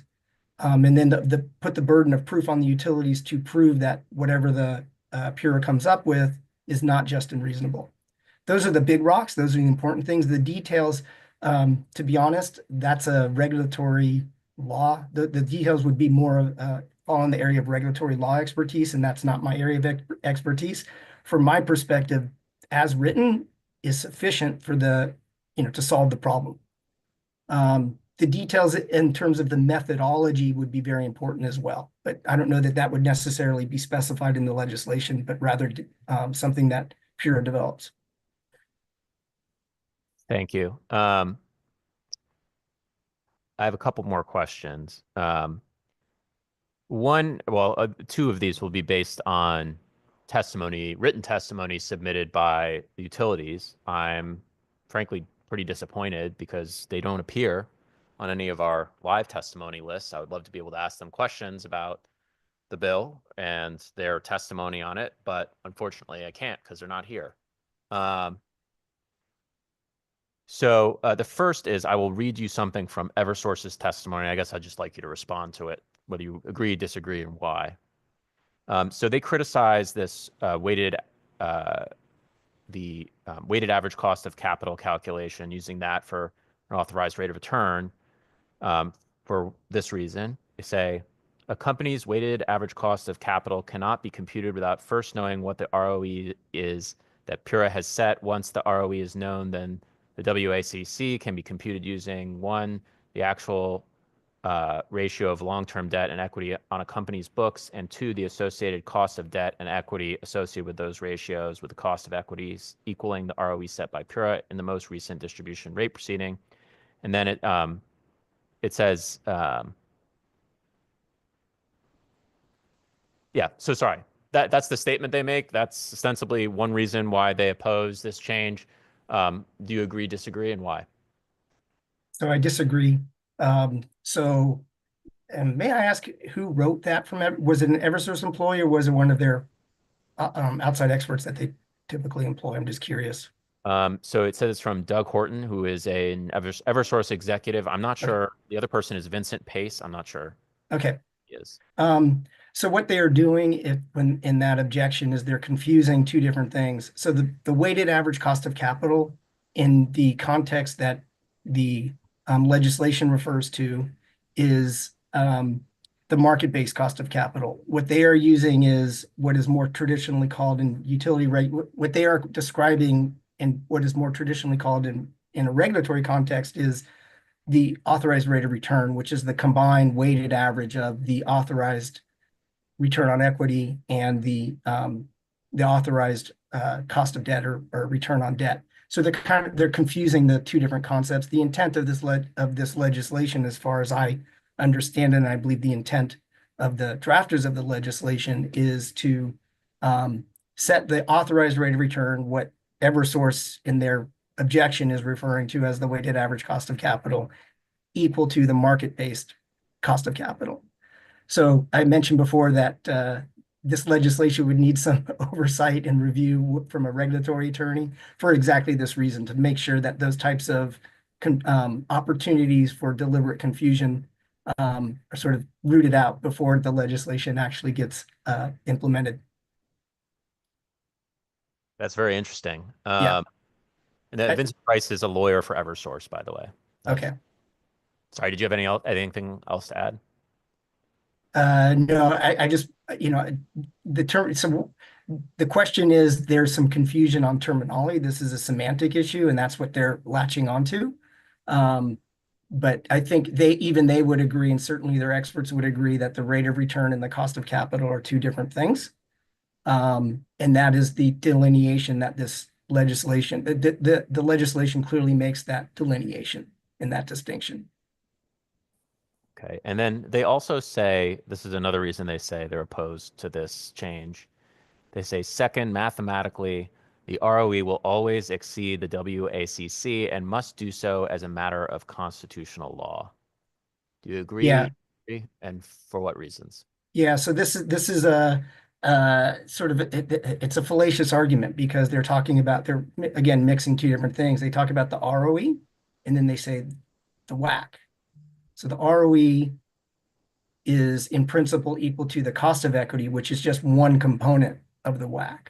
So they're comparing apples and oranges, not quite apples and oranges, but they're two different things. So they're drawing a false comparison between the cost of the ROE, which in principle should be equal to the cost of equity, and the WACC.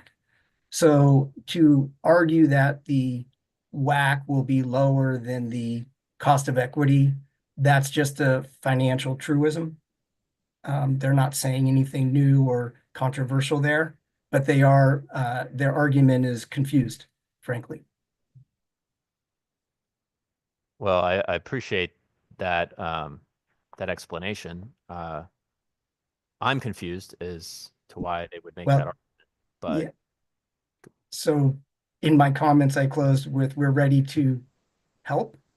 And in particular, this is in my experience, there is a lot of confusion on this issue. I believe that the utilities have deliberately sown confusion. I think this is an example. Their responses and their testimony is an example of that. And, I and my colleagues at AELP, we want to help sort out this confusion. We're ready to help you. well, we may take you up on that offer. I hope so. Please do. Did you submit written testimony? No, I can send my comments, submit those as written as well. We would appreciate it if you would. You have some time left. You don't have to do it by the end of the hearing or anything like that. But in the coming couple of weeks, if you could submit your testimony and also review testimony from Eversource, and I believe UI also submitted testimony, I would be curious your reaction to their testimony, because I want to make sure that the committee is as prepared as possible to sort through any possible confusion. So that's a request, I guess, not a question. But yeah. And I would also ask, in terms of this bill and any potential changes we make to utility regulation, what do you recommend related to transmission planning and long-term strategies? That is not an area of expertise for me. I'm not prepared to comment on that. I know that there are challenges. My understanding is that Connecticut participates in a regional market. And whenever there's a regional market, some states end up winning and some states end up losing. So that is one issue. And then I think in terms of transmission planning, that's a challenge everywhere. I think a lot of people are really, besides me, other than me, are focused on how to address that more systematically. Okay, I appreciate that. I guess a kind of side question that may be more in your area is, would you recommend that mutually dependent jurisdictions do that planning and regulation in coordination with one another? So I don't know the details, but at a high level, if states have decided to come together to participate in a joint market, then it would make a lot of sense for them to do joint transmission planning. And do you have any opinion or perspective to offer today on encouraging the use of grid enhancing technologies in planning? So you're getting into areas that are not my core area of expertise. I do think, as I alluded to in my earlier comments, the current regulatory model, particularly the rate of return in excess of cost of capital, encourages utilities, creates a financial incentive for utilities to not necessarily pursue the most cost-effective strategies to provide their service. So grid enhancing strategies, my understanding is that they have the potential to provide the same level of service at reduced cost. And that conflicts obviously, or not obviously, but does conflict in observation with the utilities' financial incentives. So efforts to hold them more accountable and require them to rigorously assess objectively grid enhancing technologies, I think, is a worthwhile effort. Well, I appreciate that. And I'm sorry for asking questions outside your expertise. That's okay. I try to keep them within my area of expertise. Well, we appreciate that. And, it's too bad that, we don't have the utilities here to ask them some of these questions. And I just one more question. You mentioned, I think, that a number of other states employ the WACC. And is that the case? How many roughly are there? And have any of them had their, I guess, regulations or laws struck down for being unconstitutional or anything like that? So no state, actually, as far as I'm aware, no state has a law that specifies the rate of return should be equal to the cost of capital. There are 5 states with legislation under consideration. So Connecticut is the 5th. New York, New Jersey, Florida, and Rhode Island have similar legislation pending. The idea that the rate of return should be equal to the cost of capital is non-controversial. As I mentioned, it dates back to a Supreme Court case that is over 40 years old. And the utilities themselves, when they submit testimony on this, specifically explicitly endorse, their experts explicitly endorse that standard. So it's never been contested, although it is not codified. So utilities and regulators all speak to this standard. They, not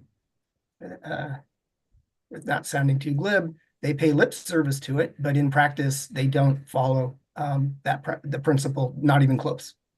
And in some instances, I have heard regulators specifically say, yes, in the proceeding, there will be testimony and statements that we are setting the rate of return equal to the cost of capital, and then other statements saying we are deliberately setting the rate of return higher than the cost of capital.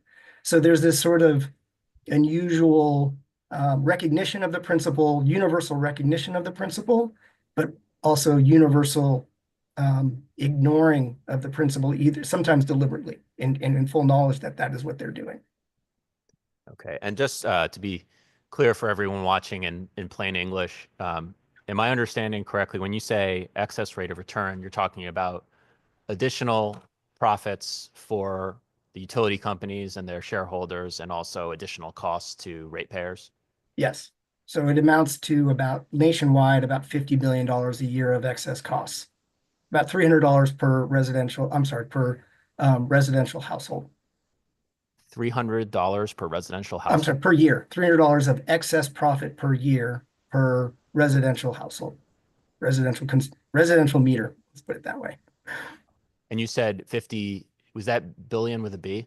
Yes, $50 billion a year. And that's not total profit. That's their excess profit. Wow. Well, It's real money. I appreciate you being with us today and offering your testimony. If you could submit written testimony and any commentary you have on Eversource and UI's testimony, written testimony, I think that would be helpful as well. We would appreciate you offering your insight to help us sort through this issue. For having me. Next. Oh, I'm sorry. Stick around. Representative Santiago, are you raising your hand still? Yes, I just have a quick question. If the gentleman can send us a copy of the legislation in those other states, that would be helpful. That's a great point. Thank you, Representative. Thank you. And if you could also send us that report that you mentioned completing recently, I think you said. Yes. Thank you very much. Is Senator Harding with us, either on the Zoom or in person? I am, Mr. Chair. Great. Whenever you're ready, you may begin. And sorry, just before you go, Senator Harding will be followed by Gus Marks Hamilton and then L. Palmer. Senator Harding, whenever you're ready, you may begin. Thank you, Mr. Chair. Co-chairs Flexer and Blumenthal, ranking members Sampson and Mastro Francesco, and distinguished members of the Government and Elections Committee. I am here today to testify on two bills. One bill is 1531. I think it's rather unfortunate that we've led us here to the position in which we're forced to address what went on in dark rooms in the 11th hour that led us to certain confirmations and individuals being evidently told that they would be on PURA, particularly surrounding what we're dealing with. And I think, Mr. Chair, in your discussions and other members of this committee on this bill, particularly today, the discussion has been driven around trying to find ways to make Connecticut electric rates more affordable. And unfortunately, because of what was conducted prior to a certain vote on the Executive Nominations Committee, we're left with trying to address that. But in addition to that, trying to address certain people serving properly in their capacity on PURA. It's unacceptable, and frankly, it's quite embarrassing when you look at the headlines that led us to where we were. So I do appreciate Bill 1531, Senate Bill 1531, for trying to address this particular issue. But again, I wish certain actions were not conducted that led us to that particular place. With that said, there are ways that we can significantly address and reduce, in my opinion, electric bills in the state. The Senate and House Republicans have proposed a bill that would eliminate or at least significantly phase out the public benefit charge. While we're on the topic, the Energy Committee seems somewhat reluctant to take that bill up. But we certainly would be willing to and happy to work with the committee to address this in a JFS language to help phase out the public benefits charge that is costing consumers of the state hundreds, if not thousands of dollars per year. It also caps the the PPA agreements not more than 1.5 times the market rate, so as not to throw unaffordable renewable energy PPAs on the backs of the hardworking people of this state. Helps redefine Class 1 renewable energy resources, which also would address more renewable and affordable energy resources. It separates PURA from DEEP in the right way, in the proper way, which I think this bill is also trying to address. And it also would increase supply to help reduce those costs as well. So we do hope that we can work with individuals on both sides of the aisle in this committee to utilize this plan proposed by both Senate and House Republicans, which would directly address electricity affordability. Residents of the state are fed up for good reason. I think everyone agrees with that. We can do something about it. We should do something about it. In regards to House Bill 7241, and that concerning absentee ballot voting for all. Although the voters of the state certainly resoundingly supported this concept, and we have no objection to that and want to see what the voters voted in come into fruition.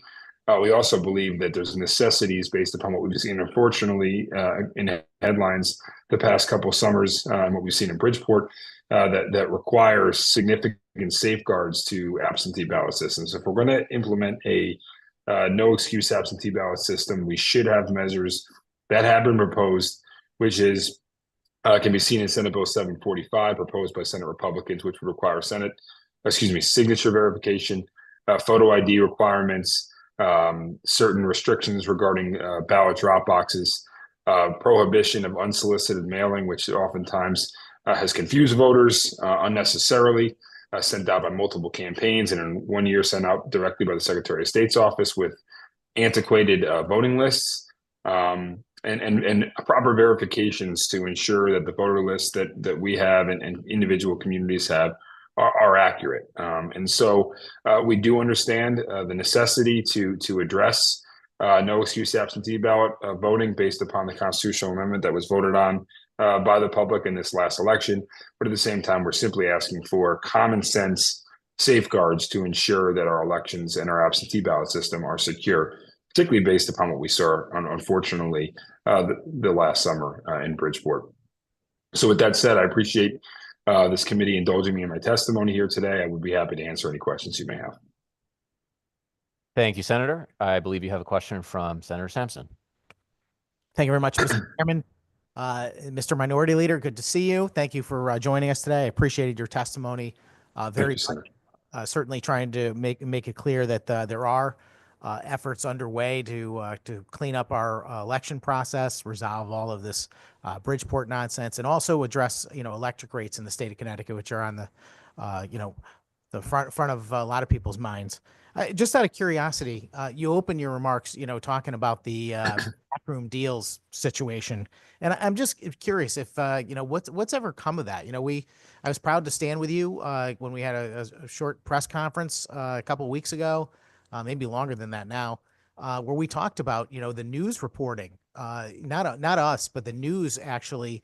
Reporting almost on a daily basis the activities of members of August Body and Pura and the governor's office, and the appearance of an exchange of beneficial job and employment for support for various individuals to participate in the Pura regulatory body. I just wondering where that is. Have you heard anything since?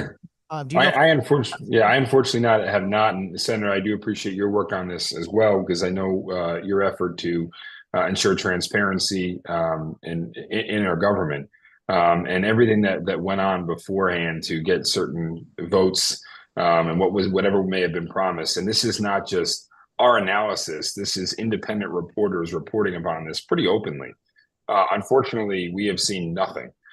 We have asked the majority party to not move forward with the nomination, moving forward into the chambers in the House and the Senate. It has not happened yet, but we were basically told that nothing is being paused. So the reason it hasn't happened yet is got nothing to do with our calls. And there certainly has not been any investigation or any discussion about looking into this any further. And so that's why I'm testifying. One reason I'm testifying on this particular bill is at least addresses the issue in some respects. And I think in many respects, it also addresses the fact that there is an issue with what was conducted there by virtue of the fact that this particular bill is being proposed. And we support the effort to address the issue, but a lot more has to be done, Senator, to your point. And as far as I know, nothing has been conducted, and there has really been no denial on the reports that have come out, which is alarming at the very, very, very least. And the people of this state deserve transparency, if nothing else, when it comes down to electric rates. If we're not going to do the things necessary to actually reduce their electric rates and remove the public benefit charge, at the very least, they deserve transparency in their government as it surrounds Pura.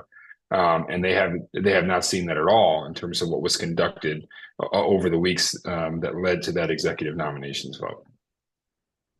Through you, Mr. Chairman, I just want to thank you, Steve, for coming forward and taking on that issue and being bold enough to call into question, which is something that was like right on the front page of many newspapers, but it still seems to evade any kind of accountability. I think it's important that issue remains in the forefront, and I'm hoping that any press that are watching this particular hearing also decide to give that another look or pursue to its logical conclusion.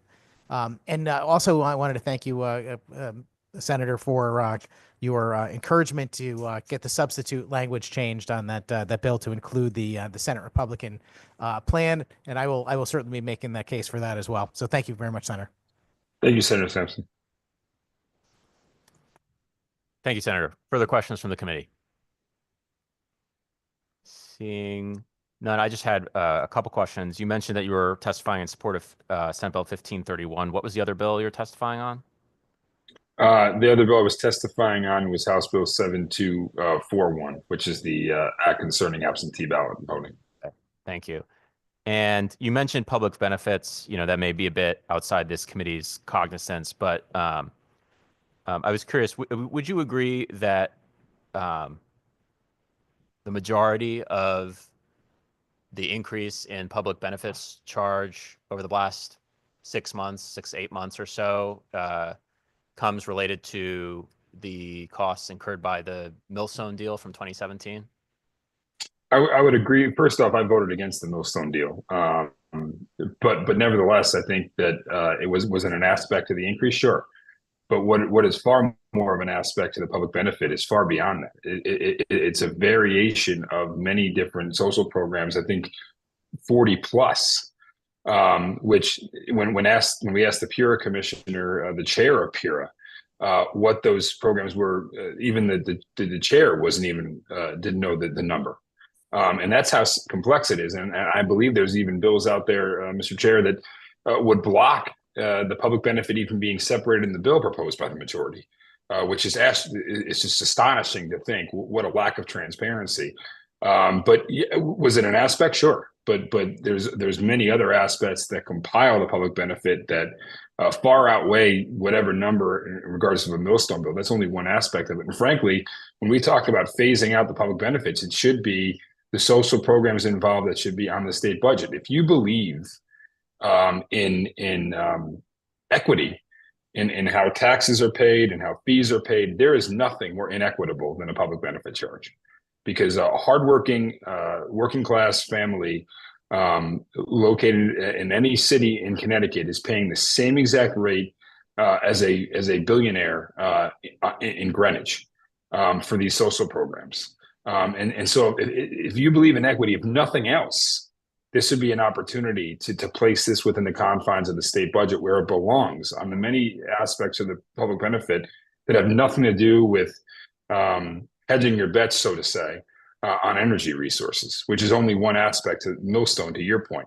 There's a myriad, as I mentioned, 40 plus different programs which are funded by the public benefit that there's so much lack of transparency, it can't even be named by the chairwoman of PURA. Thank you, Mr. Seminole. I appreciate that answer. And it certainly wasn't meant to, question your vote on Millstone or what happened with Millstone in any way with regard to you.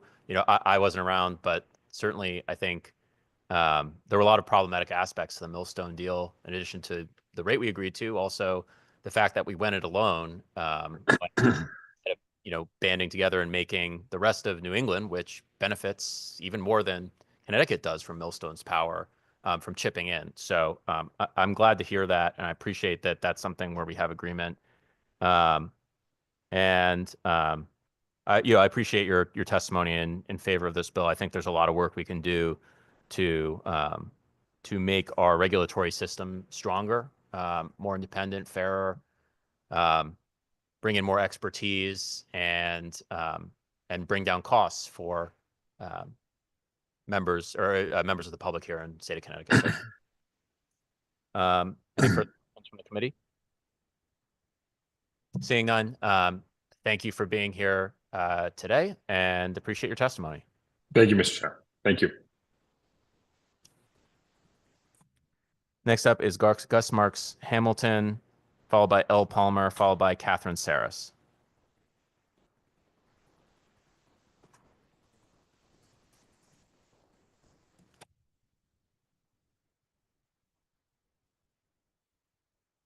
Good afternoon, Representative Blumenthal, Ranking Member Senator Sampson. He's out the door.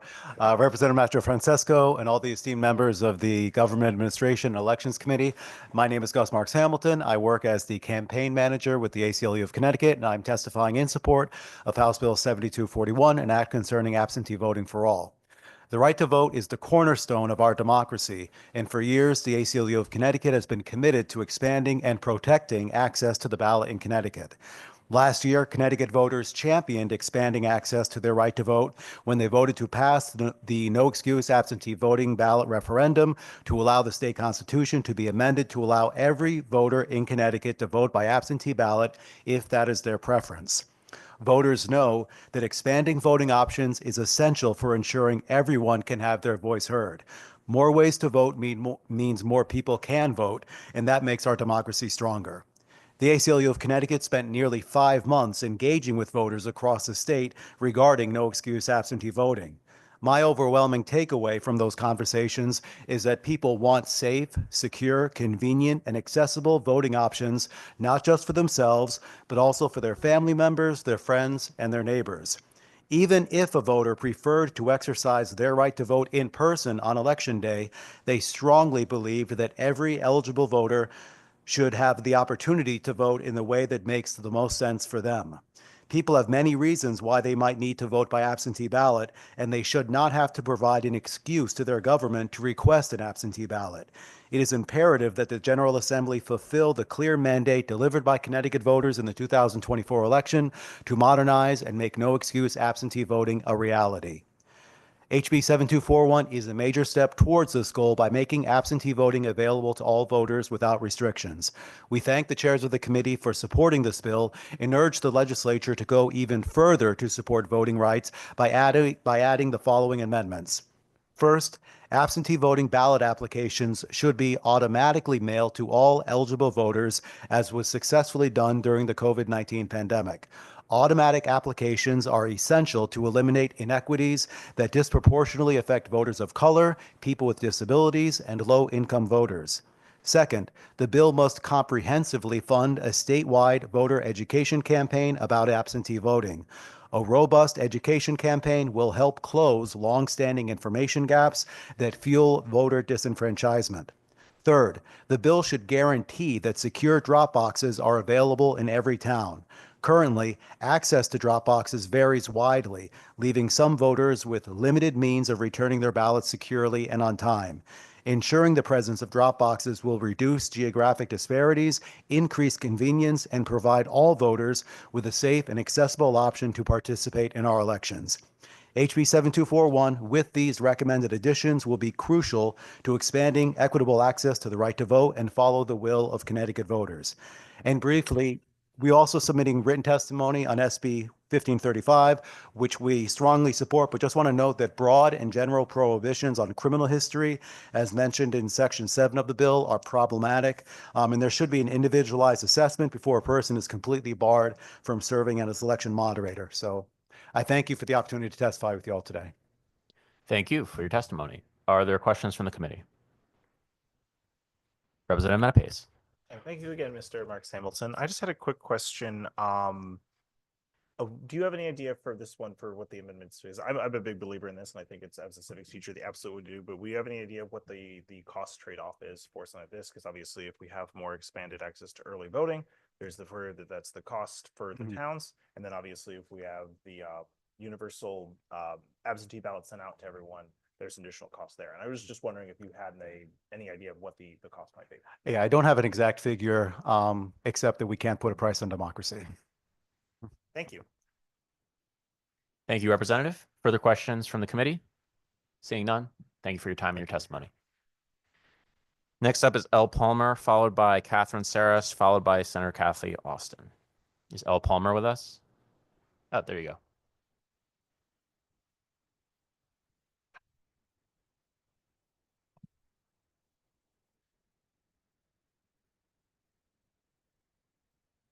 Committee. My name is L. Palmer. I'm testifying in opposition to House Bill 1530. I'm here to share my experience with gender-affirming care as a detransitioner. 10 years ago, when I was 15, I came out to my parents as a transgender boy. 1 year later, I was prescribed testosterone at Planned Parenthood. I was 16. I told the doctor about my traumatic female puberty with debilitatingly painful periods, severe suicidal thoughts and self-harm, and anxiety so bad that I dropped out of school. I told him that I went to a children's mental hospital 3 times before I was 14. You might be surprised to hear that the doctors, nurses, and therapists not only knew these things, but they believed the root cause was due to my internal sense of gender identity. Transition was supposed to be the cure. Not even a history of sexual abuse will stop these medical professionals from putting a young girl on testosterone. Even if I had known testosterone would give me prediabetes, high blood pressure, early onset osteoporosis, and an increased risk of sterility, I wouldn't have said no. In my mind, there was no other option. It was transition or die. This myth persists in the LGBT community 10 years later.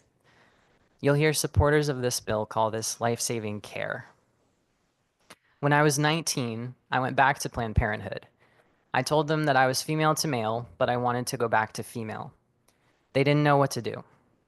As weeks turned to months, eventually every single doctor had called me back saying, "I don't know, maybe another doctor can help you." Planned Parenthood could easily put a teenage girl on testosterone, but no one in the entire state knew how to treat a woman who just wanted her female body back. For years, I couldn't live a normal life as a woman. For the first year of my detransition, I looked like a man wearing a bra. Can you imagine being a 20-year-old woman that people mistake for a man? The amount of times I was called sir left me thinking I would never be seen as a female again. Almost 6 years later, I still have a deep voice, and some people still call me sir. I was only on testosterone for 3 years, but this effect is permanent. I started taking prescribed steroids for a mental illness at age 16. This is not life or death. A teenage girl does not need testosterone to survive. This is what's happening here. This is what you need to vote against. Please oppose this bill so other detransitioners like me who didn't understand the life sentence they signed up for will still be able to seek the justice we deserve. Thank you. Thank you. Questions from the committee? Senator Sampson. Thank you, Mr. Chairman. Elle, thank you for being here today. I appreciate you having the courage to come and share your story with us. Thank you. You mentioned a couple of different timelines. I'm not sure I was following it all. When did your first experience coming into contact with medical professionals, let's say, happen? You know, and how did it happen? What caused you to make the choice to go see someone and start the journey that you were on? Yes. So I was 15 when I came out as transgender. My parents encouraged me to see a therapist. I started seeing a gender therapist from the LGBT center in my town. I saw her for about 6 months, which was the requirement for me to get on testosterone. So she wrote me a letter, which I took to Planned Parenthood when I was 16. There was not very much pushback. The gender therapist on our first appointment said that she could tell I was a boy because of the way my eyes lit up when I talked about figuring out my gender identity. When I got to Planned Parenthood, the doctors really didn't know what to do with a teenage girl who said she was a boy. They kind of just let me take the lead and tell them what I wanted. And so I knew I wanted to get on testosterone. I was very pushy about it. Through Mr. Chairman, I understand. And I'm gathering from what you're saying that there was no real effort put forward by this therapist to get to the root of the situation or truly understand what was causing you to have these feelings. It was just, there's a little to go on and let's just move forward with this transition process. Am I right about that? Yes. It basically seemed like my life started when I was 15 and decided that I was a boy. And it didn't really matter what I had been through to get to that point. Understood. Was there ever any pushback by anyone? Not really. Not when it came to the medical professionals. Right. And at what point how old were you when you made the decision that that wasn't right for you and you wanted to detransition? I was 19. And you said the first place that you visited was Planned Parenthood. Yes. And they were kind of clueless about this. That was a few years ago now, though. That was 6 years ago. 6 years ago, yeah. Yeah. So, well, tell me what happened next after that. Yeah, so I didn't know what was going to happen when I went off of testosterone. I had been on it for 3 years. I hadn't had a period in years because I was on birth control before I ever went on testosterone, which was also from Planned Parenthood.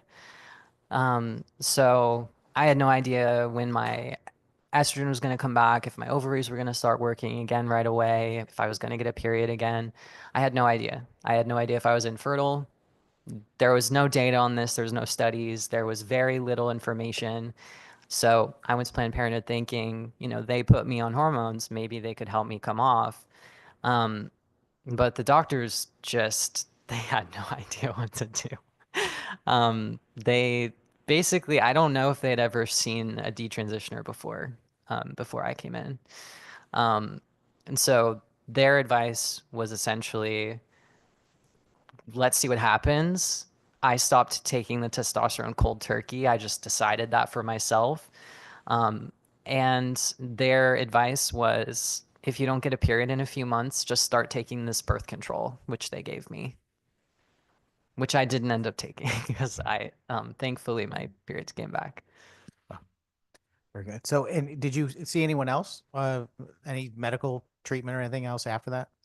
A few months later, I started attending the health clinic at my university, and the doctor there had also never met a detransitioner, and so I just kind of was telling him what was happening to me to just kind of educate him, and he kept track of my blood work, and that was about it. Understood. So, as far as this bill goes, this bill is all about effectively protecting folks that perform the medical aspect of treatment. I assume it includes things including prescribing gender affirming care medications, prescribing testosterone, like in your case, and so forth. So just maybe tie it all together for me. What brings you here before us with your personal story to testify on this bill? Through you, Mr. Chairman. Yeah. So I'm not actually from Connecticut. I'm from Montana. And I was just there a few days ago to testify on a bill that they put forth, which is extending the statute of limitations to 25 years after gender transition to be able to hold the providers accountable. And it's the first bill in the country to do something like that, specifically for detransitioners, because this is such a new topic. Testifying there, seeing the reactions, meeting the people who were in support of this or who had never heard of anything like this, it inspired me to look into other states that are doing bills like this, start coming to tell my story, because a lot of people have just never heard anything like this before. And when I started thinking about taking legal action in Montana, I learned that the statute of limitations for realized medical harm was only 2 years. It had already been 4 years by the time I tried to seek legal counsel. Such a short period of time for something like a gender transition is not adequate. And I think something like this bill, which is just a blanket protection of the doctors who are doing this, is so wrong for so many reasons. There's no way to predict who's going to regret this and who's not. So I think we need the option to be able to take action. Through you, Mr. Chairman. Thank you very much. It definitely puts it all in perspective. When did you realize that you felt like you were the victim of medical harm? That's a good question. I think it was pretty soon after I stopped taking testosterone when I realized that there were permanent effects that were never going to be reversed, that I had signed up for effectively as a child with no real view of the future and no real ability to, look that far ahead and think that there might be one day where I didn't want this anymore. Because I was so gung ho when I was 16, thinking this was going to be the rest of my life. Not even, 3 years later, I'm stopping this treatment that I just expected to be on for the next, 80 years. I think it's really crazy to look back on and just think that was such a short period of my life, and I felt so strongly about it at the time. There are so many people like that out there, and especially for kids, I think it's a very big deal to protect the kids that are signing up for this right now that are going to come to regret it in a few years. Through you, Mr. Chairman. Thank you very much for that. Your testimony is very powerful to me. Just after serving in this legislature over the last decade or so and being exposed to various debates on this various topic, and to be a Republican in the minority, always trying to defend children effectively, and saying that the first course of action whenever this topic comes up really ought to be some sort of counseling. Let's get to the bottom of it. Let's not, speed up the process, because this is life changing.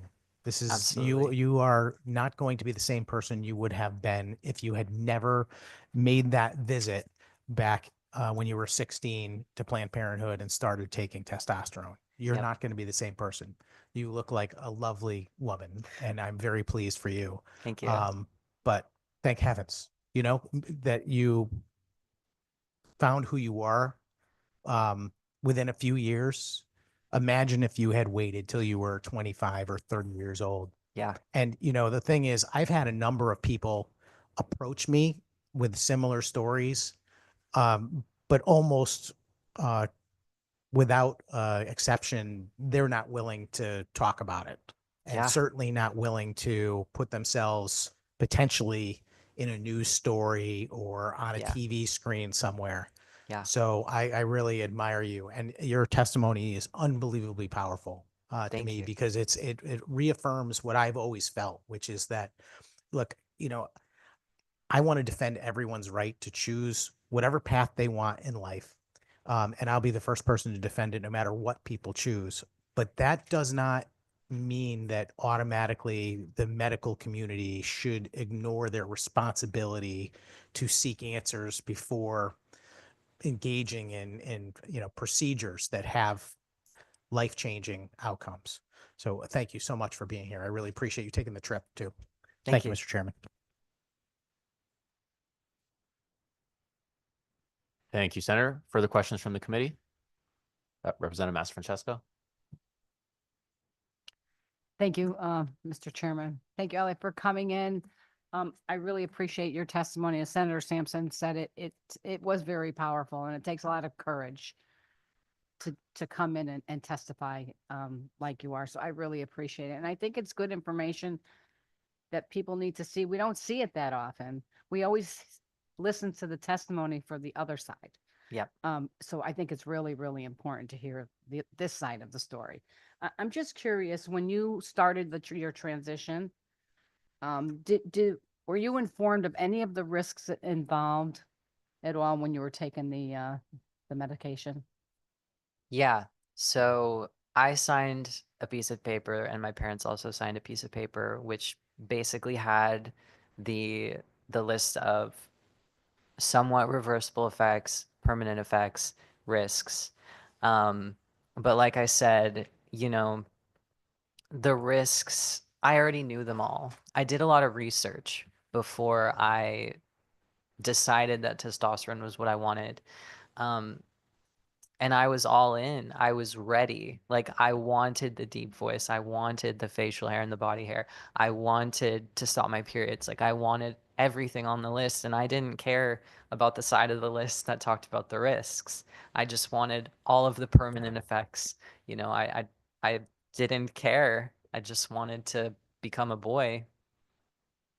Thank you. And what was the tipping point that you said, you know what, this is wrong. I want to go back. What happened? What triggered, or was it a feeling, emotion, or what happened? Through you, Mr. Chairman. So what I usually say to this question is that I was going bald. Um, I was losing a lot of hair for about a year, and I started getting a really bad receding hairline. And that kind of woke me up to the fact that I was a female, like, and I didn't want to be a bald female. And so when I kind of started putting the pieces together, I was just kind of realizing, okay, if I've been a female this whole time, like, what am I doing? Like, why am I continuing further and further with this if I accept that I'm female at this point? And it was kind of just this realization of like, I've been masculinizing my female body, and I didn't want to do that anymore. Um, I had been experimenting for a few months before I started detransitioning with wearing women's clothes again, growing my hair out longer, and trying out, you know, different gender identities like agender or non-binary, kind of trying to figure out where I was fitting back in. But then I had that realization one day that I was a female, and I just kind of realized that that was it. You know, I couldn't change that aspect of myself, and I just wanted to accept that. Thank you. And through you, Mr. Chair, thank you so much for that answer. I'm curious, when you were going through this detransitioning step, did you get a lot of support from the LGBTQ community? Because I know you probably got a lot of support when you were starting to transition or taking puberty blockers, but when you started to reverse, because I don't think you're alone by no means. I'm sure there's a lot of other people out there like yourself that are detransitioning. I was just curious if you got support from the community. Through you, Mr. Chairman. I had most of my friends were in the LGBT community. Um, over the course of the first year that I detransitioned, I lost pretty much all of my friends. The friends that I had left were either not really involved in the LGBT community, or it was like my close family. So I got support initially before I started kind of deconstructing from the mindset that I was kind of consumed in, which was like gender identity and gender ideology. And I was kind of realizing that, like, okay, we're all male and female, and that's kind of just the way it is. And once I started processing, you know, everything that I had gone through, and how I ended up at the point where I was transitioning and then detransitioning, it kind of just, I started trying to explain this all to my friends, and it kind of just started pushing further and further away as they were kind of going like, she's starting to sound kind of transphobic, and I just kind of ended up alone eventually. Yeah, so I would say at first I had support, but as I kind of started stepping away, I lost most of my friends. Thank you. And through you, Mr. Chair, that's unfortunate, but it seems like you have found your way. So where one door shuts, a new door opens. And whatever path that is, I just want to wish you a lot of luck. It's not easy to come here and tell your story. And like I said, we always hear the other side. And for me, I like to hear both sides. You try to understand. You have to deeply understand what's going on in the minds. And I guess you don't until you go through it. And you need to hear from them. So I thank you for your journey coming down here. I know you're not from Connecticut, but I think it's important that we understand. So thank you again. Thank you, Mr. Chairman. Thank you. Thank you, Representative. Further questions from the committee? Seeing none, thank you for your time and your testimony. Thank you. Next up is Catherine Saris, followed by Kathy Austin, followed by Luther Weeks. Good afternoon. We are in afternoon, right? It's a long morning here so far. Good morning, good afternoon, good evening, good night. No, my name is Catherine Saris, and I am a performing artist and arts educator here in Fairfield County, Connecticut. I'm here to testify in opposition to SB 1530. I have testified in person and submitted written testimony in February regarding SJ 35. And at that hearing, I told my story regarding my struggle with gender dysphoria and its roots in my childhood trauma from sexual assault. I will not repeat that testimony. I have heard proponents of gender affirming care claim that science is behind these invasive medical interventions. I would ask them to prove it. Nothing could be further from the truth. The American Society of Plastic Surgeons issued a statement this past August explaining that, quote, there is considerable uncertainty as to the long-term efficacy for the use of chest and genital surgery interventions for the treatments of adolescents with gender dysphoria, unquote. And numerous studies from Europe, particularly the Nordic countries and the UK, have confirmed that gender interventions and treatments to minors are dangerous and are causing much harm. Moreover, in a recent study involving 56 U.S. healthcare organizations and over 90 million patients, analyzing data over a 20-year period from 2003 to 2023, they examined suicide attempts, death, self-harm, and post-traumatic stress disorder within 5 years of the index event. A stunning 3.47% of those who transitioned were treated for suicide attempts versus the 0.29% for non-transitional patients. Proponents of this expansion of the SHIELD law will cause already traumatized victims from out of state and within our own state to surmount nearly impossible hurdles as plaintiffs. Also, I hear over and over people claiming that there's not very many detransitioners, but that is a lie. There's no data being collected on detransitioners, and that's why we simply don't know the numbers. But there also is the obvious reason that many of them don't appear is because they've gone through very traumatic events, and coming here and having the courage to be able to talk about it is very difficult. These interventions are very dangerous. We're talking about children who are now basically unable to have the same mental capacity. Brains are not fully formed until the age of 25, and these puberty blocking drugs actually slow down the brain development and cause children to not be fully developed into adulthood. I also want to just say, like many of my male to female transitioner friends, like Corey Kahn, have experienced high rates of osteoporosis, cardiovascular issues, blood clots, as well as infertility and chronic pain. And you can look at the story of Prisha Mosley. After her gender transition and double mastectomy in her teen years, she eventually decided in her 20s to detransition. Prisha was surprised to discover that she was still able to get pregnant. However, her uterus, bladder, and vagina had atrophied. Her hormone imbalance caused the baby to be big, and her hips were too small to deliver vaginally. There is no standard of care for detransitioners, and I'll just summarize.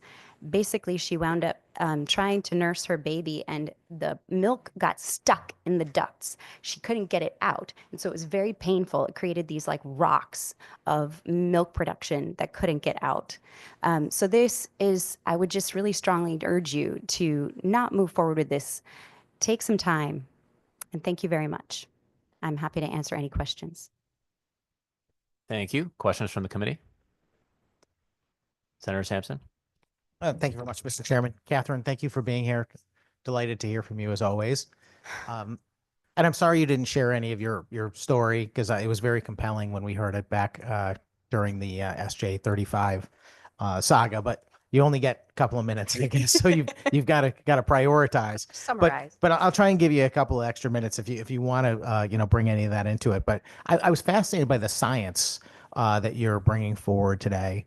I guess the thing I want to know the most about is what happens to somebody at the very beginning when they have this first thought that they are experiencing gender dysphoria, and they reach out to someone at that time, whether it, in the case of our previous speaker, that person reached out to Planned Parenthood, or they reach out to any kind of therapist or something like that. I'm just curious, because for me, that's the moment of truth to whether or not that person's going to get, in my view, proper treatment. They're going to get somebody who actually takes the time to understand without having an agenda or just going right down the easiest path of starting a transition. Is there any science or data that you have about that period, or anything you can share about that process, even anecdotal, because I know you've talked to a number of people who've experienced this. Through you, Mr. Chairman. Yeah, basically, because I'm a dancer, I deal all the time with people who are struggling with all these kinds of gender and sexuality questions. And so that's just like my life. I just listen to people's stories. I hear them. We're, doing bar, or then we're in jazz class, whatever, in between rehearsals, you're talking to people. And then eventually you find out more, and you find out more, and you find out more. And so, like, for example, I have a friend that I love dearly, so dearly. And of course, she's bisexual because, like, she was taken into the bathroom as a child. Her mom cut off her hair and said, "I wish I had a boy." So, like, yeah, she's going to be confused about who she is. I have so many friends who have these horror stories, and it's like, you don't understand. Most of these kids don't come forward to anybody. They don't know how to talk about this stuff. They're victims of trauma, sometimes in the home, sometimes from some mentor that was supposed to be there for them and wasn't. It was a bad influence. Sometimes it's other children. It could be all kinds of situations, but they mostly don't know who to talk to about it. And so they're on social media. And on social media, there are these platforms that seek on purpose to try to draw these kinds of children into this negative realm where they say, you can escape. It's okay. You don't have to deal with the person that's a part of yourself that you hate. You can actually become something different. And as children, we do lots of make-believe, so we get very excited about that. And really, they're just not capable. I know I wasn't capable of understanding. As a, adult person, I can look and say, wow, that was self-hatred. But as a child, I didn't know that. I rejected my body because of the sexual abuse that I was experiencing, and then I didn't connect with it. So how could I then go forward in life? You're just like in this disconnection zone. So I don't know if that answers your question, but. Through you, Mr. Chairman. I can't even imagine being in that set of circumstances, and just how, I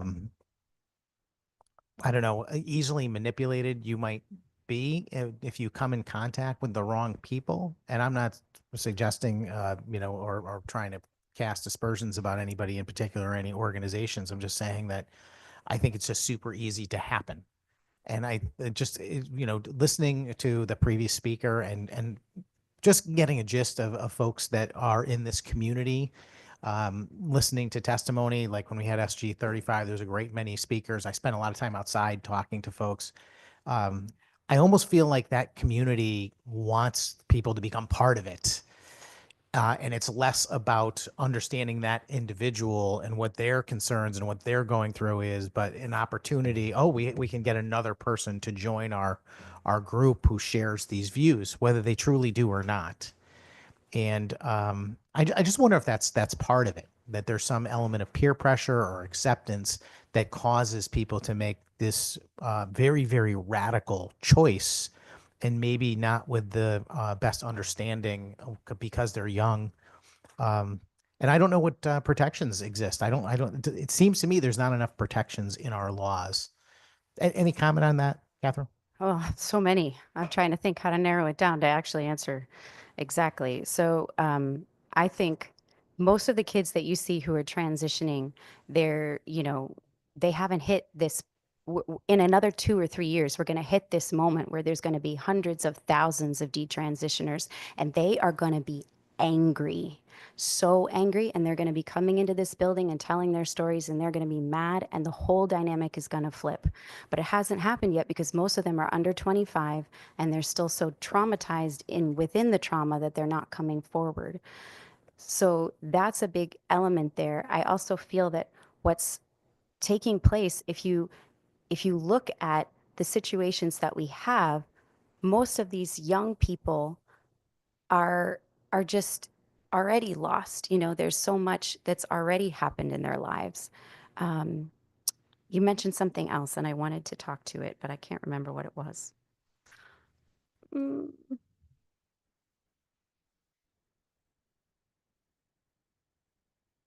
It was this idea of, yeah, I think we don't realize that the medical industry makes a great deal of money off of these transitions as well, because you have a lifelong patient that is forever dependent on their testosterone or whatever cross-sex hormone they're on. They can't get off of that, otherwise they detransition automatically, right? And so they are lifelong patients, which means that the medical industry is creating basically a way to keep them under their thumb. And I'm not saying any person in particular, I'm just saying that this in general enriches certain people. And I don't know who those people are, but if I ever meet them, I'd like to give them a piece of my mind. Through you, Mr. Chairman, thank you for that. The other thing I had mentioned, I don't know if you wanted to comment on it, was about the peer pressure aspect of things and how. Yes. If that's what you were searching for. That was what I was searching for. Thank you. Yes, I mean, I teach in dance schools, right? And I was fired because of the fact that I wasn't affirming enough. I did what we've done for hundreds of years in the ballet world. The boys put the bars away at the end of bar, and the girls have a virtuoso step that's made for their female body that they do on their point shoes, and the guys do another virtuoso step. And nobody says that the boys can't do the girls' step or the girls can't do the boys' step.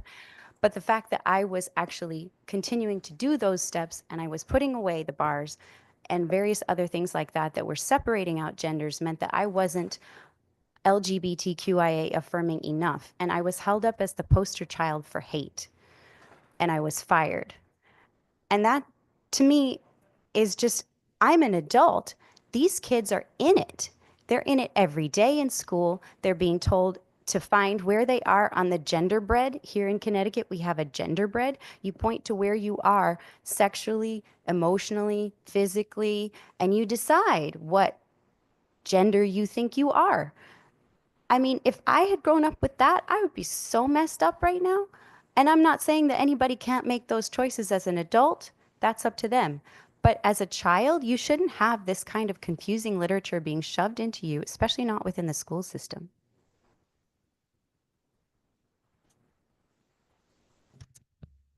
Thank you, Senator. Further questions from the committee? Representative Johnson? Thank you, Chair. Thanks for joining us today. Just a couple of questions. Are you a resident of the state of Connecticut?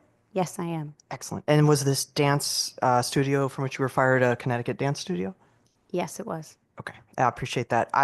One more question. I just want to make sure I have you correctly on the record.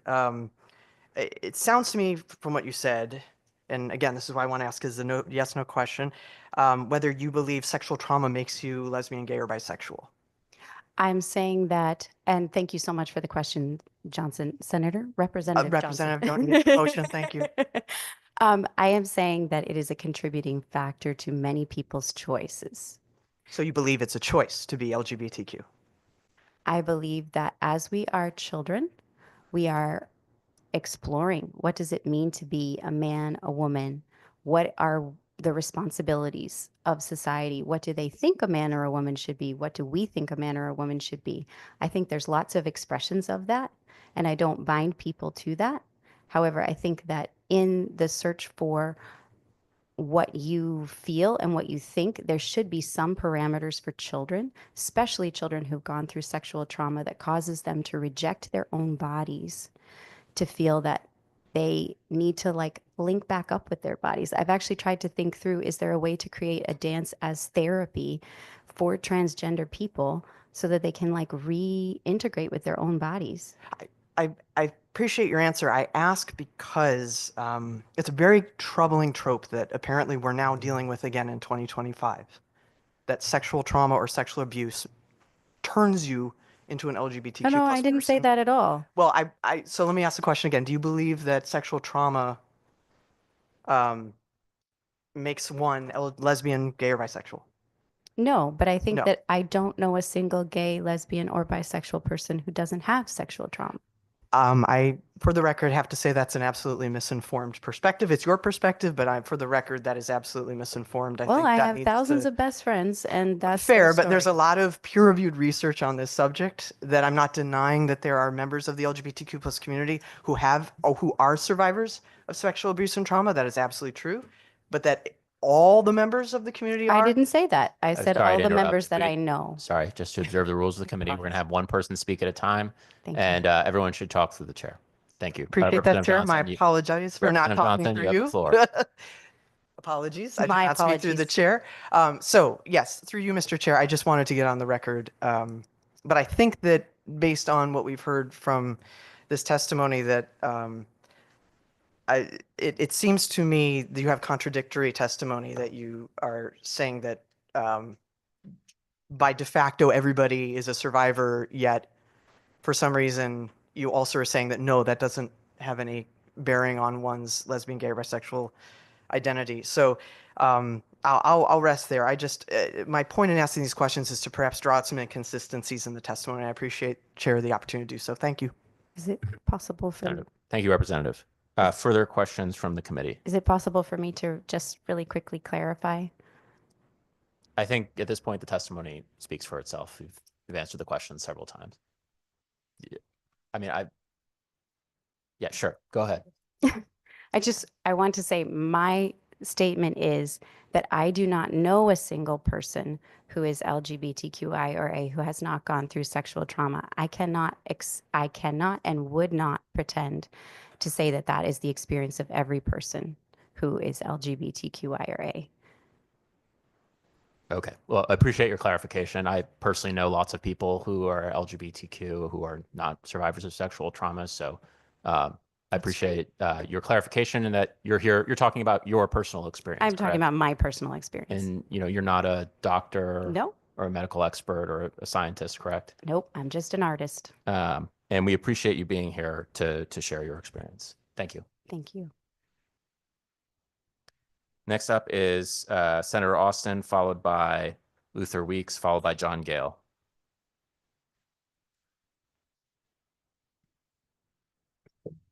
Good to see you, Senator. Are we ready? Maybe begin. I have spent a lot of time in front of this committee this year. I was going to say, you must like us a lot.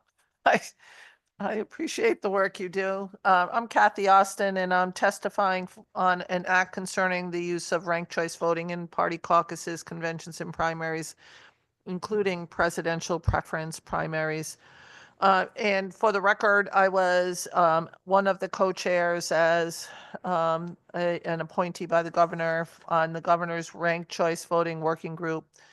And we did a lot of work. We had many meetings on ranked choice voting and interviewed a number of people, both pro and con, on ranked choice voting. And I think that, in my opinion, it came down on the side of allowing ranked choice voting in this limited way.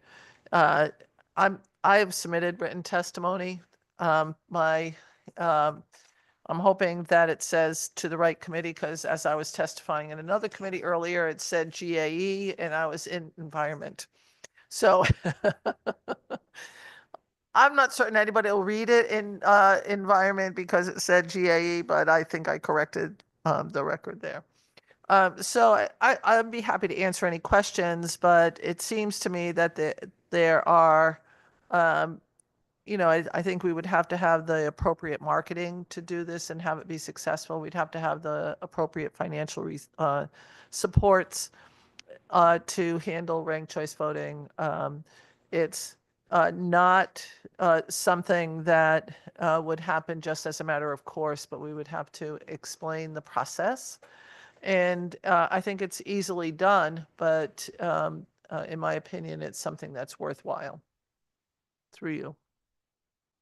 Thank you, Senator. Questions from the committee? Senator Sampson. Thank you, Mr. Chairman. Just how you doing, Senator? Good. How are you? I'm delighted. Senator. Delighted to see you. I was going to call you Rob, but I decided I would use your Well, you certainly honorific. can. I guess we've talked about this with a number of different witnesses throughout the day, but since you were heavily involved in this thing, I thought I should ask you a question or two about it. I noticed in your testimony just now you were kind of good about saying that you supported it for the purposes laid out in the bill specifically. And again, I don't know if you were paying attention earlier, but I'm even sympathetic to that. I just have a little bit of trouble when you start to take this process and move it into a larger election where there's a lot more candidates involved. Because I guess my number one concern about the whole thing is confusion. How voters are going to be able to navigate numerous candidates, particularly if you have a multi-race election. Which presumably, primary might have a few different, races on it and so forth, but at least it's a little bit more limited than a full general election. So just curious if you have a reaction to that as far as concerns over confusion and how people could be informed enough to be able to actually rank candidates. I mean, I know standing at the polls, on election day, talking to people and they're like, who are you? And it's like, well, I'm actually the sitting senator for this district. And they're like, so I don't know how many people actually really know who is down ticket on a ballot.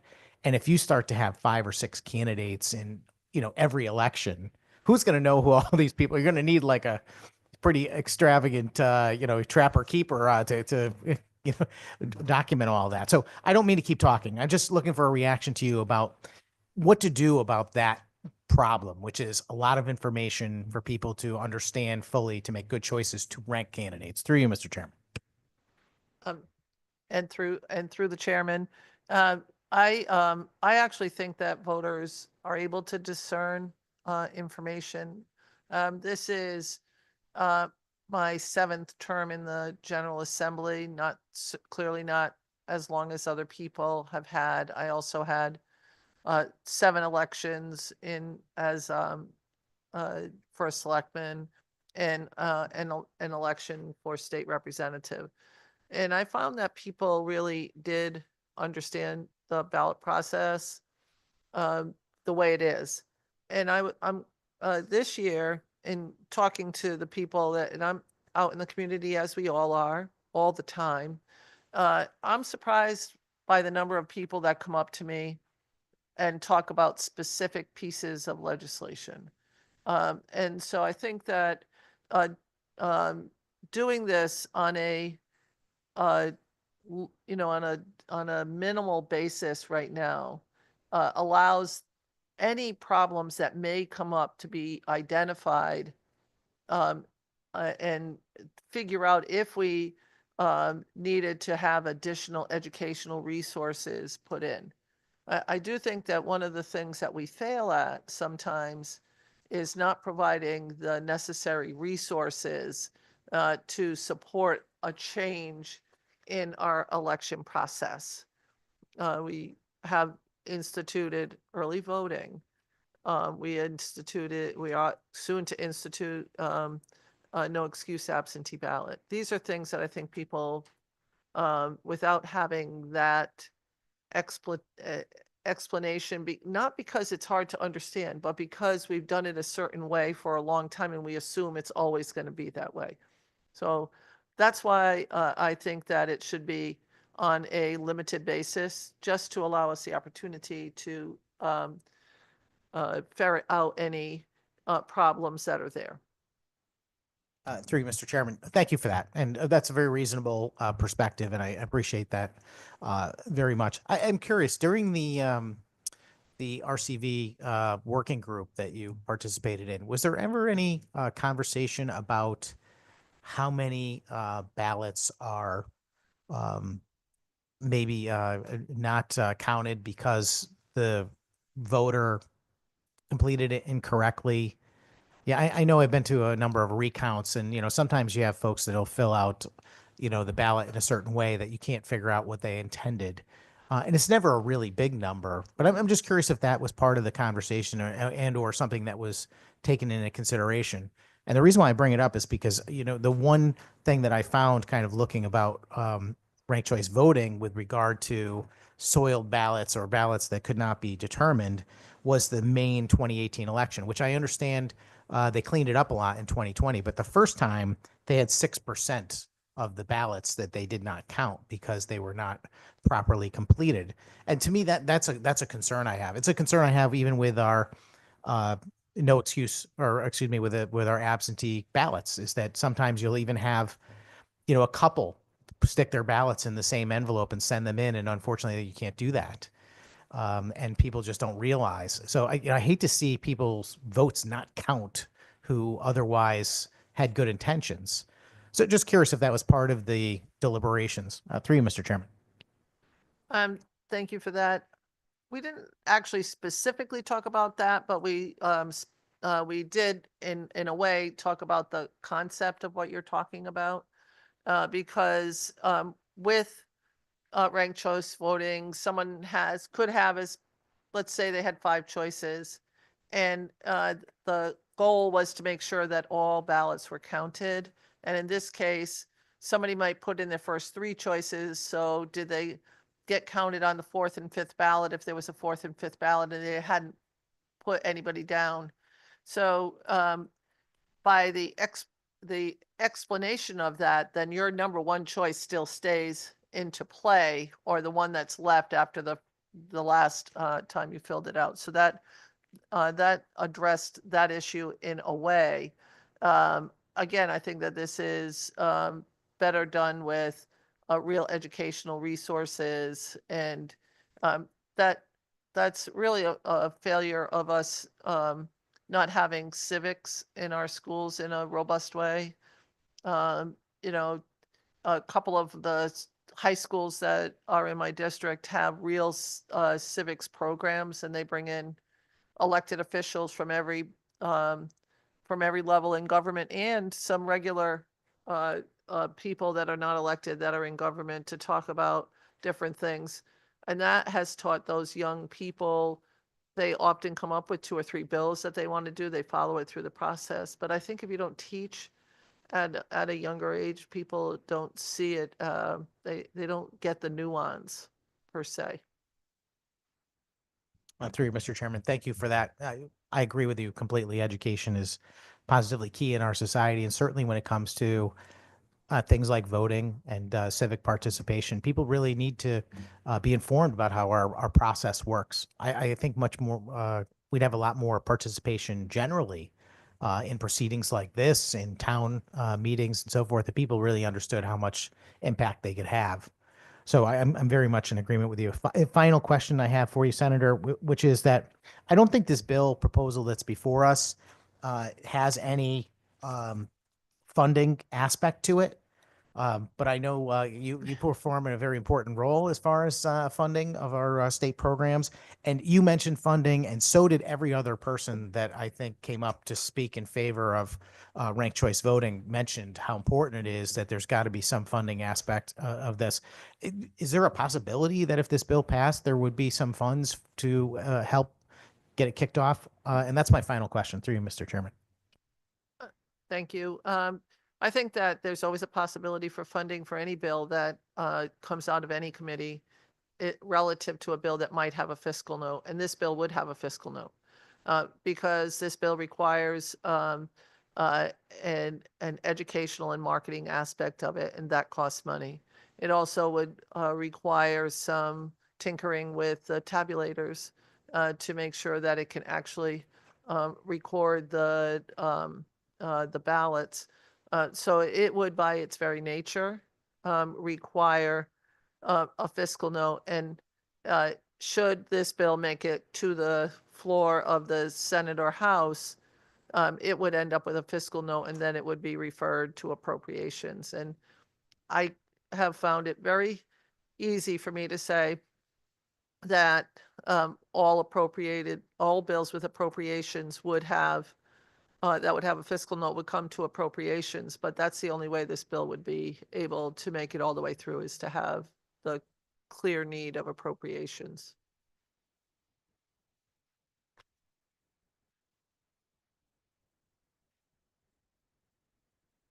Further questions from the committee? Thank you, Senator.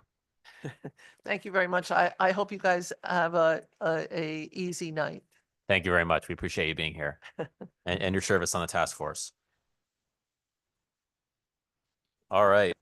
Next up, we have Luther Weeks, followed by John. Next up, we have Luther Weeks, followed by. So again, sorry, Luther Weeks, John Gale, Simon, and Maya Price. Good to see you, Mr. Weeks. Whenever you're ready, you may begin. Chairs and members of the committee, my name's Luther Weeks from Glastonbury, a computer scientist. As a note, you're entering the dreaded math zone. Unrelated to any other testimony today except that of the Secretary of State, which comes from some of the real effects of what I'm going to talk about. In regard to SB 1536, over the years I have been skeptical but open to ranked choice voting. For the last several years, I have frequently testified to the committee on some of my concerns with instant runoff voting laws proposed for RCV and their interaction with Connecticut law. This law fails to address issues critical to counting IRV votes. These issues need to be addressed in some way before the IRV vote is cast. Unlike the previous speaker, I would say we cannot alter the machines that we bought. They would be illegal to run in Connecticut if we altered the software on them. First, exactly how are incomplete, redundant, overvoted, and otherwise incorrect votes for races counted? States define what happens for those ballots differently. Many individuals can review such ballots and come up with reasonable interpretations. However, reasonable those interpretations can vary from individual to individual. I find current definitions and explanations in the law difficult to follow. They must be made clear so they can be compared to machine operations and so that individuals can count questionable ballots accurately by hand or in recanvases. This bill entirely avoids the issues of post-election audits and recanvases. It's rare but critical that there may need to be multiple close vote recanvases in a single race. Occasionally, the order of elimination along the way may determine the final winner. Let us not experience that situation unprepared. No jurisdiction, to my knowledge, has actually defined IRV with fusion voting. I know that isn't part of this bill. To my knowledge, there is no available software for fusion voting or for multi-winner races for RES machines or from any other source. Is that my 3 minutes? I've got oh, my stupid phone is making, sorry about that. Okay, so the law fails to address what happens if the Secretary of the State is unable to find such software. It's like a catch-22 for her and her staff. It can take several days or weeks to initially count through multiple rounds. My written testimony suggests, at a minimum, a list of items to be addressed in a more detailed, completely revised law before proceeding. This is like many things we find in science. Simple rules cause complex interactions. So voting IRV is relatively easy, but counting it is much more difficult than people realize. Thank you. Thank you. Questions from the committee? Seeing none, it's good to see you, Luther. Thanks for being with us. Thank you. Next up is John Gale, followed by Simon Amaya Price, followed by Representative Jamie Foster. Is John Gale with us? I am. Can you hear me? Yes, if you could turn your video on if you're able, and then you may begin your testimony. Well, I don't know that I need to see myself, but okay. Thank you. So my name is John Gale, and I'm a Hartford City Council member. Coming from Hartford, I come from the city that has the lowest voter turnout in the state of Connecticut. I think you've heard that earlier today from at least one of your speakers. And as a result, I support just about anything that will increase voter engagement and increase voter participation. So I'm here today to support HB 1536, but I also will support, I'm supporting HB 7241. And I support a couple of other measures that aren't on your agenda that I would hope you consider at some point in time, including nonpartisan elections. And we've heard about educating the voters many times today, but the state of Connecticut doesn't send out any materials to voters before elections, as they do in some states. So I would also support sending out materials in advance of an election that explains to the voters what's on the ballot for them. As to 1536, ranked choice voting, I want to give you a quick anecdote of an election in Hartford in 1993, where there were 4 candidates running in a Democratic primary. The current mayor was Mayor Carrie Saxon Perry, and she was opposed by Mike Peters and 2 other candidates. She won that primary with 35% of the vote, and she became the Democratic candidate in a city that's overwhelmingly Democrat for the November election. Mike Peters had the foresight to have gotten himself on the November ballot as a petitioning candidate, and as a result, voters did have the choice between Mike and Kerry in that November election, which he won overwhelmingly.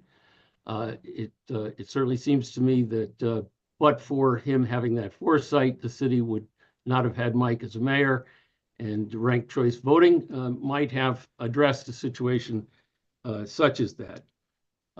I would mention, in keeping with the fact that would have been addressed in a Democratic primary, that although your current legislation doesn't seem to do so, it would be helpful to me if that legislation was either enacted statewide right off the bat, or at least each municipality was given the ability to enable it themselves without relying on the parties. I heard some very convincing testimony earlier that the political parties, especially in the large cities, might not have the incentive to pass this for their primaries. And as my example showed, it would be important in Hartford.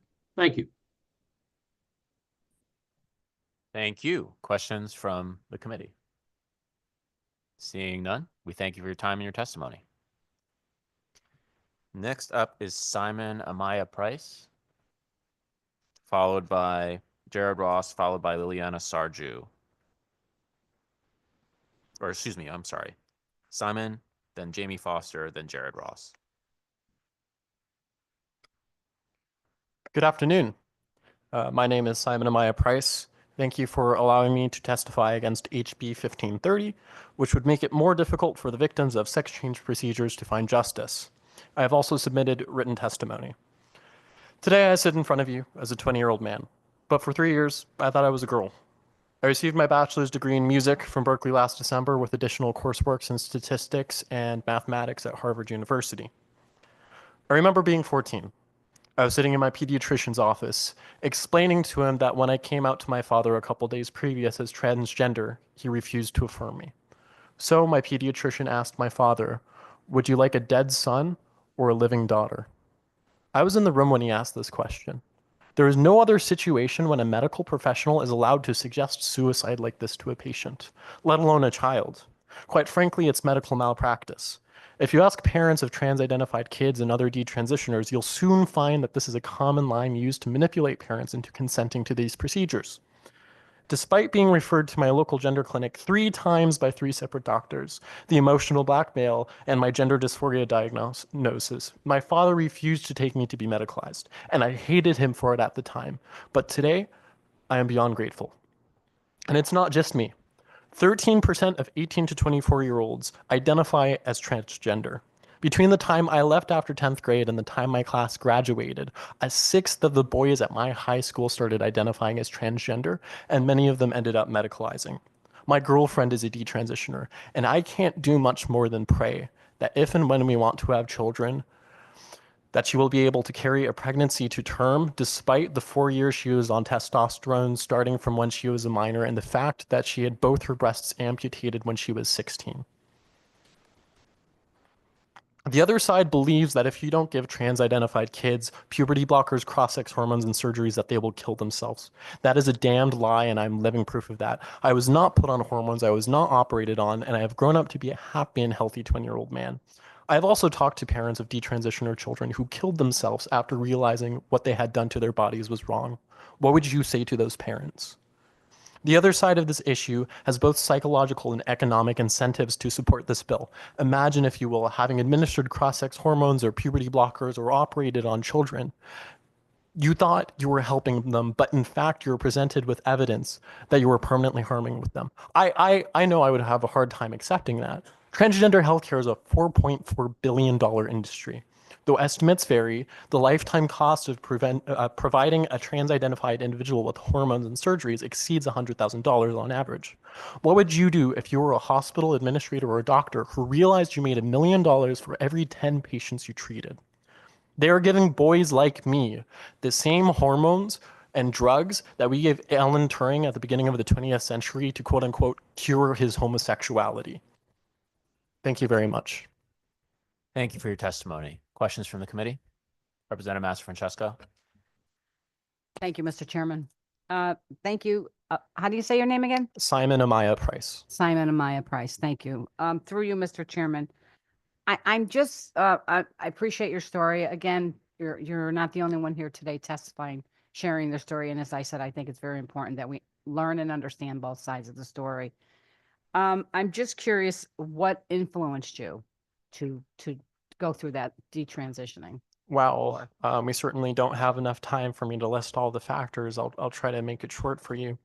In 9th grade, 14, I started identifying as transgender. I just came out of 2 years of near daily homophobic bullying in middle school. I was called the F slur by my classmates pretty regularly. I was followed home. I received a death threat in 8th grade, in fact. And so I had a lot of internalized homophobia. I'm bisexual. And going into 9th grade, I went to a new school. I had a group of friends. Unfortunately, they left me shortly after somebody spread a nasty rumor behind my back. And then a week later, on a school trip, I was sexually assaulted by an older boy who went to my high school, who was 18 at the time. I felt really alienated from my body, and I was looking for answers. So I joined the GSA, the Gay Straight Alliance. One of the regular activities we had in this club, which was overseen by a teacher, was watching videos from this transgender YouTuber called ContraPoints, who is a male to female transitioner. This is where I learned about gender dysphoria and the steps one can take in transition. This provided the first answer with the discomfort I felt with my body, the uncertainty I felt in social situations, and just my general malaise I found myself in. And I came out to my therapist, who immediately affirmed me, and every single other doctor I talked to. So that's what influenced me. Thank you. And through you, Mr. Chairman, you know, we hear often, and it's true, that your mind doesn't develop until you're about 25 years old. And we hear that conversation a lot here in this building and in this committee.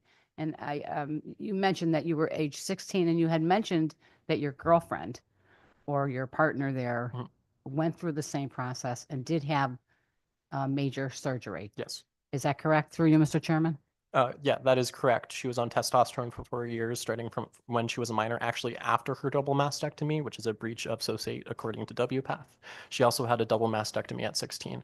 You can actually look her up. Her name is Luka Hein, Luka space Hein. She used to be a lot more public than she is today. And so I'm here telling her story because she can't be here because of her joint issues from the hormone treatments. And through you, Mr. Chairman, it's I just think it's one of these issues that I think people really need to do their homework on. As people get old, like I said, you don't truly develop until you're 25 years old. And at that point, certainly people can choose to do what they are. But, you know, 16 is a very young age. You're going through a lot of emotion. And I has asked the other speaker that we had, I'm assuming that you had support from the community, the LGBTQ community, when you were going through this? And then what happened when you changed your mind? Through you, Mr. Chairman. So I was 14 when I started identifying as trans, and when my pediatrician said that awful line to me, and all of these different medical professionals affirmed me, which is the standard procedure, which doesn't mean it's correct or effective.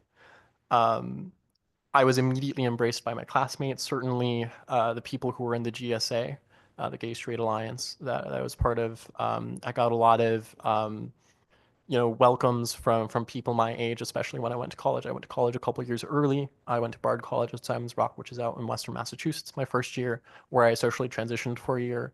And people almost found me more interesting because I was transgender. It felt like people wanted to be around me more. When I desisted, and this was privately and socially detransitioned, all of my friends left me. All of my friends left me a second time after I went public about the fact that I am a desister. And since then, I've received death threats. People have tried to dox me. I've been called a Nazi. People have yelled at me on the street. And I could, people have threatened to rape me. I could go on. So, yeah, hope that answers your question. Thank you. And through you, Mr. Chairman, I'm just curious what happened? Why did you not take these sex hormones or undergo any type of surgery? Through you, Yeah. Mr. Chairman. I wish I had a great answer to you, because there are a lot of parents who asked me about this question in reference to their own children. But I have to be honest, it was 75% luck, 20% my dad saying no. He actually cussed out my pediatrician and he quit a year later, and we like to think he had something to do with it. And then 5% my own critical thinking skills. I think there were a couple of experiences I had, particularly experiencing intimate relationships. And then also, I remember my first year of college, because I went to college that was oriented towards people who want to go to college early, was the first time I saw a double mastectomy scar on a girl who had gotten it the year before when she was 15. And all of a sudden, that made things real. It wasn't this thing that was just out of my reach. It was a real thing that was happening to real people. And I didn't realize it at the time, but that was kind of the first crack in the facade, which then really fell apart. And I think the second thing, which was a really big influence, was joining a sexual assault survivor support group, because working through my sexual trauma really helped with reintegrating with my body. Thank you.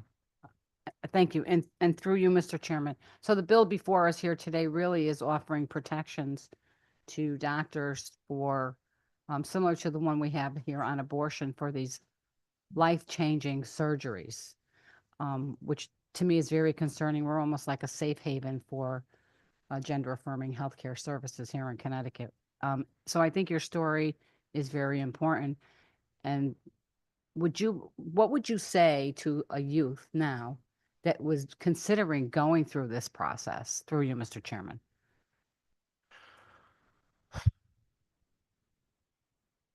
You might not believe it right now, but someday you're going to find somebody, or a lot of people, honestly, who are going to love you for who you are, not who people, not the facade you're presenting, but who you are really. Not despite you're a man, the fact that you're a man or a boy or a girl, whatever the case may be, but partially because of that. You will be loved. There are people out there who will welcome you with open arms. You just have to find them. Thank you. Mr. Chairman, I have no further questions, but thank you. I truly appreciate your story. Very brave of you to come out here today and stay throughout the day to tell your story. It's truly appreciated. Thank you. Thank you, Mr. Thank you, Representative. Further questions from the committee? I had a few quick questions. Is that? So I'm assuming, so you're here today because you believe that this bill would prevent an individual from suing a medical provider that malpracticed upon them. Is that the basics of it? My understanding, and I have in fact read the bill, it would provide additional protection to providers who have administered cross-sex hormones, puberty blockers, and surgeries to children, as happens in the state of Connecticut. We actually have public insurance claims data showing that this happens here. I think it's 46 children have been operated on under the guise of gender affirming care. I'm here because it is already hard enough for detransitioners in other states and this state, quite frankly, to sue their medical providers rightfully for malpractice. Yes. Right. Okay. So, first of all, would it be helpful for you to know that this bill's protections specifically exclude any claims by an individual against their medical provider? Like, this bill doesn't prevent that in any way. I must have been maybe rereading two different bills here, but I believe if I recall correctly, there were specific provisions about I believe out of state patients suing medical providers. I'm not allowed to ask you questions, but I read it very much as an expansion of or a fix of the SHIELD law, which my understanding is to protect providers when they're talking about out of state patients from lawsuits when they provide these particular procedures, whether through telehealth or in person. Yeah. So, I mean, I guess the question you'd probably ask me is, where is that in the bill? And I would just point you to lines 52 through 65. And this language is repeated throughout the bill. The bill prevents people other than a patient for suing a medical provider. Okay. Or it doesn't actually prevent them from suing. It just prevents certain aspects of Connecticut's civil and criminal procedure systems from providing information about that if a person other than the patient or their representative sues. So does it help you to know that this bill will not prevent an individual from suing their medical provider for malpractice in any way? Unfortunately, it does not, because one of the key situations we have is there are organizations which will sue on behalf of detransitioners, such as certain law firms and also action groups like Do No Harm.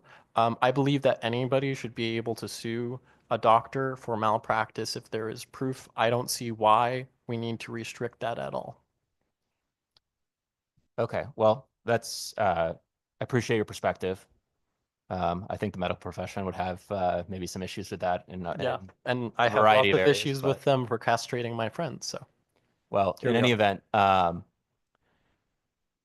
would it also be helpful to know that this does not, the gender affirming care language in here is not actually expanding anything. It's actually current law. It's just a recodification, putting what is currently in two sets of sections in our statute books into one.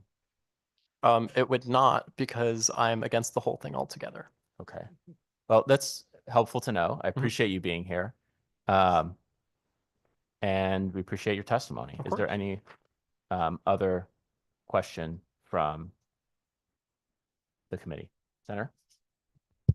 Thank you, Mr. Chairman. Sorry to go after you. Just didn't get your attention in time. I just wanted to thank you, Simon, for being here today. I appreciate you sharing your story with us. I was reading your testimony and I noticed that you dedicated, the final portion of it to discussing a potential investigation of the effectively the trans queer lobby and that apparatus as you described. Yes. And I just love to hear more about that because, when I start to hear and understand the amount of money that is involved in these type of procedures and how they are going forward without what I would say in a legal context is due process, without young people having protections in place to have someone speak on their behalf, without someone saying, hold on, maybe we should, work on a counseling perspective before we start to prescribe drugs or even beyond that. So if you don't mind taking a minute or two to elaborate on your views on that, I'd appreciate it. Thank you, Mr. Chairman. Yeah, absolutely. So I said multi-billion-dollar industry, transgender healthcare. If I recall correctly, it was 2023 or 2024, the Americans Principles Project, I believe it's called, published a report pinning down that number at 4.4 billion exactly. So there's no question that there's a lot of money in this. If you Google how much with insurance to pay for testosterone or estrogen or puberty blockers or these surgeries, it's a lot of money. So that's, I don't think that's a question for anybody, because medical care in this country is very expensive regardless of the subject, right? Insulin costs, so much as well. So I think one of the things we really need to investigate here in Connecticut, and quite frankly in many other states, is the very deeply entrenched network we have. So this of course is my view of the subject, but a lot of the civil rights organizations we have, like PFLAG and the ACLU and these sorts of organizations, they were working on the civil rights movement, some of them, right? Not all of them. And they won. We got the Civil Rights Act passed. We gained true racial equality in this country. That's great. A lot of them then moved to gay marriage. I believe that it is no place for the government to say that I can't marry a man if I don't want to marry a man. They won on that. But there's still these big organizations that are well organized, that are well funded. They needed the next thing. They believed the next thing was the trans issue. I think they're sorely wrong. And I think I'm confident that you'll have seen lawyers from the ACLU, maybe representatives from PFLAG, LGBTQIA+ organizations and stuff, sort of parroting these same talking points. It's in the schools, it's in the universities, it's in our healthcare, it's in our nonprofits, it's in our media, it is everywhere. And it's hard to not see it growing up as a kid if you go to public school or private school or university, because I saw it every step of the way. The first question every single class I had was, what are your pronouns? It's ridiculous. And this is all kind of funneling kids and young people and youth, because again, the brain isn't developed into 25, down this road of it's providing more opportunities to feel gender dysphoria and then medicalize that gender dysphoria. And, Planned Parenthood is a big part of this. I hope that answers your question. Through you, Mr. Chairman. Thank you very much, Simon. I don't have anything else, but thank you very much for your words today, and thank you for visiting us. Appreciate it. Thank you for your question. Thank you, Senator. Further questions from the committee? Seeing none, thank you for your time and your testimony. Thank you. Next up is Representative Foster, followed by Jared Ross, followed by Liliana Sarju.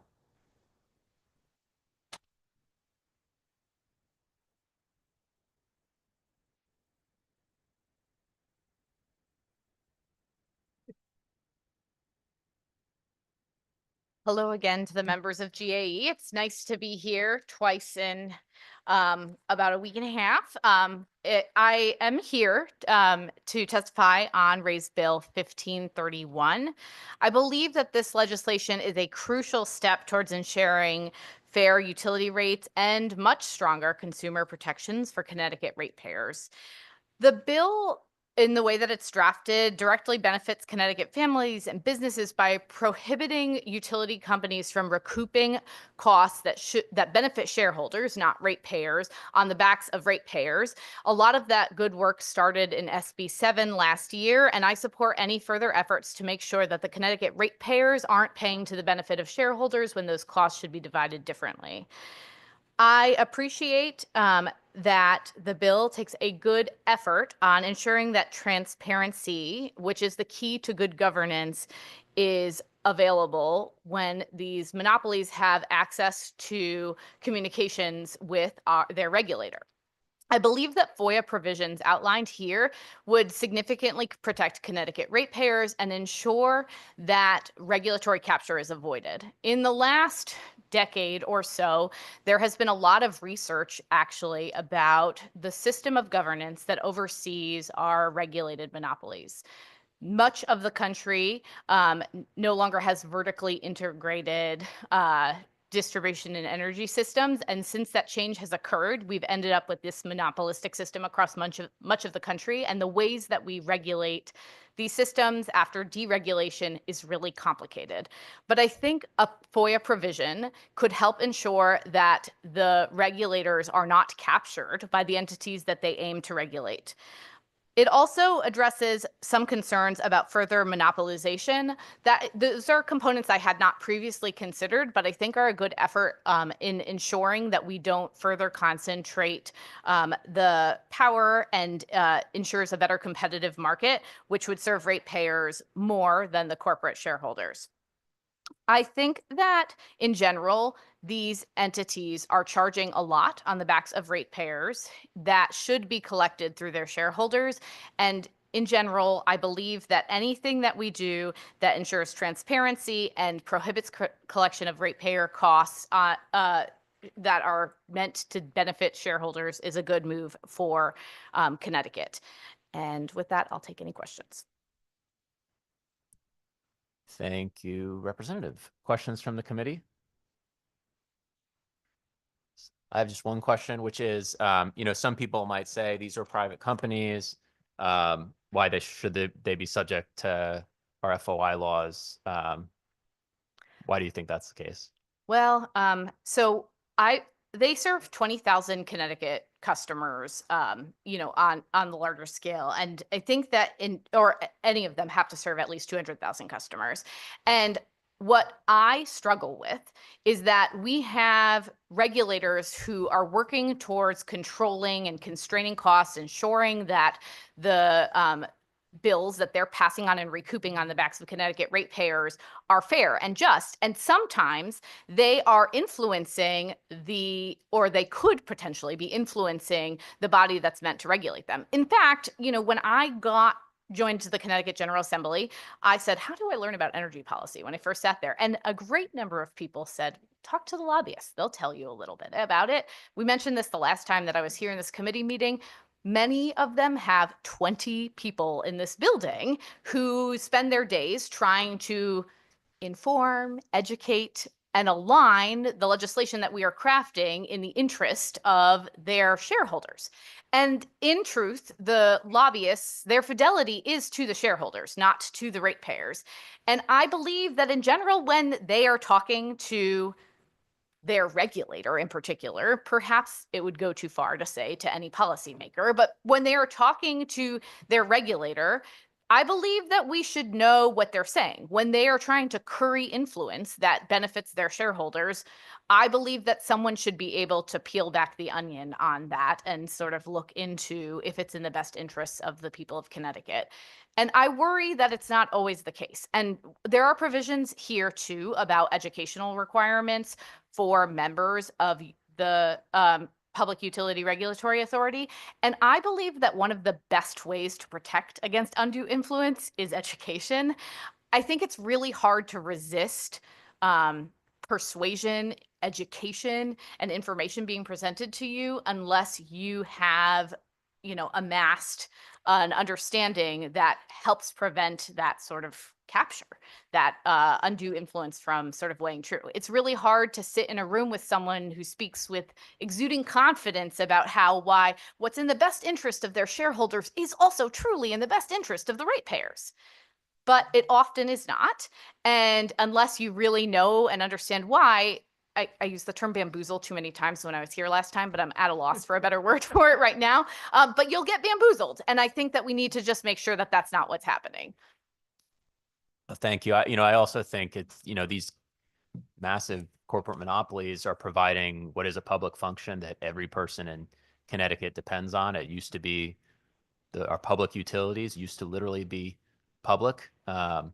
And, when they're making, calculations or consulting with experts about what case to present to PURA or the Siting Council or some regulatory body, I think it makes sense that we should be able to see their work. And it's very difficult to do that, obviously, if you don't have access to that backup. So, yeah. And if it's okay, I would just say that, right now, when we have members of the committee of the regulatory authority who are given guidance, we are often sort of like looking through slogs of information. And I think it's really challenging for us to understand and discern the very tremendous amount of work that it takes a skilled commissioner to weigh through.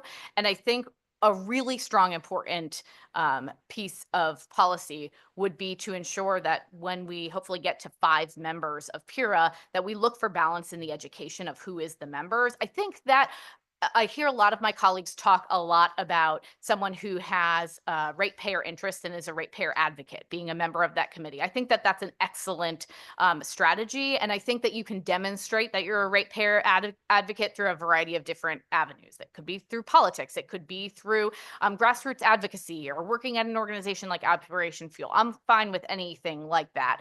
I also really do think that we need the kind of expertise that someone who is an engineer with structural cost estimating experience would take. I think about people who do, engineering estimation day in and day out for infrastructure investment. When they would be presented by a transmission plan that a utility company would put forward to the siting council, for example, and it would come through, they'd be like, those numbers don't make sense. And they'd probably be able to very quickly review and look at that information. And I just don't know that without putting those specific pieces of expertise on the commission, that we can get to a place where they're really strong and can advocate on behalf of the ratepayers. I also think, and I often think this is my biggest inadequacy in the energy spaces, I think we need attorneys who have significant experience advocating in this sort of regulatory environment. But I think that it helps to just sort of build a coalition of folks who can balance grid reliability and the interests that the legislature puts forth for PURA to consider, but also to defend the ratepayers.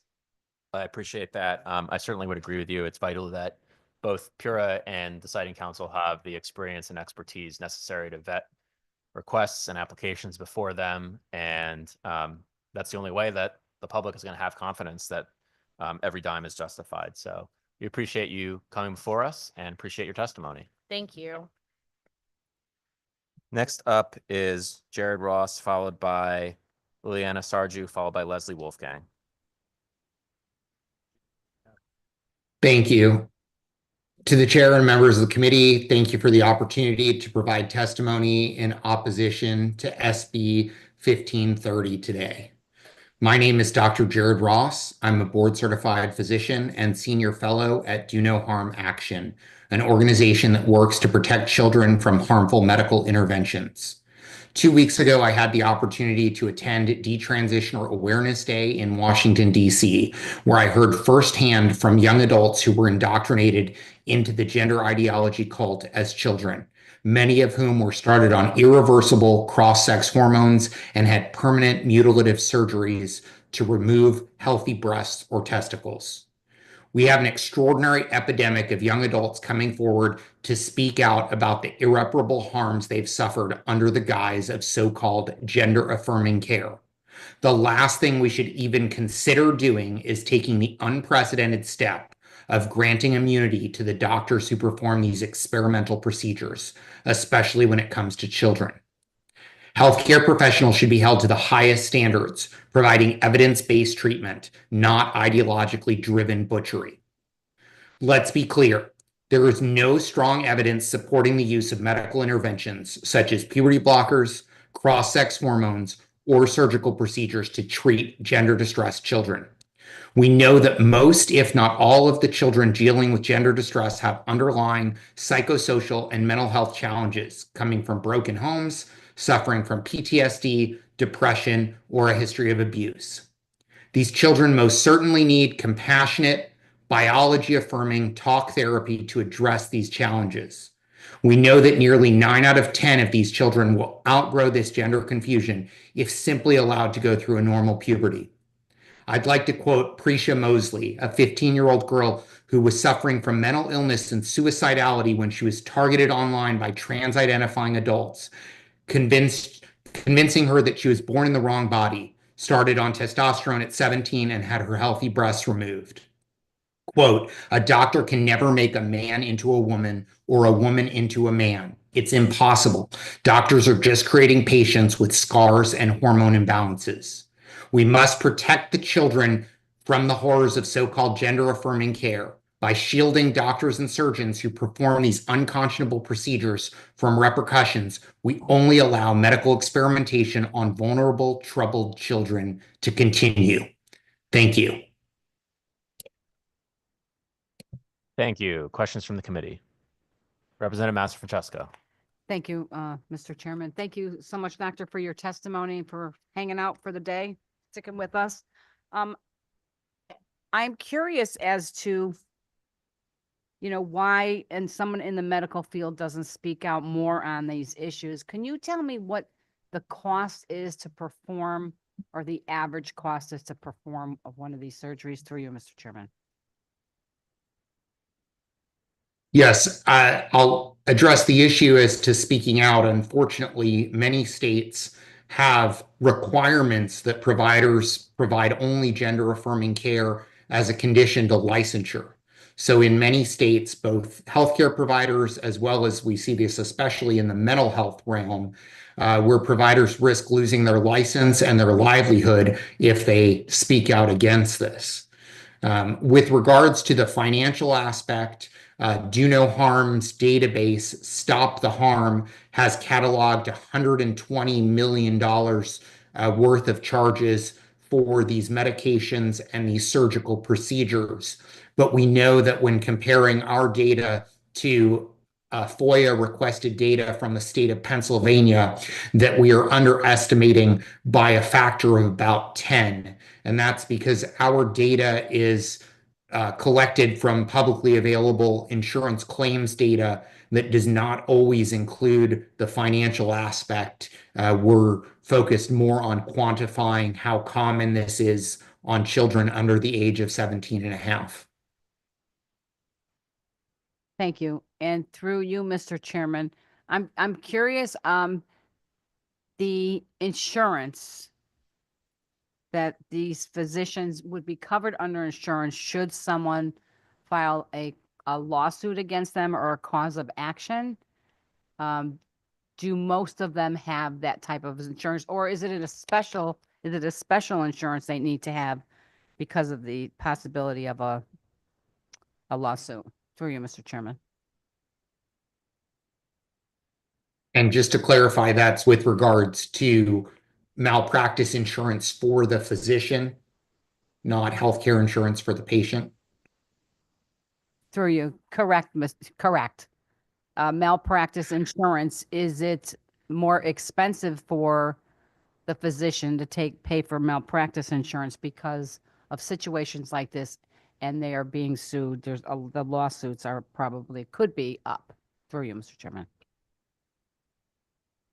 I am not aware of any increase in medical malpractice fees for doctors that are performing this care or these surgeries. We have started to see detransitioners and desisters speak out and file lawsuits. And I think this is an epidemic that we're just at the beginning of.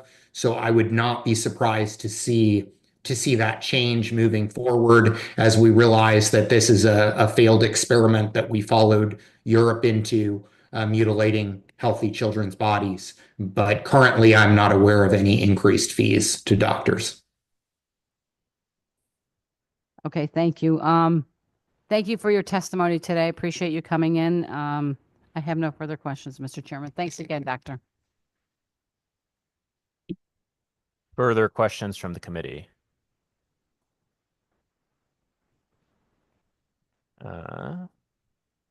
Seeing none. Doctor, thanks for being with us. You are boarded in emergency medicine, correct? Yes, that's correct. You currently have practice clinically? Yes, I practice about 1 day a week clinically. Okay. But you're not a pediatrician, correct?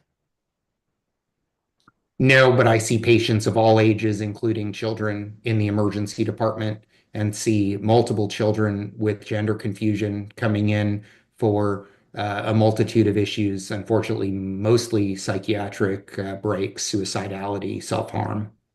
But you don't treat them for that beyond getting them to a specialist? And no, we address the acute issues.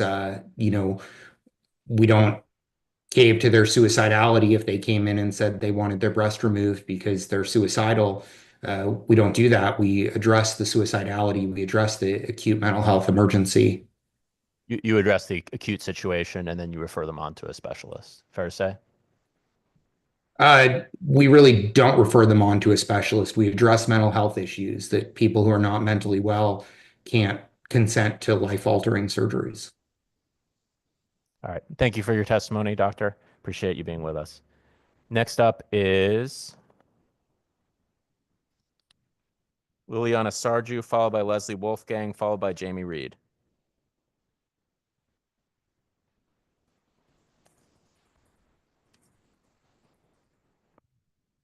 Good afternoon, chairs and distinguished members of the GAA committee. My name is Liliana Sarju. I'm the policy and outreach coordinator for the Connecticut League of Conservation Voters. I want to say thank you for the opportunity to submit testimony and strong support of SB 1536, which would allow political parties in Connecticut to implement ranked choice voting.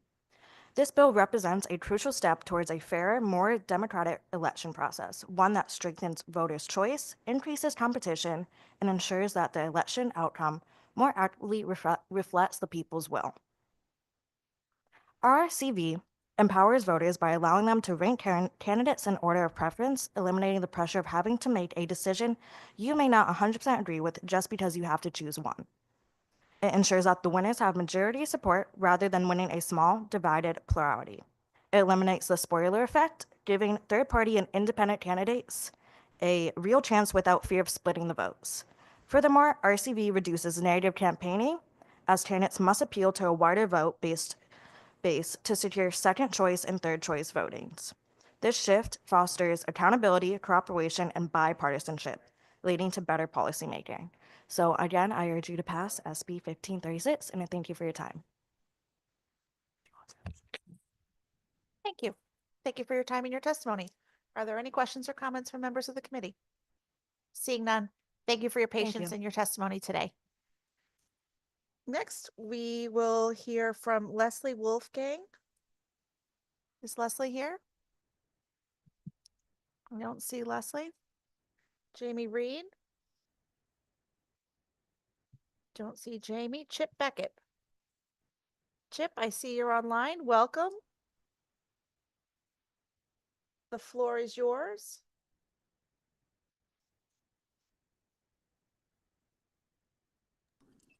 Can you hear me? Yeah. Sorry, I had on the way to a meeting. I'm Chip Beckett. Welcome. Thank you, chairs and members of the committee. For just a minute, if you can try to turn your video on, that would be great. There we go. Thank you. Does that work? Thank you. Sorry. Good evening, chairs Flexer, Blumenthal, as well as the ranking members and the members of the committee.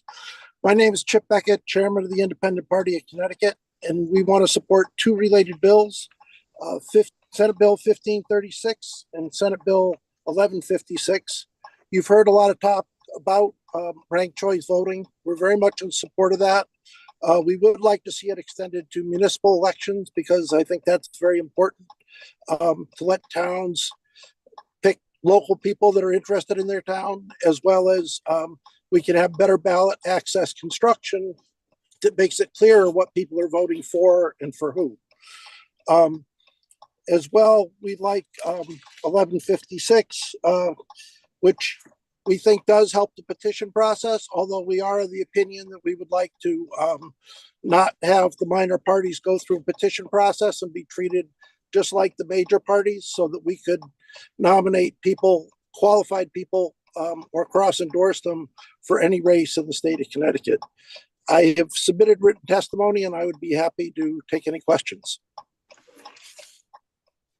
Thank you. Thank you for your time and your testimony. Are there questions or comments from members of the committee? Seeing none, thank you again for your patience and your time and your testimony today. Thank you. Have a good day. Thank you. Next is Evelyn Mantilla, will be followed by Lita Boylan.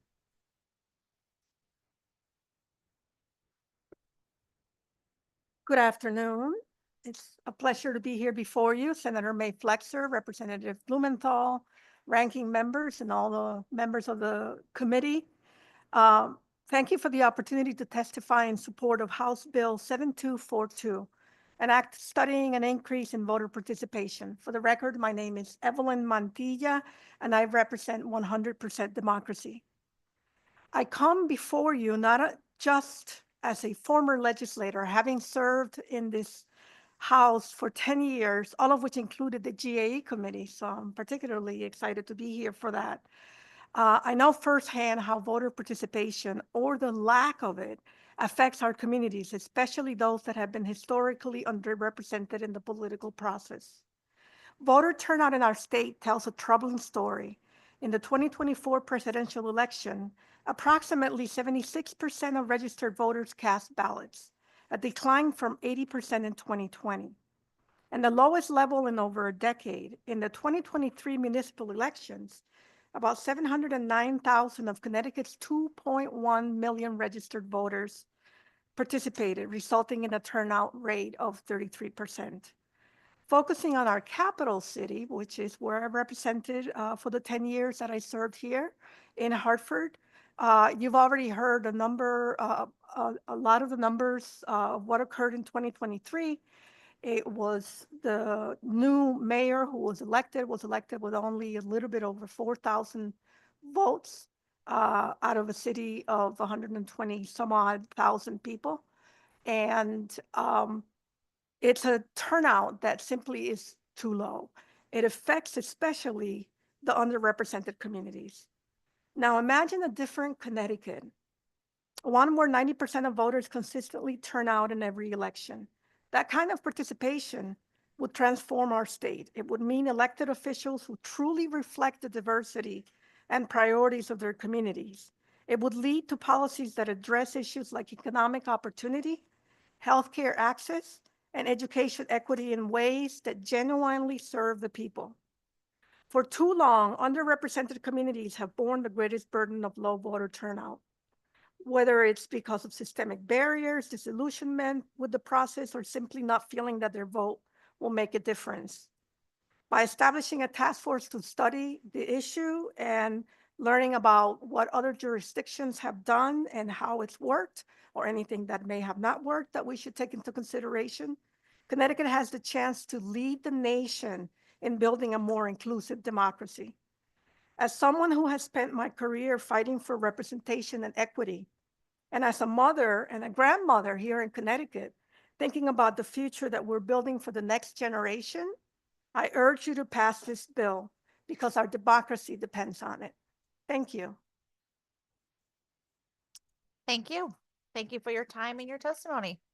I see no questions or comments from members of the committee, but thank you for your Madam Chair. patience and your time and your testimony Thank you. today. Next, we will hear from Lita Boylan. I don't see Lita. Ed Hawthorne. And after Ed, we will hear from John Doucette. Welcome, Ed. The floor is yours whenever you're ready. Good evening, Senator Flexer, Representative Blumenthal, and of course, my state representative, Gail Master-Francesco. My name's Ed Hawthorne. I'm proud to serve as the president of the Connecticut AFL-CIO, a federation of unions representing approximately 250,000 working people here in the state of Connecticut. It's on their behalf I testify regarding HB 7242, an act studying an increase in voter participation. The purpose of the bill is to study strategies to increase voter participation in Connecticut. As you just heard, voter turnout in Connecticut varies wildly, sometimes going as low as 10 to 15% in municipal elections. Democracy only works when people participate. Democracy dies when apathy takes over. And although this is just a study bill, we believe it's a crucial step to ensuring the survival of our democracy, ensuring that the representatives that fill these hallowed halls are representative of the people in their district.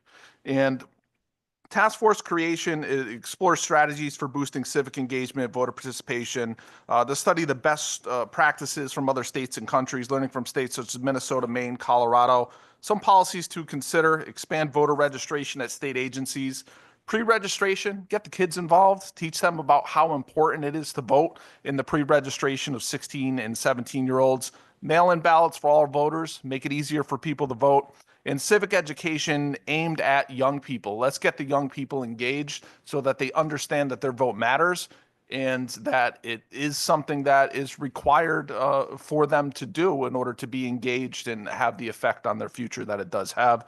Some global insights, countries like Australia, Uruguay, and Chile treat voting as a civic responsibility, achieving turnout rates above 90%.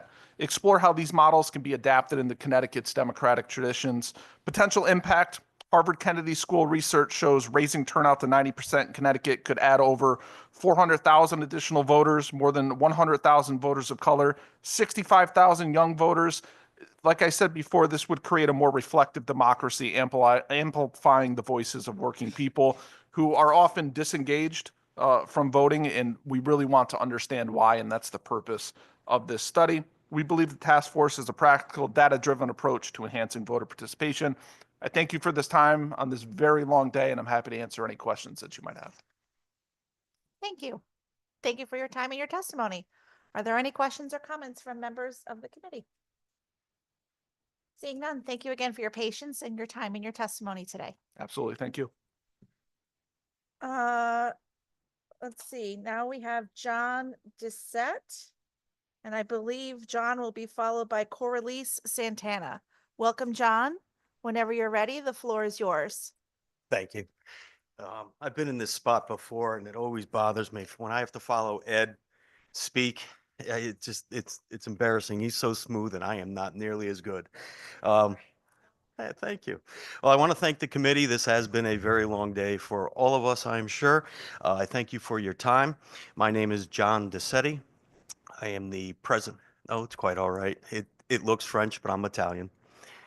I am the president of A&R Employees Union. We're about 3,200 state employees, and we represent a good portion of the employees at the State Elections Enforcement Commission.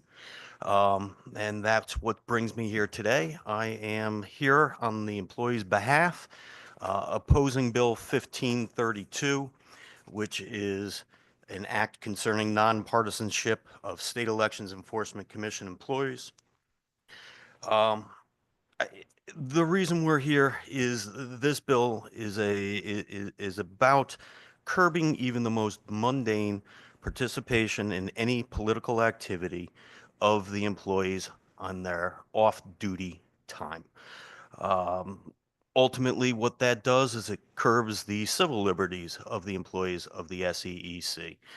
I can understand the need to maintain nonpartisanship in how the SEEC conducts the mission of the agency, but this bill is a bridge too far in curbing their off-duty personal freedoms and does not address any manner of how the agency itself operates. It's for this reason that I am here urging the committee to oppose this bill. I did submit written testimony, and I did not submit you to having me read the entire testimony, so that was the abridged version, so if there are questions. Thank you. Thank you for your time and your testimony today. Are there any questions or comments from members of the committee? Seeing none, thank you for your patience and your time and your testimony. Appreciate it. Thank you all. Next, we will hear from Coralise Santana. Welcome, Coralise. The floor is yours. Thank you so much, Senator Flexer, Representative Blumenthal, ranking members, Master Francesco, and Senator Sampson. My name is Coralise Santana. I'm the campaign manager for the Connecticut Project Action Fund. We are here to testify in strong support of House Bill 7241, an act concerning absentee voting for all, which removes the restrictions that prevent every eligible voter from requesting an absentee ballot. I think House Bill 7241 proposes a very straightforward but meaningful change, removing the restrictive eligibility requirements in Section 9-135 and subsequent sections of the general statutes, and allows all registered voters to request their absentee ballot without having to qualify under a specific circumstance, or as commonly referred to in the building as an excuse. This is a critical step in modernizing ballot materials and instructions and reducing confusion for voters and administrative burden for officials. Right now, under current law, there are limited conditions, as you know, for why a person can request an absentee ballot. During the 2024 election, we talked to a lot of voters from all across the state of different political ideologies who said that they decisively wanted to have absentee voting for everyone.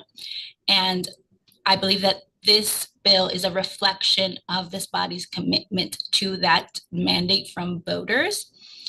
Expanding access to absentee voting really strengthens our democracy and ensures that voters are not denied an opportunity to participate because of a rigid or outdated legal constraint. Connecticut had been one of 14 states, or still is until you pass this bill, that doesn't allow no excuse absentee voting. And so what we want to make sure is that this sees a finish line and that Connecticut continues to modernize our election system. Thank you. And with that, I'll take any questions if you have any. Thank you. Thank you for your time and your patience and your testimony.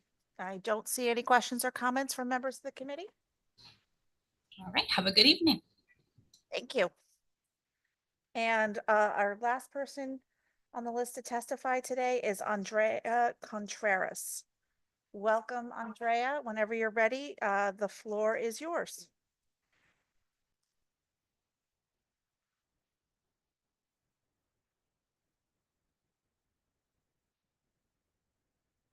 And Andrea, when you get a minute, just reach, there we go. Reach in front of you, turn on that microphone. Perfect. All right, Senator Flexer, Representative Blumenthal, and esteemed members of Government Administration and Elections Committee. My name is Andrea Contreras.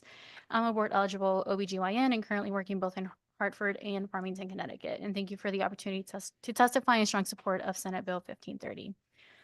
I'm sure as you've heard, Connecticut passed a Reproductive Freedom Defense Act, a first of its kind of shield law to protect Connecticut providers from the reach of anti-abortion extremists and hostile states attempting to chill, restrict, and criminalize abortion access. Connecticut now has the opportunity to bolster its existing shield laws and expand the current shield law to ensure telehealth providers are also protected. As you heard earlier, how other states have been able to extend legal care to those outside of their states. Attacks, bans, and restrictions on reproductive health care, including abortion, cause the most harms to those who are already facing unequal barriers to health care, especially young people, Black and Brown people, the LGBTQ+ community, and those struggling to make ends meet. Patients from other states may seek care in person in protected states, and between January and June of 2023, 400 patients traveled to Connecticut to receive this kind of care. However, not everyone can afford the cost of taking time off from work, childcare arrangements, or the myriad of compounding logistics necessary to make this travel to the protected state possible. Additionally, the majority of abortions, about 63% in the U.S., are performed using medications in the first trimester, and these would be the same medications that are used to provide telemedicine abortion. Medication abortion is generally safe with major complication rates of 0.4% and an associated mortality of 0.001%. Delivery, on the other hand, has a mortality of 0.03%. Moreover, the negative repercussions of women who are denied reproductive care are well documented in a prospective longitudinal cohort study. Patients are the experts in their lived experience, and providers are the experts in the medical care. Patients and providers deserve better than political interference, medically unnecessary barriers, or threat of criminalization because of the outcomes of their pregnancies. Passage of Senate Bill 1530 will strengthen Connecticut's shield law and offer an additional layer of protection to our abortion providers and providers offering medically necessary care. I strongly urge y'all to support this bill, and I'm happy to answer any questions y'all may have. Thank you. Thank you for your time and your testimony. Are there any questions or comments from members of the committee? Seeing none, thank you for your patience and your time and your testimony here today. Thank you. And that concludes the list of people who've signed up to testify here today. I don't see anyone else on the Zoom or in the room. So with that, I will adjourn our public hearing.